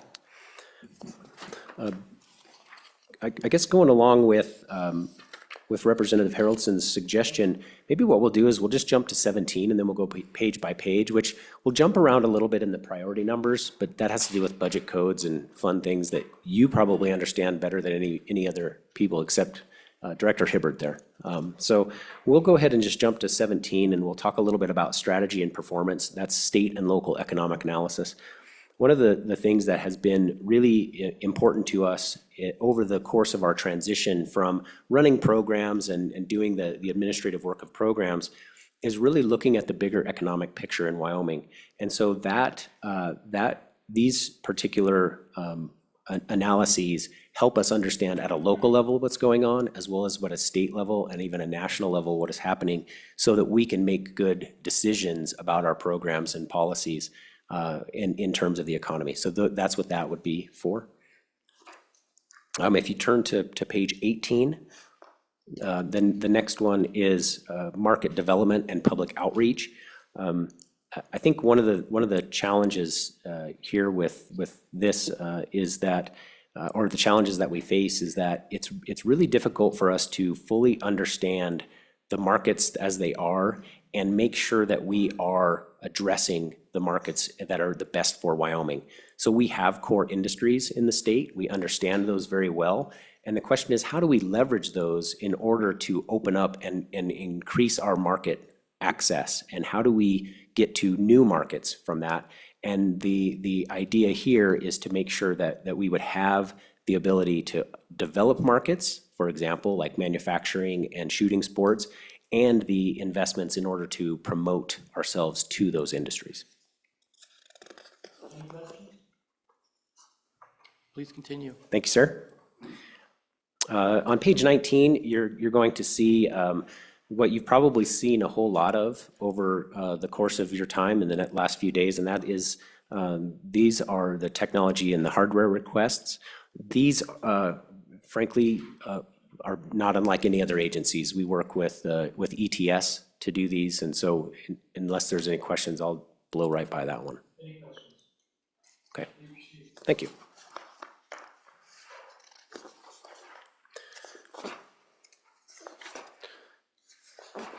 If you don't mind, I'm going to jump all the way to 24, where I think we're in the, I'm going to keep going. That was the standard budget.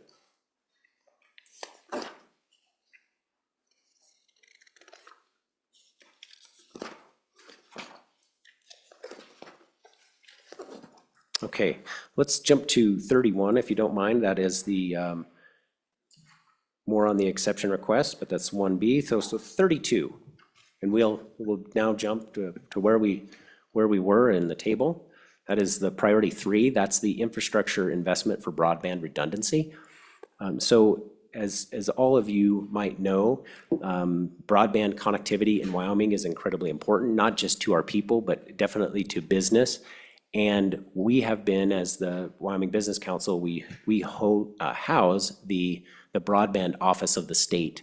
And we have been involved heavily in the projects that the federal government has provided money for, BEAD and CPF.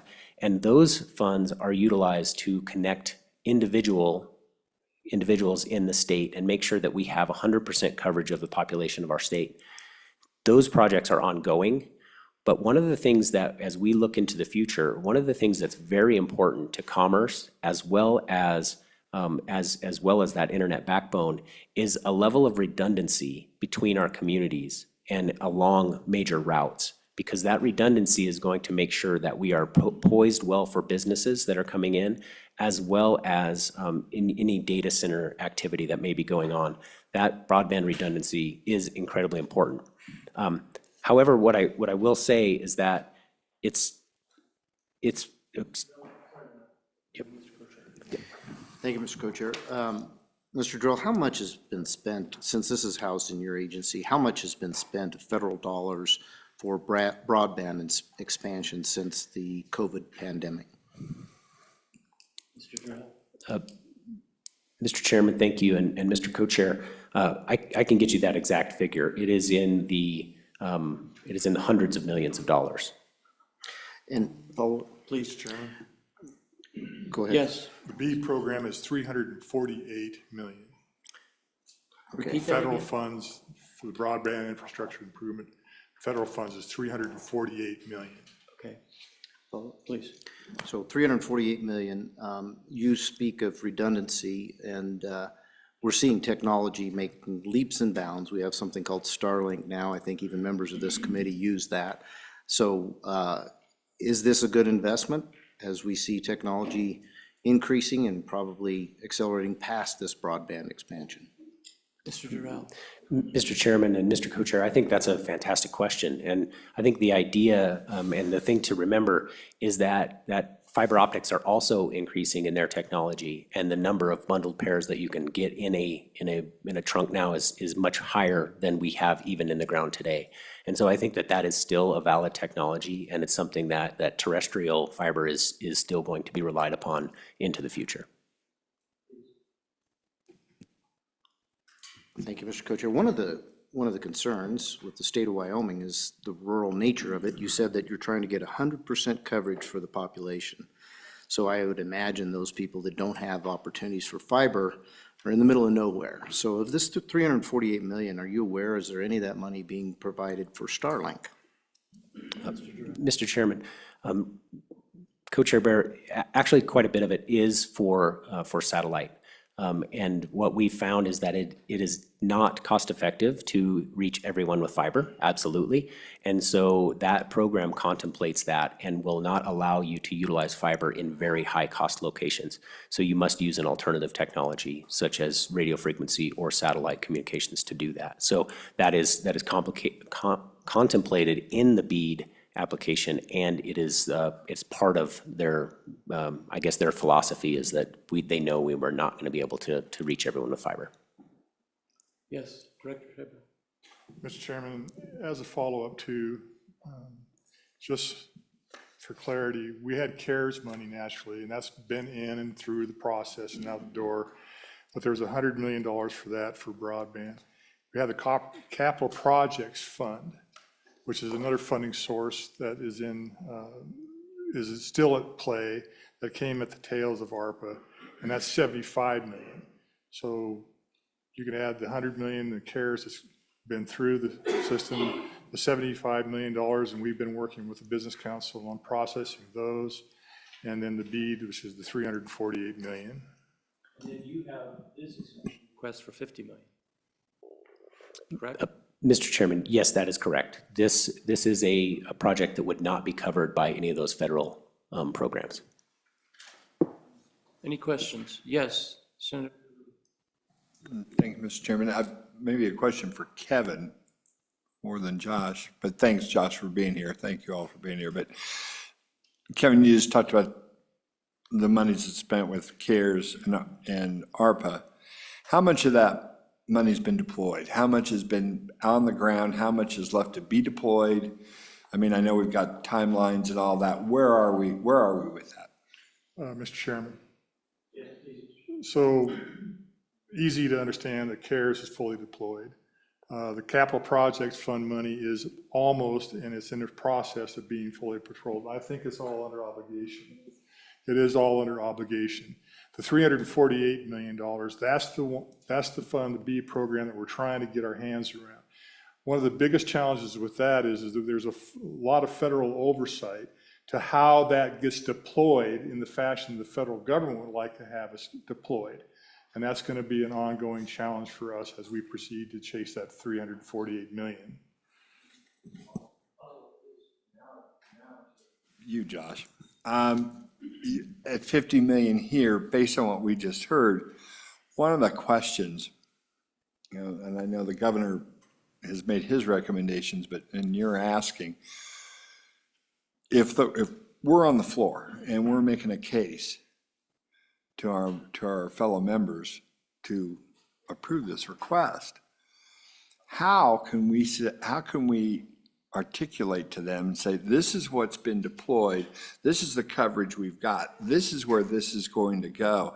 Sometimes, and the point of my question is that sometimes we have to sit there and say, and we've done this with pay bands, we've done this in a lot of other times, where we have to say, whoa, we got to take a stop, take a break, see what happened with what has been deployed so far, especially with ARPA dollars. It was so much, so fast that we don't even know a lot of times what we have. And so when we get asked on the floor, well, what happened to the 300 million you got last time and how far did it? So you're asking for 50 more. These are the questions that come. These are the questions that our constituents ask. And these lead to some of the angst that we get sometimes out there about, well, wait a minute, are we just spending money to spend money? Help me. Mr. Chairman and Senator Grew, thanks for asking that question, because it is a lot of money.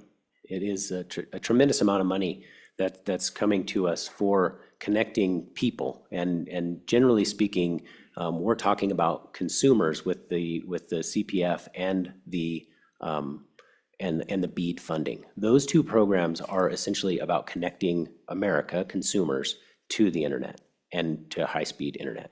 And so those programs, as Director Hibbard mentioned, are federally governed, and they have rules and regulations that we have to meet. They do not allow for redundancy of the main trunks of fiber that we have in our state. If you can think back to many, many governors ago, to a governor at about the turn of the century invested heavily in the broadband ring that we have in Wyoming today. And that is one of the reasons that we're having some success with data centers and allowing our schools to be so connected, is because of that investment in that broadband infrastructure.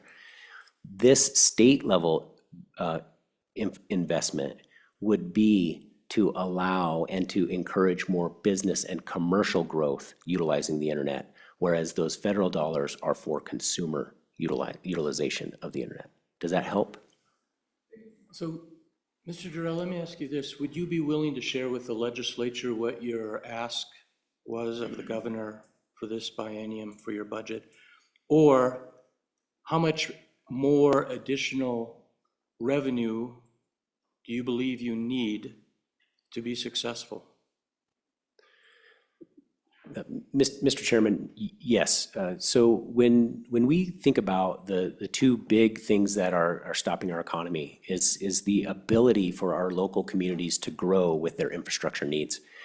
We did an analysis and found that between $500 million and $1.7 billion is sort of the infrastructure shortfall that our communities are feeling. Now, that's a big band. I thank you for giving us the courtesy of truth. So for you to be successful, you believe your budget should be somewhere over $1 billion, correct? Mr. Chairman, yes. Thank you. Mr. Co-Chair and then Representative Pendergraft. Thank you, Mr. Co-Chair. You know, just reading the justification for this particular ask of $50 million, you're wanting to go to 864 strand cables. As you stated, this is for business, but in particular, this is for hyperscale data centers, correct? Mr. Chairman, Mr. Co-Chair, that is correct. And follow-up? And so could you share with the committee, really following up on Senator Garew's question, what communities would this money be invested in? Mr. Chairman, Mr. Co-Chair, I don't have that information right now. And it would likely be along the I-25 corridor, though? Just a quick follow-up, you know, so you don't have it because it's a wish, we're putting the money out there, we'll get it in advance and then we'll deploy it. Is that, we don't have a plan yet, is that what I'm hearing? Mr. Chairman, no, that is not the case. I apologize for that miscommunication. We have a plan. I don't have it with me right now. Okay, Mr. Co-Chair, could you share that with the committee in the next week or so? Mr. Chairman, Mr. Co-Chair, absolutely. Thank you. Representative? Thank you, Mr. Chairman. Maybe this question should be presented with a couple of whereases. It has to do with the proper role of government. Back when Henry Ford began building cars, the government didn't go out and build gas stations. Similarly, recently with the quote-unquote more popularization of EVs, it was brought up that maybe the state should invest in building charging stations out in these places.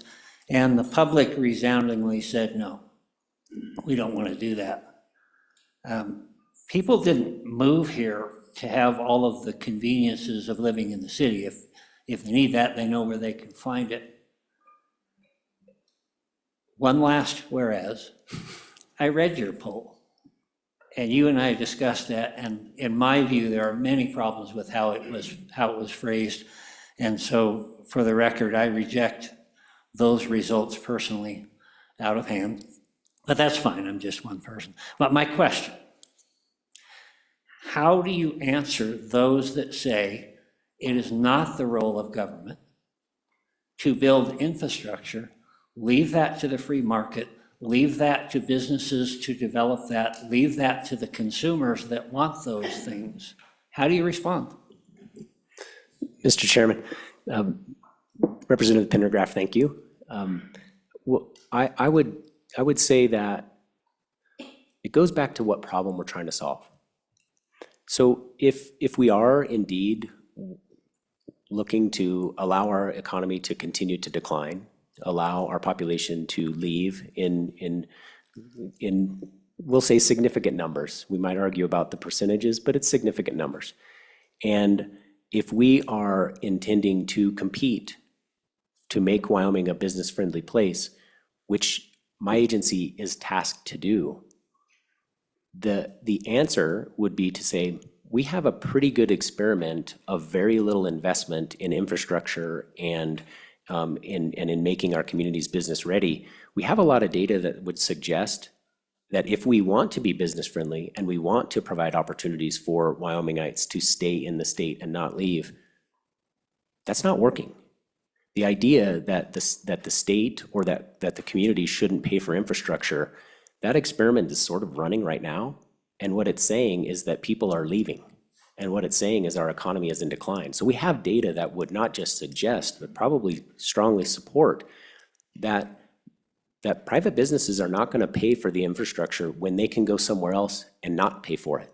They have a fiduciary responsibility to their business, to their employees, and to their shareholders to make sure that they're making smart business decisions, which is why they leave. And so one of the interesting businesses that I've talked with a lot, but also very recently, moved to Sheridan, Wyoming, and they moved from a place where they had to move from. They moved from California, but we were competing against Idaho in that situation. They were not going to come here and build the infrastructure and take care of all of the things that needed to happen in the business park so that they could relocate here. And we were fortunate enough to have a program like Business Ready Communities that put that business park in place and that built a building that the community still owns, that business could then relocate to and not choose Idaho, but choose Wyoming. And then instead of one choosing Idaho, and they would have never been here, they've actually doubled the number of employees that they promised because how amazing Wyoming is. So we've got to play that game. And if we don't, we won't even have those opportunities. So it's great to, again, like think about it and say, we want to make it as best we can, but we're going to have to play the games that other states are playing, or we will not even be in the competition. Follow up, and then I'm going to ask you to continue on your exception request. Thank you. And obviously, we do enjoy the back and forth. What do you say to people who look at what you just said and say, so then your intention is to invite only businesses that want a handout? There are a lot of businesses who come here completely voluntarily because they like the outdoors. Their employees happen to like this kind of an area and they move here and they don't ask for a thing. Is it to our advantage then to fill our state with businesses that are expecting handouts? Mr. Chairman, Representative Pendergraft, I guess I would like to see the data that says that there are a lot of companies that are moving to our state and don't require that. Our job opportunities are flat. Our wages are dropping. So the data would say that that's actually not the case, and that we're not having this overwhelming, economic opportunity. We are actually in decline. So the challenge that I have is that while I would love for that to be the case, the data says that it's not. And our communities say that it's not. If you look at school enrollment, if you look at other elements, things are not exactly growing in our state. So I think we have to look at the data there. And I would be happy to look at the data that you're suggesting, because I could be wrong as well.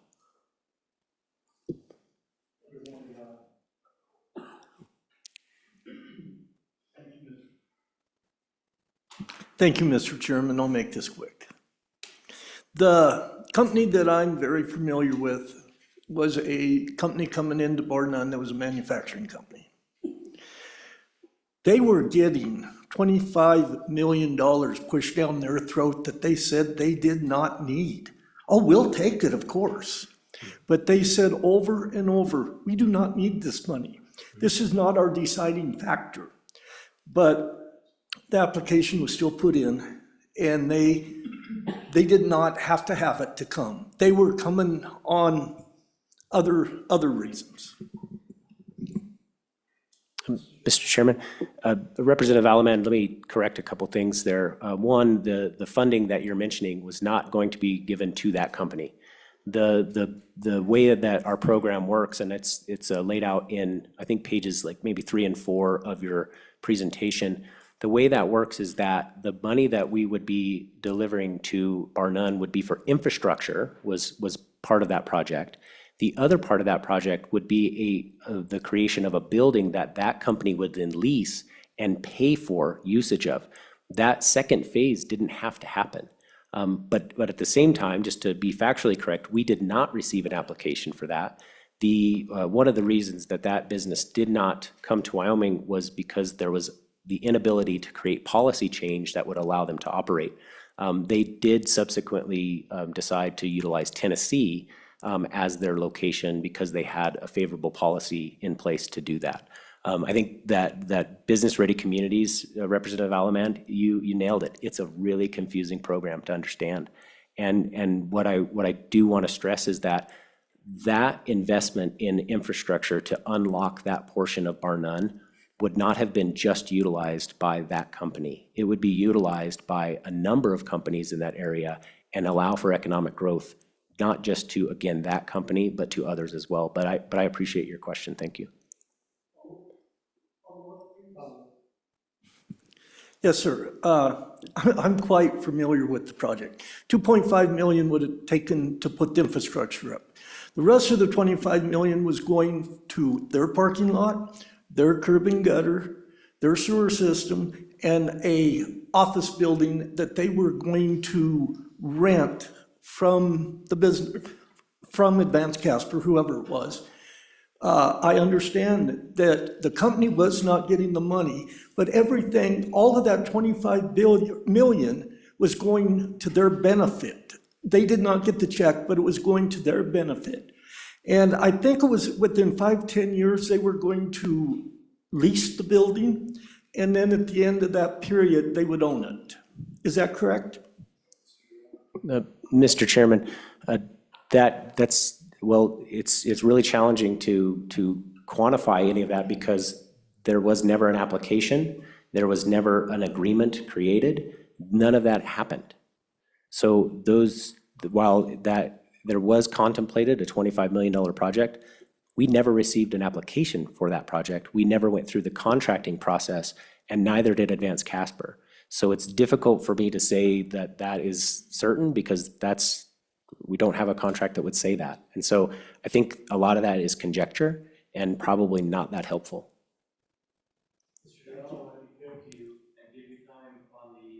Exception request, so Yes, sir. please go forward. Mr. Chairman, thank you. I do appreciate all the discussion, though. I think it's really important for us to have it, so thank you for allowing it.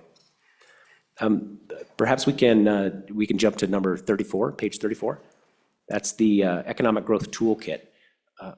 as you saw in one of the personas in the presentation, our local communities do struggle indeed with economic development training and understanding what are the barriers to growth. And so one of the things that we have been working on over the last few years is a program called Assessment to Action and Building State Capabilities that allow those communities to work on a problem and see that through. And so these are, we're not just providing presentations with PowerPoints and bullet points that show how to do this. We're actually digging into problems at that local level, and the local team is doing the problem solving. We're facilitating that. We feel strongly that that education component should be and is very important, but it should be funded because of the fact that we're very dispersed, we're very small, and our communities, the people in them wear many hats when they're leading a community. And so having that education is really important. That's the element there. Proceed. Thank you, Mr. Chairman. If we move to page 35, you will see the SBIR, or Small Business Innovation Research program, and that is funding that we've been utilizing over the last few years to really leverage federal dollars that are around innovation research. We find that as entrepreneurs are working to develop a business and commercialize their business, these federal programs and our match to that help our companies actually get to where they need to go and be commercially viable. One of the things that's pretty interesting about this is that our success rate in Wyoming, and I think this speaks to what a lot of this committee has talked about the grit that Wyoming entrepreneurs have and the people that want to be here. They have, I believe, a 53% success rate, and nationwide that is in the teens. So there's a tremendous value to this program. This helps entrepreneurs get to where they need to get, and it does it in a way that leverages those federal funds. Questions? Proceed. Thank you.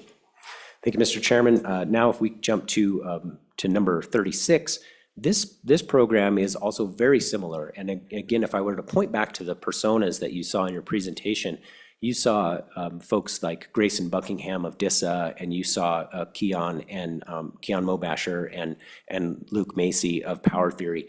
They utilize these Kickstart grants as a way to again, accelerate the commercialization of what are, generally speaking, fairly risky ventures. We'll just lay it out there.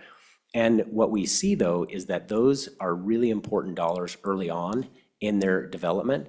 And these have been, again, very successful. And I think you can look to some of the examples in your presentation, but I'm also happy to provide the detailed report of Kickstart to you as well. Questions? Proceed. Mr. Chairman? Yes. I would like to see. Senator Rule. Thank you, Mr. Chairman. I would like to see that report. So, we just send it along, the more detailed report. Mr. Chairman, we'll be happy to provide that to the committee. Yes. All right. Jumping to 37. And again, you're seeing, Mr. Chairman, you're seeing a number of programs that are intended to, again, really kind of address the Wyoming problem that our entrepreneurs face. And so this Startup Wyoming is less of a investment type of program, but more of an education program, and really understanding that landscape. Where are the gaps that exist? How do we help companies through those gaps? And then what is the appropriate role? Do we need a program for something? Do we not need a program for something? Over the last 6 years, we've actually gotten rid of a number of programs, as we outlined to the Management and Audit Committee earlier this year, because they were not solving a problem that we saw. And so we believe that sometimes a program can come in, play its role, and then we can cut it and do something else with that and solve another problem. This funding would allow us to understand that entrepreneurial ecosystem even better. When we think of our institutions like our community college system or our University of Wyoming, we see the ability for people to start a business and maybe commercialize that. It doesn't have to be one of those entities. It could be other entities that do that. And the programming here is really intended to help entrepreneurs start and get going and keep it moving. And I think what we would see is that as more entities come to the state, and also Wyoming Labs, as you mentioned, as you saw in that presentation, Wyoming Labs has that commercialization services that wrap around the hardcore research and application development. That's a really critical component to say, how do we start more businesses here, and how do we get them to be successful? Representative Pendergraft. Thank you, Mr. Chairman. Wyoming Labs, would you help me out? Because we've spent a lot of money at the University of Wyoming and having them develop labs. Can you explain why this is a different situation, different goal? Mr. Chairman, Representative Pendergraft, thank you for that question. Absolutely. I think the research that goes on and at the University of Wyoming, they are very broad and cover a lot of bases. So what we're talking about with Wyoming Labs is specifically around critical minerals. And we know that there is critical minerals research going on at the university. We know that the School of Energy Resources, as well as collaboration with Idaho National Labs, is happening, especially in basic sciences and at the very kind of we'll call it the mining and separation and looking at the mine of the future. So there is elements that are already happening at the University of Wyoming. I believe that they're even looking at bringing, utilizing some of their funding for an assay lab so that they can do this kind of work there. However, what we're talking about sort of takes that and it makes it much bigger. It's like building a bigger engine and then filling it with a lot of gas or diesel, depending on how you operate. And what I would say is that this is more about research for application's sake and researchers that are working on specific problems, and then commercializing that out. So I kind of think of it like three different realms where you have researchers who are doing kind of that basic research in the core, and then you have very specific problems, sort of like DARPA does at the federal level. They're solving specific problems around it, and they're utilizing the research that's happening at the core. And then finally, there's the outer ring that is the commercialization of business.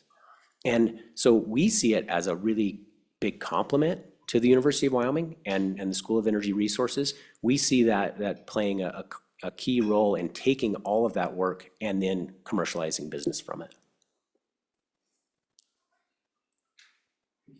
Thank you. Thank you, Mr. Chairman. Let's see, let's jump to page 40. It's the Wind River Development Fund. Now, one thing I'm going to do is, if you don't mind, Mr. Chairman, I'm going to take a quick step back. We have a number of partners that we work with. The Small Business Development Center happens to be housed at the University of Wyoming, but they're all over the state, helping people develop business plans, helping support those businesses for maybe for software development and making sure that they can develop a business plan and then execute on that plan. There are people all across the state doing that. The same thing for Manufacturing Works. That also lives at the University of Wyoming. And that is a service that, again, is statewide. And they're looking at how do we go in and help organizations be as effective and efficient as possible from a manufacturing sense.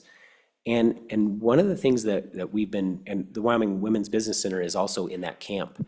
And so they target very specific problems, and they do things that we don't have the staff to do, and we don't want to add the staff to do that.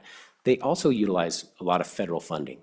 And so our match to them, and so you have a number of different entities that are part of that, our match to them unlocks the federal funds in a lot of cases.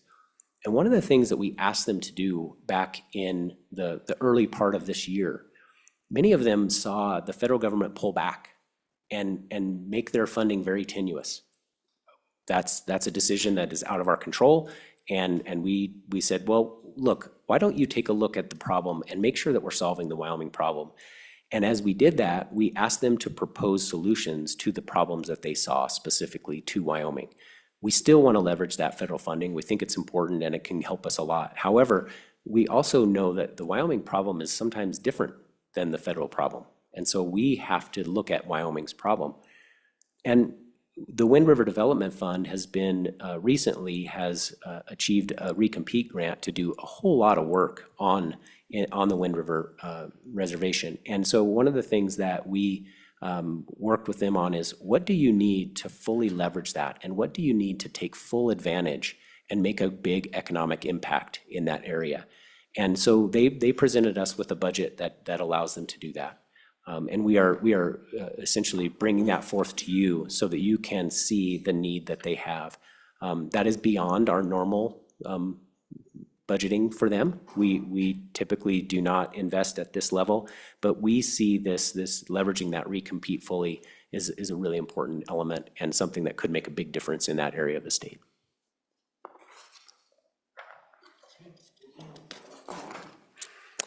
As I mentioned, page 43 talks about manufacturing works, and it goes on up until page 45. And again, this is, manufacturing is a sector of our economy that's growing. Manufacturing has the ability to really leverage the strengths that Wyoming has. And we want to make sure that the manufacturers that are in Wyoming can compete at a state and national level, and maybe even a global level, like some of them are.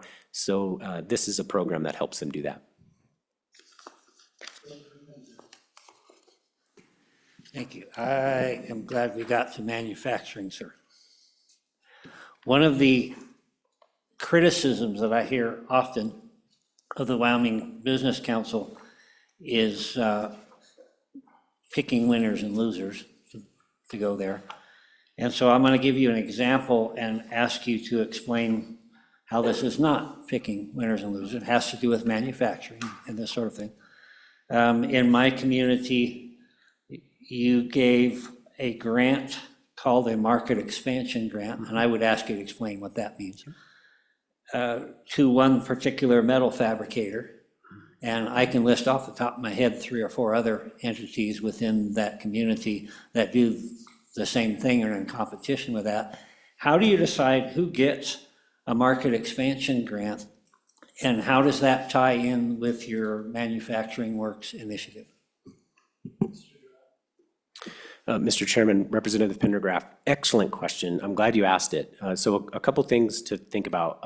So manufacturing works, typically speaking, is looking at how does that manufacturer utilize their internal operations to be as effective and efficient as possible. So it's separate from what we would call the market expansion grants.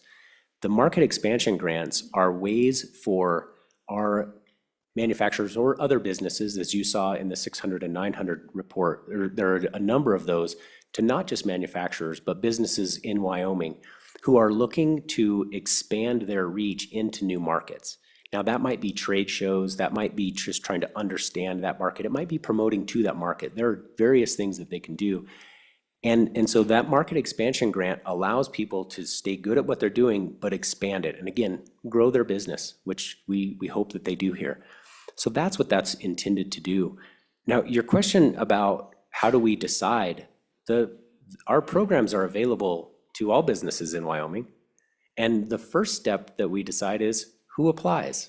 And so what I would ask is, if you could let me know the names of those organizations that might be interested in this, we would happily walk them through the application process, happily understand what they're trying to solve so that we can put them in touch with the best resources, or say to them, hey, this isn't something we do today, but maybe we could work with Representative Pendergraft and come up with something. So I think that if you could share that with us, we would love to help them, because our programs are open to all in Wyoming, and it really comes down to who applies and who utilizes them. Mr. Chairman, indeed, I would love to keep going on those. Thank you. Okay, so page 46 is the Small Business Development Center Network. And I've kind of gone through that a little bit, but I think it's important to note that they're seeing the problem that we have in Wyoming, and they're working to address that. And that may be outside of those federal funds. Again, they're looking to how do we make sure that we're addressing the Wyoming problem, and their budget request reflects that.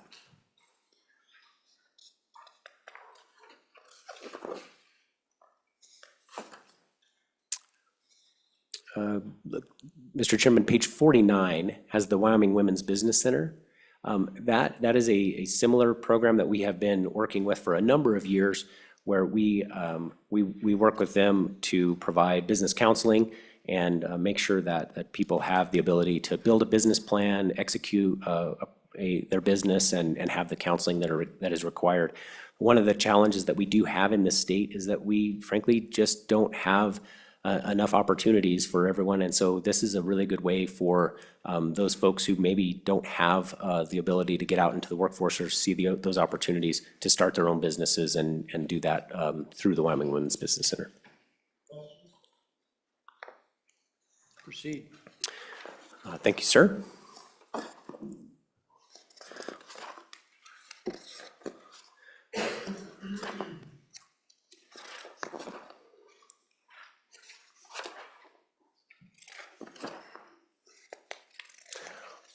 Well, Mr. Chairman, I might have some good news. We might be through all of the exception requests. Hey, for the benefit of the public, what is your total biennium budget request then?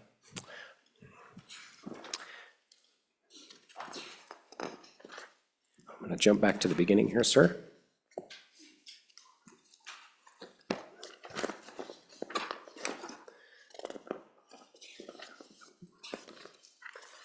So I'm going to ask Director Hibbard a quick question on this, because there are actually two different numbers in our budget book, if you probably recognize that. And does this have $4 million? Yeah, that was standard.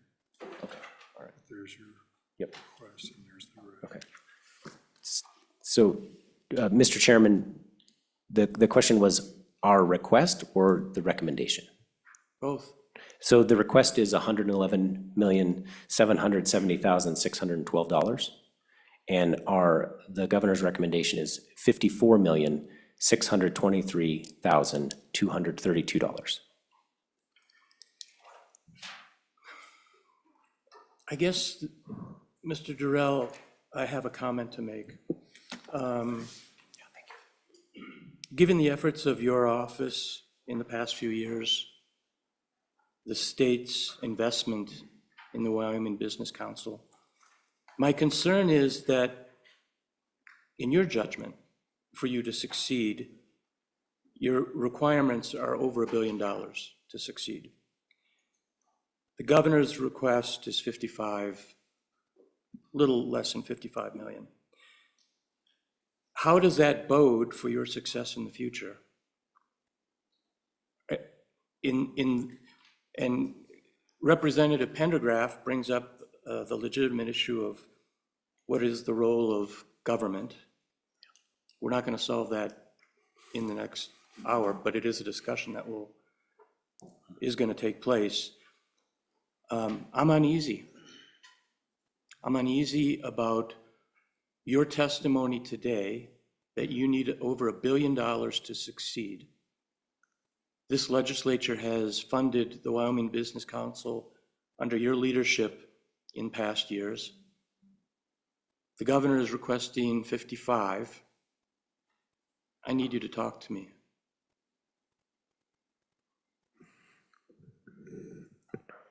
Thank you, Mr. Chairman. I really appreciate that question.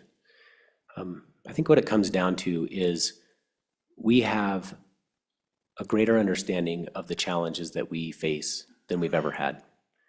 We have a perspective that believes in the future of Wyoming and believes that in order to achieve that future and a bright future and reversing that economic decline and providing those opportunities for Wyomingites, we're going to have to invest now so that we can realize that into the future. If you look historically at the investments that the state has made, those big swings, there haven't been any for a while. And I think we're feeling it. And so I appreciate you asking that question, because I'm incredibly bullish on Wyoming's future. I tend to be the person who talks about economic decline and all of these stats that make us seem like we're not in a good place. But I think we're in a much better place than people can possibly imagine, because I think we have a culture that wants Wyoming to succeed. I think we have the wealth that will allow us to invest in the future. And I think I believe, and based on what I understand in the problem, I believe the will of the people is to do the same, that they want those opportunities. I can only provide my perspective on that. Once I hand my budget over and once I speak our agency's truth, that's all I can do. I think it's incumbent upon all of us to continue to work together, though, and to try to find a way that we can invest more into the future. It's going to pass us by if we don't take advantage of it. And I think what we're seeing is that people are growing in optimism, but they're also growing in impatience. And in our mind, we see a golden opportunity, especially with Wyoming Labs. We think that there is an opportunity that this nation is going to take advantage of, and we want to be the place that this nation invests in to do that. We think Wyoming is perfectly suited for that. And so I appreciate the question. And again, I have a very narrow perspective. I get to play in the world of economics, and I get to play in the world of how do we create a future where our children can find good opportunities. And I don't have that full purview, and I don't understand all the nuances that the governor does. And so I can only tell you where I see the future and how I think we need to invest in order to get there. And our job is really to work together to do that. And so what I'm hopeful for is that maybe unlike any other year, that the executive branch through our agency and the Joint Appropriations Committee works together, and the Joint Revenue Committee works together, and Management and Audit works together, and Minerals and Economic Development. We work together to come up with a plan that takes our wealth and invests it into the future in some big things that maybe haven't been tried before, but later people will look back and say, it's so obvious. Representative Harrelson. Thank you, Mr. Chairman, and thank you guys for being here. I guess a couple things. First of all, talking about this as I look at the budget, as I look at your guys' exception requests, and I look at this concept across the board in my community is a classic example of workforce, what's workforce, right? Where do you start, right? I mean, I think that's the frustration that we have is where do you start? One of the things that,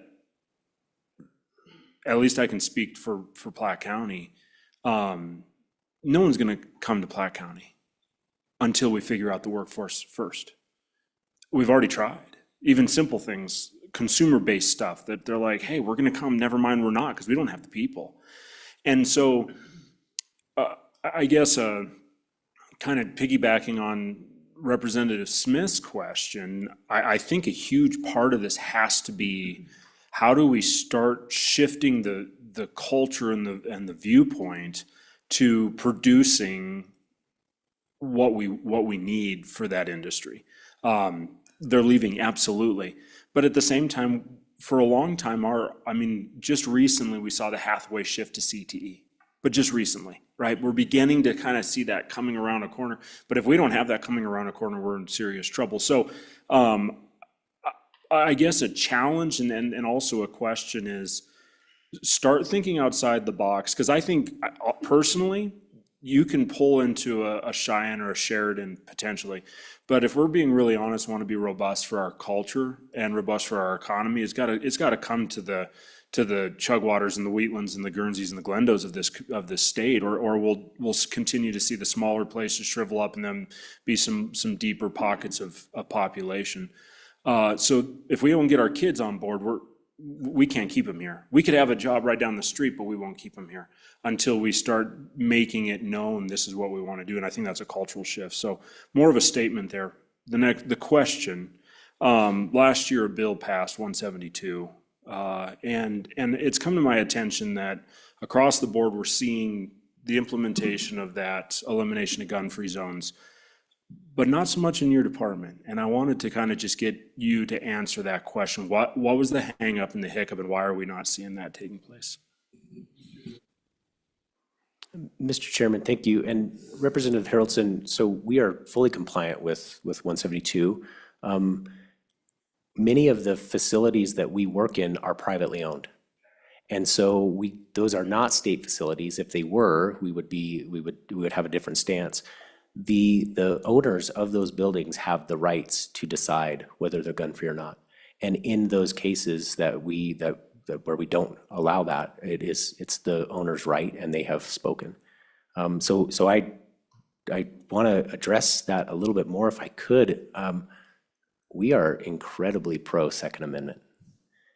We attend the SHOT Show. We recruit firearms companies. We absolutely have utilized state funds to create places in those communities where firearms companies can relocate.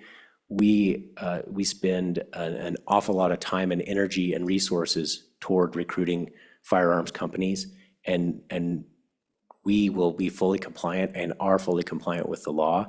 It's just a fact of that owners of those buildings have the final say.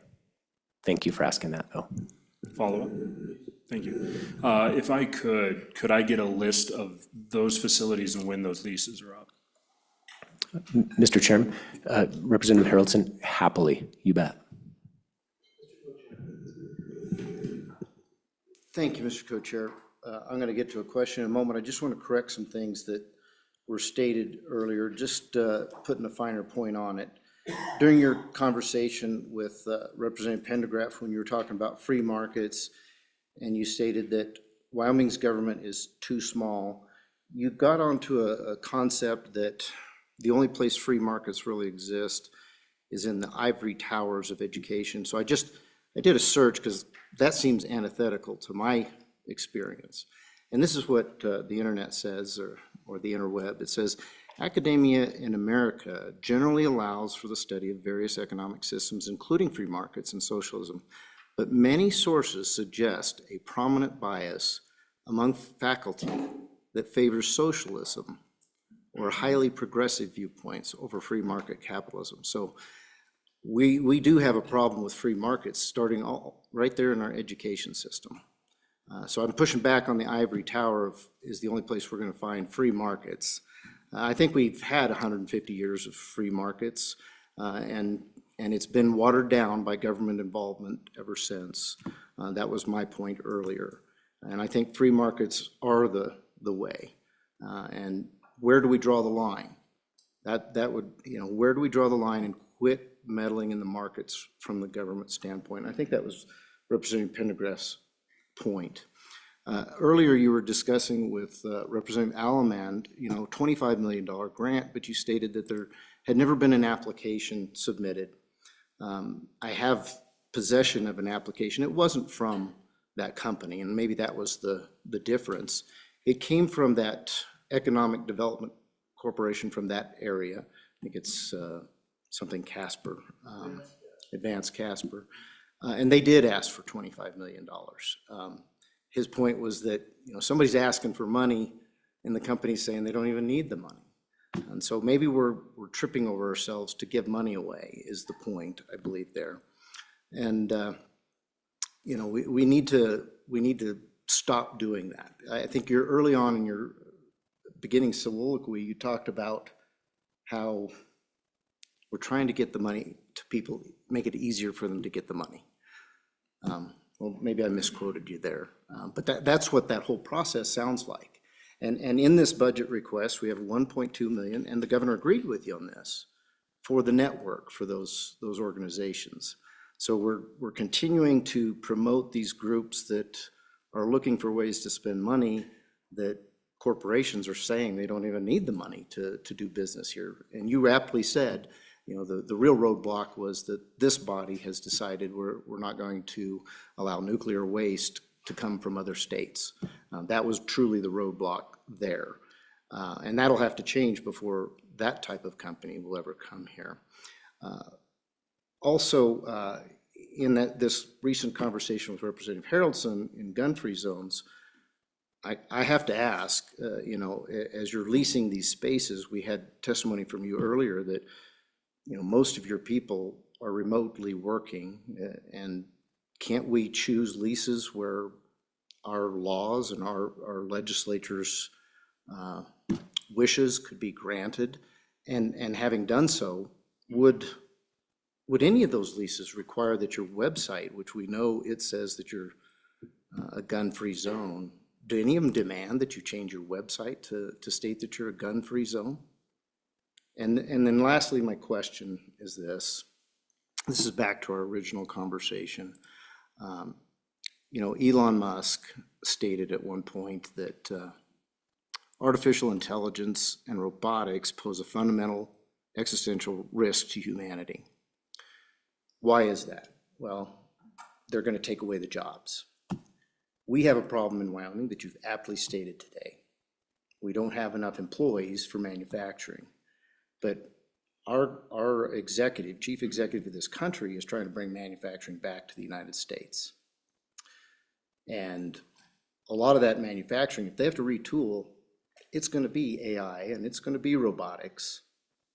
And we have a low population here. So wouldn't you agree that Wyoming is an ideal place with low-cost energy and not a lot of people to go ahead and bring that manufacturing with robotics here, to where those people that Representative Smith stated, they don't want a lot of people coming in here.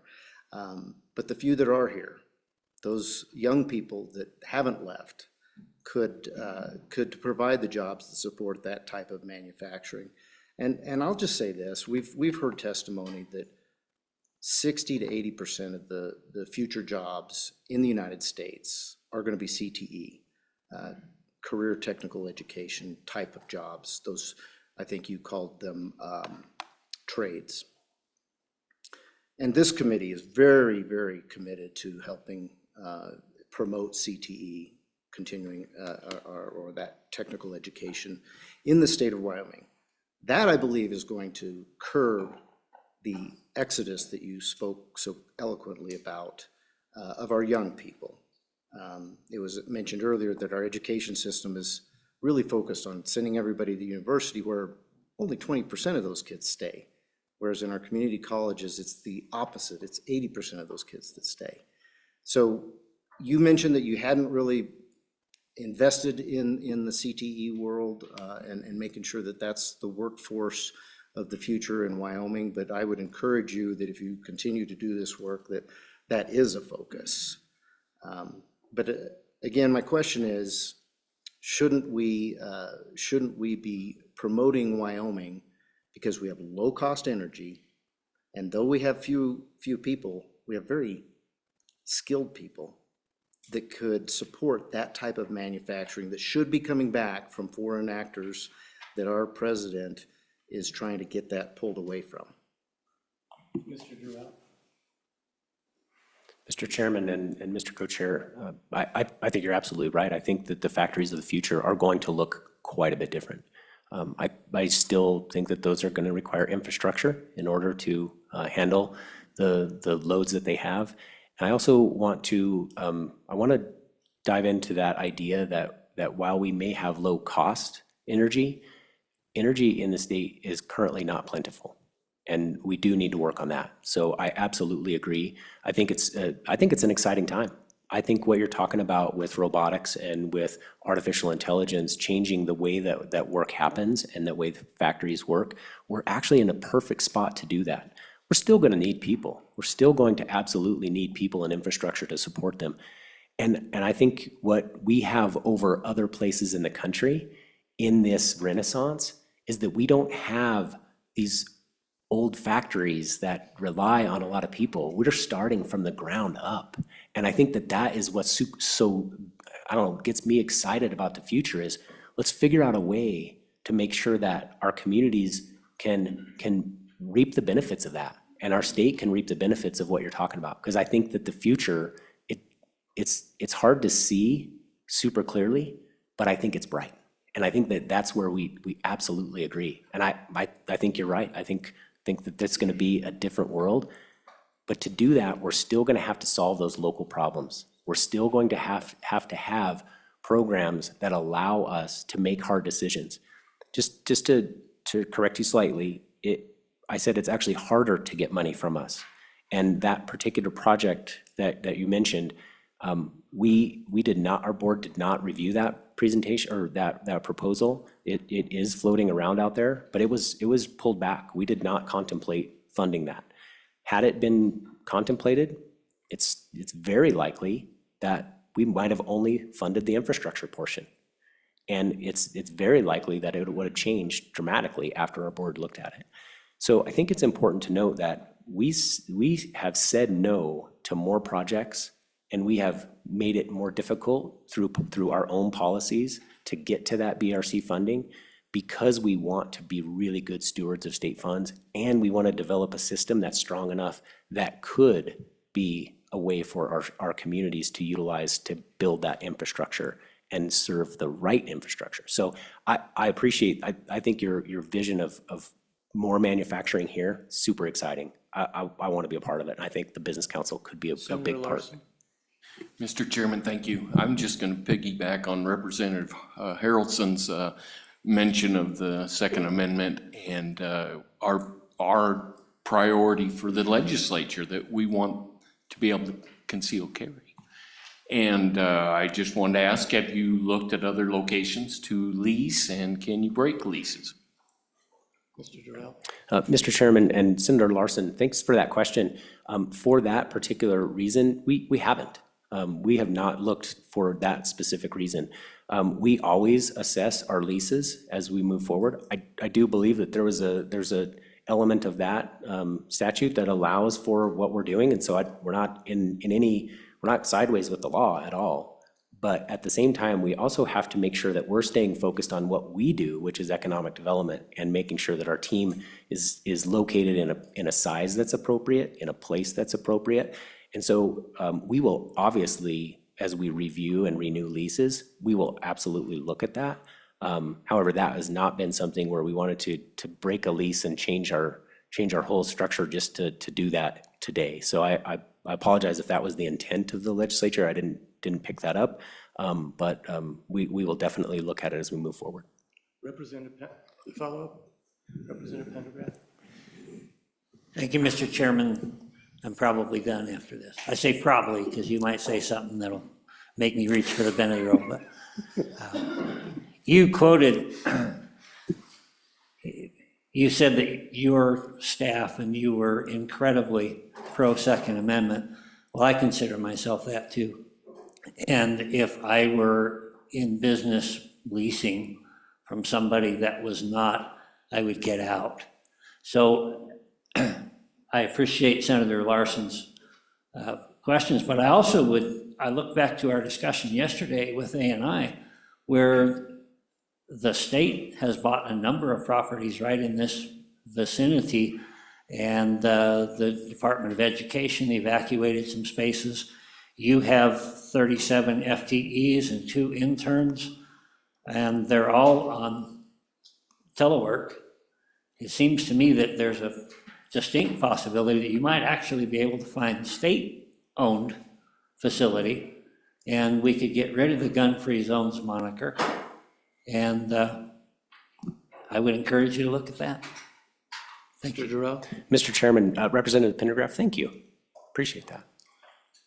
Are there any other questions? Any other questions? So, Mr. Durrell, thank you for coming. For the members' information, Mr. Durrell is the CEO of the Wyoming Business Council. I thought it would be redundant to continue to use that, so I appreciate you coming here today. I know there'll be additional discussions in the coming weeks, and obviously the markup in January, so thank you for coming. Mr. Richards, do we have anything else that separates us from lunch? No, sir, Mr. Chairman. Yes, Mr. Durrell. Mr. Chairman, if I might just say thank you. Thank you for all the thoughtful questions. Thanks for digging into this budget, and thanks for your service to Wyoming. It's going to take all of us, and I just appreciate that we have this kind of dialogue. So thank you. I appreciate it. Thank you. So with that, we will take our lunch break and return at 1:15.